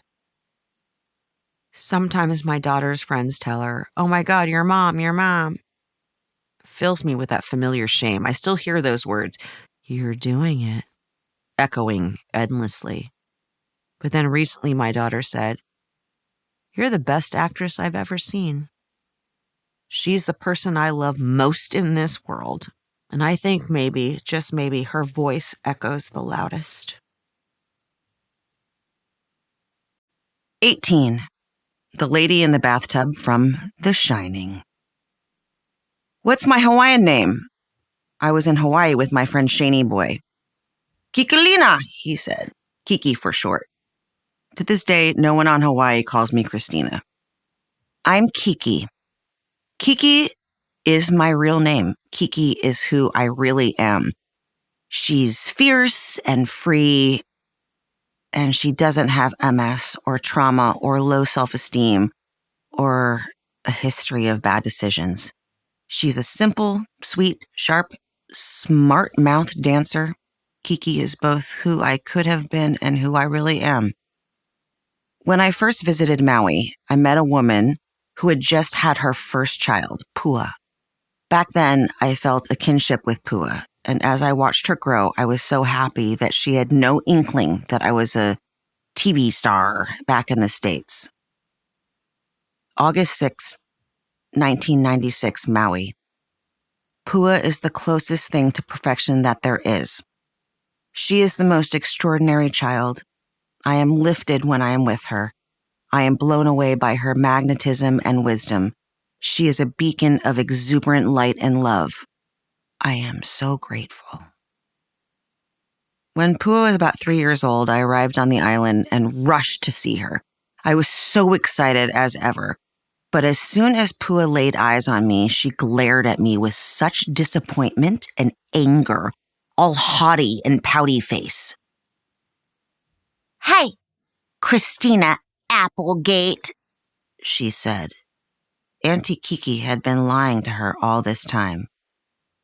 Pua is in her 30s now with 2 kids and a husband, but she still calls me Auntie Kiki. So no, my name is not Christina Applegate. It's Kiki. I am a troubled and broken and beautiful and smart and interesting and funny person. I am all the things, but I am not Christina Applegate. The world puts those 2 names together, and I get the heebie-jeebies. I'm sorry to my mom and my father, but I reject it. I hate having to tell people that that's who I am. But when you call me Christina Applegate, you don't fully understand the kind of onus that puts on me. Christina Applegate is a character, a person who is beholden to people and production companies and everything and everyone else in this town. And she was someone I never was. When I hear that name, I catch my breath and yet I also don't want the world to fully know who I am either. I suppose this book is a small step to showing you all who I really am. Actually, a big step. When I see Christina Applegate out in the world, accept my star down the hill, God damn it, I earned that. I always think, that's a weird name. Because for my entire life, no one who loves me has called me that. Almost no one. Almost no close friends. Almost no family calls me Christina. When I was growing up, my mom called me Teeny Bopper. To his dying day, my father called me Christina. Being Christina Applegate has affected everything. For a long time, I felt, well, I guess I hoped, that I lived in a magical world where people really loved me for who I was as a person. But stuck here on this MS bed, I've recently been coming to the painful realization that especially when it came to the men in my life, when I met them, they already knew who I was, even if I didn't know who they were. Think about that. Really think about that. This was especially true during that formative decade I worked on Married with Children. Were men into Kelly Bundy or me? Recently, this creeping realization has been coming over me. They all knew me. Maybe that's presumptuous to say, but I wonder if I was just a check mark or a fantasy. They could have Christina Applegate, but they could never have Kiki. I kept her buried deep within. Married with Children was on in 90 or 100 countries. Later, Anchorman was everywhere. The Sweetest Thing may have been hated by critics, but it was popular. So much stuff I did meant that I was constantly in the public eye. Everyone knew me before I knew them. What were they thinking? I always wanted to ask, what were you thinking when you met me? Did you have a preconceived notion of me, and did I disappoint you? I'm not that person I played, that Christina Applegate from the TV or the movies. I was scrappier, more profane, more romantic, a woman who wrote poetry and desperately wanted to be loved for who she was. I remember being on a date with someone when I was in my 30s, and I was so excited. We went to the Hotel Bel Air to have dinner and drinks. I sat there talking to this guy, being my usual self. We were friends already, but this was the first time we were trying the romantic thing. But I could see his eyes glassing over, and he was clearly not interested in anything I had to say. I thought I was being cute and funny and flirty. Am I bothering you? I asked. Do you not want to talk to me? No, totally, he said vacantly. It was evident that I wasn't his cup of tea, and it kind of broke me, because that happens so many times. People had a preconception of who Christina Applegate was, even friends I'd known for a while. And when they met Kiki, they didn't recognize her. Even thinking about it to this day, it makes me sad. Am I not who people want me to be? I think I disappointed people, and worse, I don't think they actually wanted to get to know who I really was. But then you can never live up to something that doesn't exist. I've always felt like this +1 in life, not the one invited, but the one who is brought along to make up the numbers. I've never really felt I belong anywhere. These are the things I think about lying here on this bed. That feeling spigot, which has been turned off for my entire life because I had to go out and work, is fully open. I'm 53 as of this writing and feeling everything for the first time. I pushed all my feelings down into a little ball of trauma, trademarked, in my stomach. But that ball is being pulled apart these days, and the tears feel different, profound, guttural. They're coming from a place that I don't even fully understand. For so much of my life, I've felt like the good underlies the bad, but something strange has happened, something I'm not used to. I won't lie anymore, be the good girl, and say that any of this is a blessing, but there's some shred of self-understanding that continues to slowly emerge as I tell the story of these past 50 or so years. I want to talk to that little girl who always thought she had to be perfect. Maybe that's what this book is. All this has left me unable to be polite anymore. It's boring. Takes too much energy.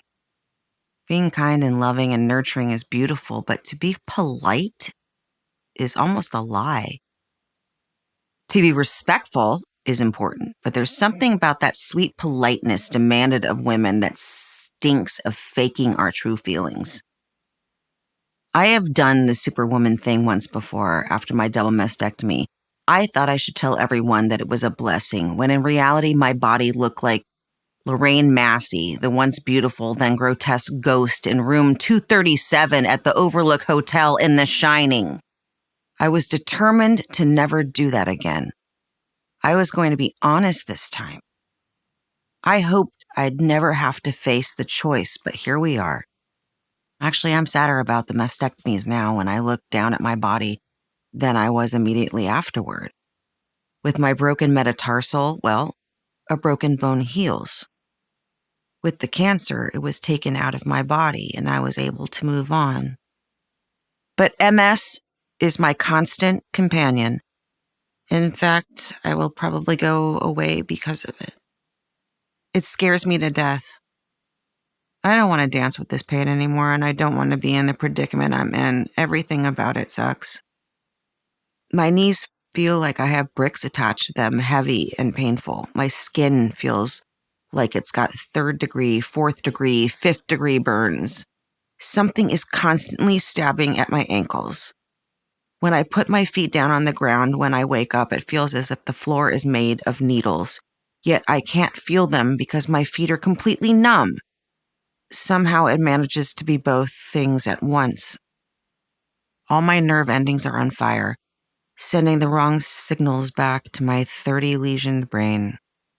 This accounts for the pain I feel 24 hours a day. Sometimes I can get through it, but I'm usually at an 8 on the pain scale, even if I appear fine. When I walk from my room to Sadie's room, one of my favorite things to do, the pain is almost unbearable, and her room is just down the hallway from mine.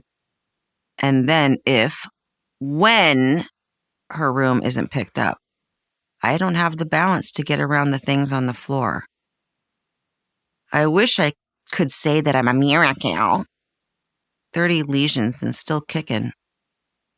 Though most days it's very hard to believe, and in any case, I don't want to minimize what this disease does to the human body and soul.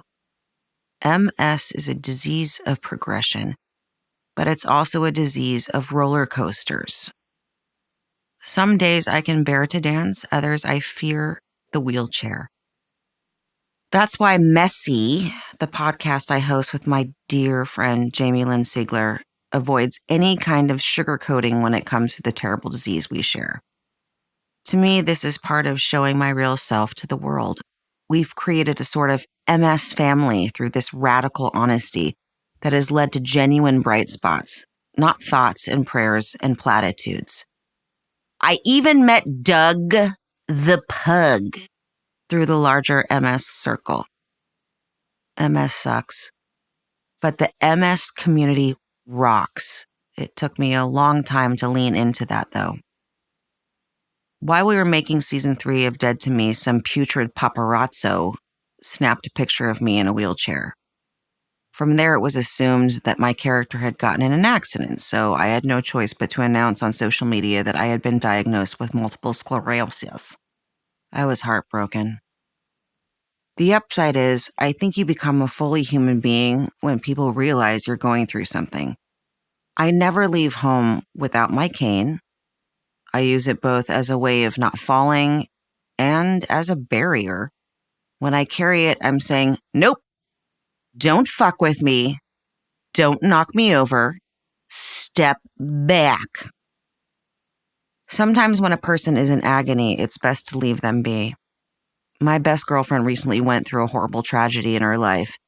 And at a fundraising party, she turned to me and said, if one more person looks at me and asks, how are you? Ugh. I knew how she felt. On Dead to Me, we kept the diagnosis to a small group at first, but eventually everyone knew something was wrong because I was showing up to set in a wheelchair. Finally, I brought the crew together. I need you guys to understand that what you've been seeing is actually multiple sclerosis, I said. And I need you to do me a favor. Please don't ask me how I am in the morning. You can say, hey, bitch. A few chuckles rang through the crowd, and I flipped them off as a thank you. Anything but how are you? Just don't ask me, because the answer's going to be the same every day. Not good. That's how I am. Across the months, I've become much better at answering the how are you question. It's much easier to answer when you don't worry about what the other person wants to hear. The true answer is I'm pissed off. Everything is an effort. Humor disarms the look of concern and pain my friends can't hide when they see me. I don't mind the jokes. Comedy has always been my armor. How else am I going to stop the tears? I don't want to sit here and cry all the time. I have too much to do with what I have left. I am a mother, after all. Oh, did I mention I wear a diaper? Diapers are very MS chic because many of us have incontinence issues. So fun. But at least they make black ones now. Jamie and I want to start our own diaper line. Each one would have a simple message printed on it. Fuck this. So if you really want to know how I am, I had to pull shit out of my own ass earlier today because of my disease. Oh, and I fell. But thank you for asking. Years ago, I was trying on some pants at Fred Siegel, and they were size 2, which is very small. I remember this because usually I was a size 0, and the costume people and Married with Children would often have to take my clothes in. I was bone. When I looked in a mirror, I saw something no one else saw. But I always did. I worked so hard on my body, but I was never satisfied. Then I shot Just Visiting, the movie where someone on the set had been so cruel to me in London in 2000.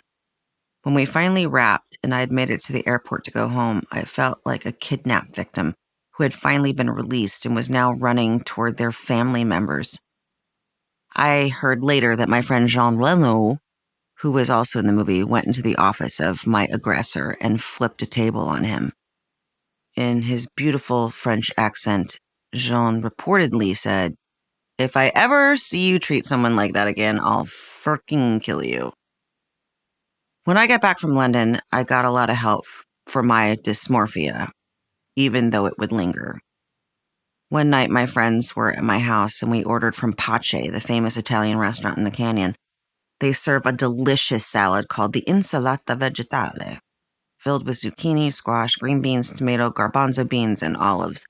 It also boasts tons of provolone and fresh mozzarella, as well as being dressed in a red wine vinaigrette. The cheese and the oils were not going into my body. No way. So I asked for no cheese and no dressing. One of my friends, overhearing my order, said, "No cheese? But that's the fun part." Something changed that night. I got it with the cheese. And since then, I've never gotten it without. I eat the whole damn delicious thing. My relationship with food is so much better than it ever was, but it took a long time to improve. It was helped by doing Sweet Charity because to do that show, I had to be an athlete. I had to be strong and had to keep up my nutrition. When MS hit, the stability I'd fought so hard for went haywire. I had to take 15 hours of steroid infusions, and immediately everything just went like a fucking blob. It's all documented on the last season of Dead to Me and at my Hollywood star ceremony. By November 2022, when I was to receive my Hollywood Walk of Fame star, I didn't even look like Christina Applegate anymore. All the medications and ravages of the disease had loaned me entirely the wrong kind of facelift. The day I got my star was about the first time anyone had seen me since my diagnosis, and I felt humiliated. I thought I'd even have to go off the rack for the ceremony. No one goes off the rack in this town. Until Christian Siriano came to my rescue and made me something beautiful to wear. That day I went barefoot because it was just too uncomfortable to wear shoes. It's a good job that I don't care about germs, though I was a bit worried about stepping on a used needle or something. Hollywood has seen better times. The star they gave me is barely a stone's throw from Grauman's Chinese Theater, right outside the Marshalls on Hollywood and North Orange. That location meant so much to me, to be so central and in the thick of it. I hated how I looked that day, how much this illness had taken from me. But this was my Oscar, after all. It was my time to step out in public. Then something magical happened. A steady, heady stream of my dearest friends went up to the podium and said incredibly lovely things, and by the end of the ceremony, everyone, including me, was crying. Even the guy who has to go to all of them because he's the CEO of the whole thing. He said, I've been to a number of these star ceremonies, and as I sit here and listen to all these tributes, you are by far one of the most beloved recipients of a star that I've ever witnessed. Damn! Wouldn't you know it, I'm a survivor yet again. There's a video of me when they revealed the actual star that day. They had brought me a chair to sit in because MS, and you could see my feet swinging back and forth like some excited 5.5-year-old in line to see Star Wars. This is magic. This is magic. This is magic. Since then, I've sometimes gone down to visit my star in front of Marshalls, see if I have friends in town and they want to see it. I put my mask on and wear the clothes I probably slept in, and we all hang out by the star just for fun. One time I was sitting by my star, and to make my friends laugh, when tourists would come by and read my name from behind my mask, I'd say, "Oh, it's really sad. She died." For a year or more, people saw only this weird version of me created by those steroid infusions. For all the joy of finally getting my star, it was still humiliating and horrible and devastating to be seen this way. Not just because I was bigger, that was one thing, but because the girl who had control all her life no longer had that control. I want to throw up when I think of the pictures that are out there of me. I look sad and embarrassed because all I can think is everyone is staring. Once people stared at my boobs, then they stared at my broken foot. But now I knew they were staring not only because I was disabled, they were staring because I was fat. Forever an unacceptable fate for women in Hollywood. Oh, wow. I could imagine everyone saying, Christina Applegate of all people is fat. Not to mention she's got a cane. Not to mention she's got a disease. When I walked out on stage to do Jimmy Kimmel's show 3 years after my diagnosis, I was touched when Jimmy said, for people, it's a little bit shocking. You come out with a cane and people love you and are concerned about you. And I told him this was my normal. If anyone asks me how I am these days, my answer is always the same. I'm living the dream, just living all the dreams. I use that line because I've found that it curtails people's probing questions. There's none of that left in my body. The person I'd always been went away, and I had to discover who that new person was overnight. Sometimes the weight bothered me more than the disease. I promised you full honesty, didn't I? I suppose that's the curse of being a woman. Refer back to mine sticker.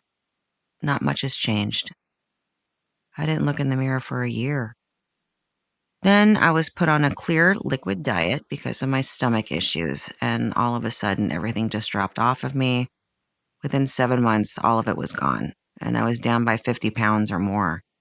These days, my legs are tinier than they've ever been. The illness has given me serious stomach issues. As I read this, there are tamales downstairs that are the best tamales you could ever have. I want to eat 5 of them right now. I'm so hungry, but I know if I do, I'll probably end up in the ER again, as I have so many times recently. So once again, the good is followed by the bad. I've managed to create a much healthier place when it comes to my relationship with food, only to get out of the shower and see legs that are scary looking. I have no muscles, just sticks. It's dangerous to be walking around with 0 muscles on my body. It means my bones aren't protected if I fall, and it scares me. But there's still that little voice in my head saying, You're really skinny. You have the legs you always wanted. Good for you. This is the sickness, but she's not going to win. For the longest time, Sadie didn't want to talk about my illness. Even these days, if it comes up, she says, "It's fine." It's not fine.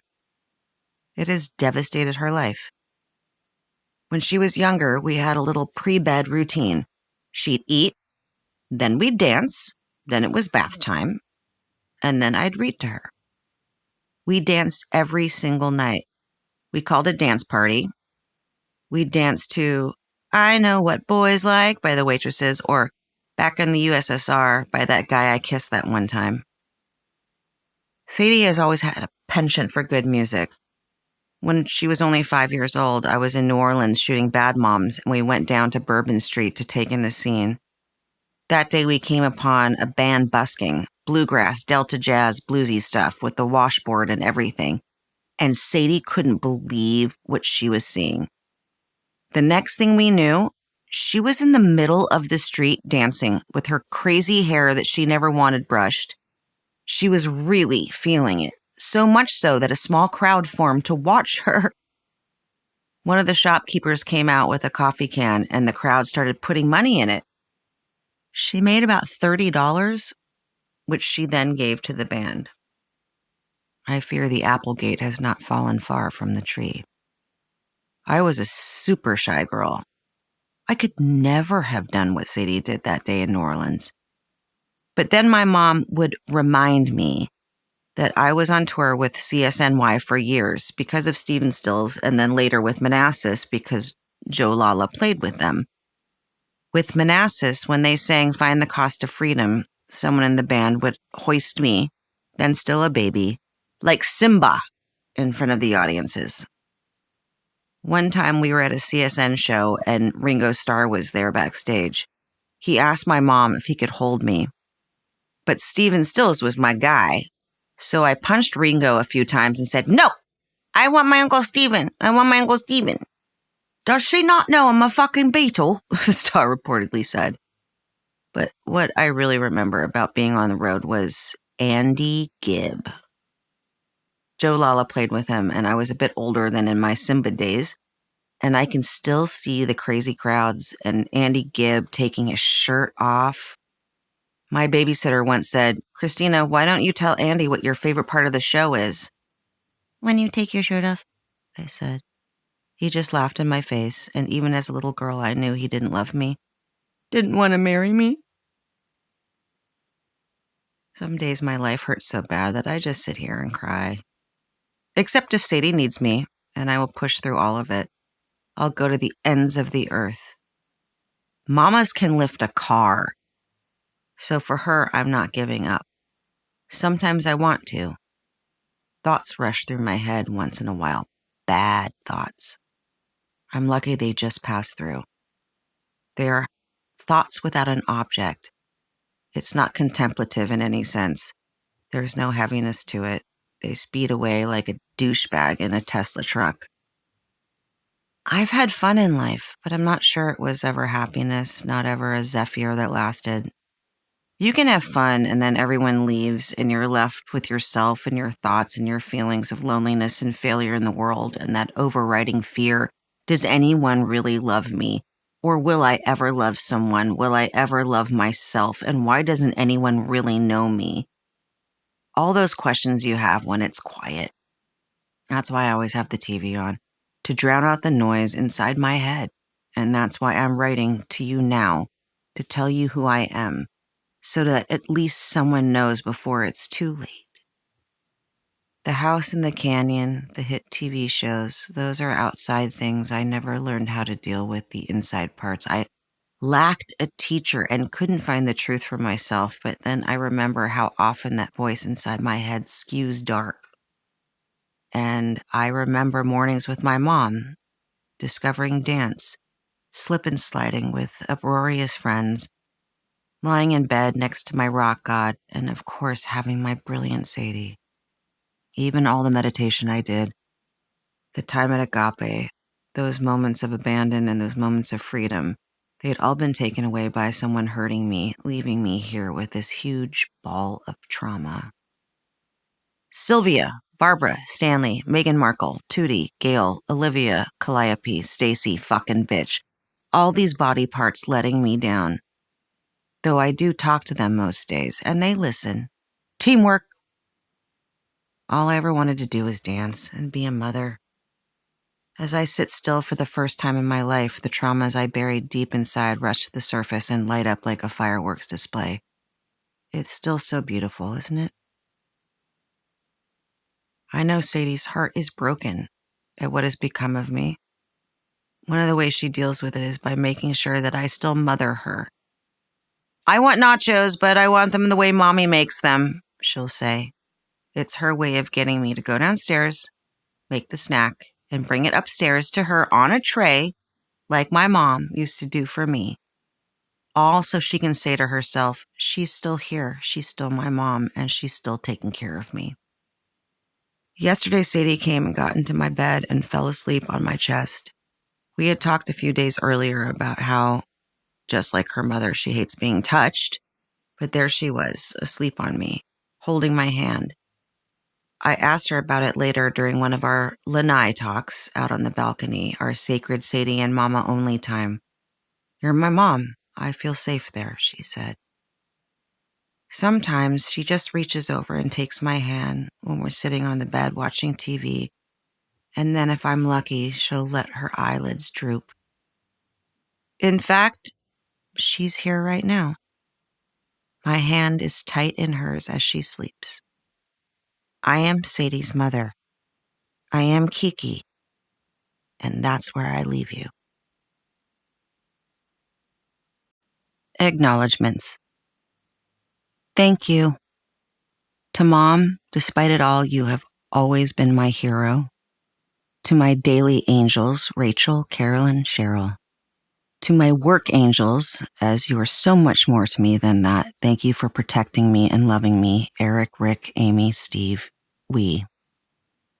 To my book angels, Bryn, who got it, Cindy, who claimed it, Elle, for it all, Sam, for an author photo I love, and so much more. To my Dutch family, Bram, Nani, Medea, Nora, Timon, and Nola, your love sustains me. To all my incredible friends who I have known for too many years, thank you for loving my ugly and still wanting to hang out with me. To Sean and Marty, I never want to go out with anyone else ever again. To my beloved Jessica, to Jamie and Allison for all of it. To Marlon, you make life better. Dad, I miss you. Tiny, you are one cool papa. Sadie, every breath is for you. This has been a Hachette audio production of You with the Sad Eyes, a memoir, written and read by Christina Applegate. Produced by Jen Patton Sanchez. Directed by Gilly Messer. Engineered by Scott Crisp. Post-production by 48 Windows Music and Mix and Christopher Candio. You with the Sad Eyes is also available in print and as an ebook from Little Brown and Company, a division of Hachette Book Group. For more Hachette audio productions, visit us at hachetteaudio.com. Thank you for listening. Text copyright 2026 by Christina Applegate. Audio production copyright 2026 Hachette Audio, all rights reserved. Hachette Book Group supports the right to free expression and the value of copyright. The purpose of copyright is to encourage writers and artists to produce the creative works that enrich our culture. The duplicating, uploading, and distribution of this audiobook without permission is a theft of the author's intellectual property. If you would like permission to use material from the audiobook other than for review purposes, please contact permissions@hbgusa.com. Thank you for your support of the author's rights.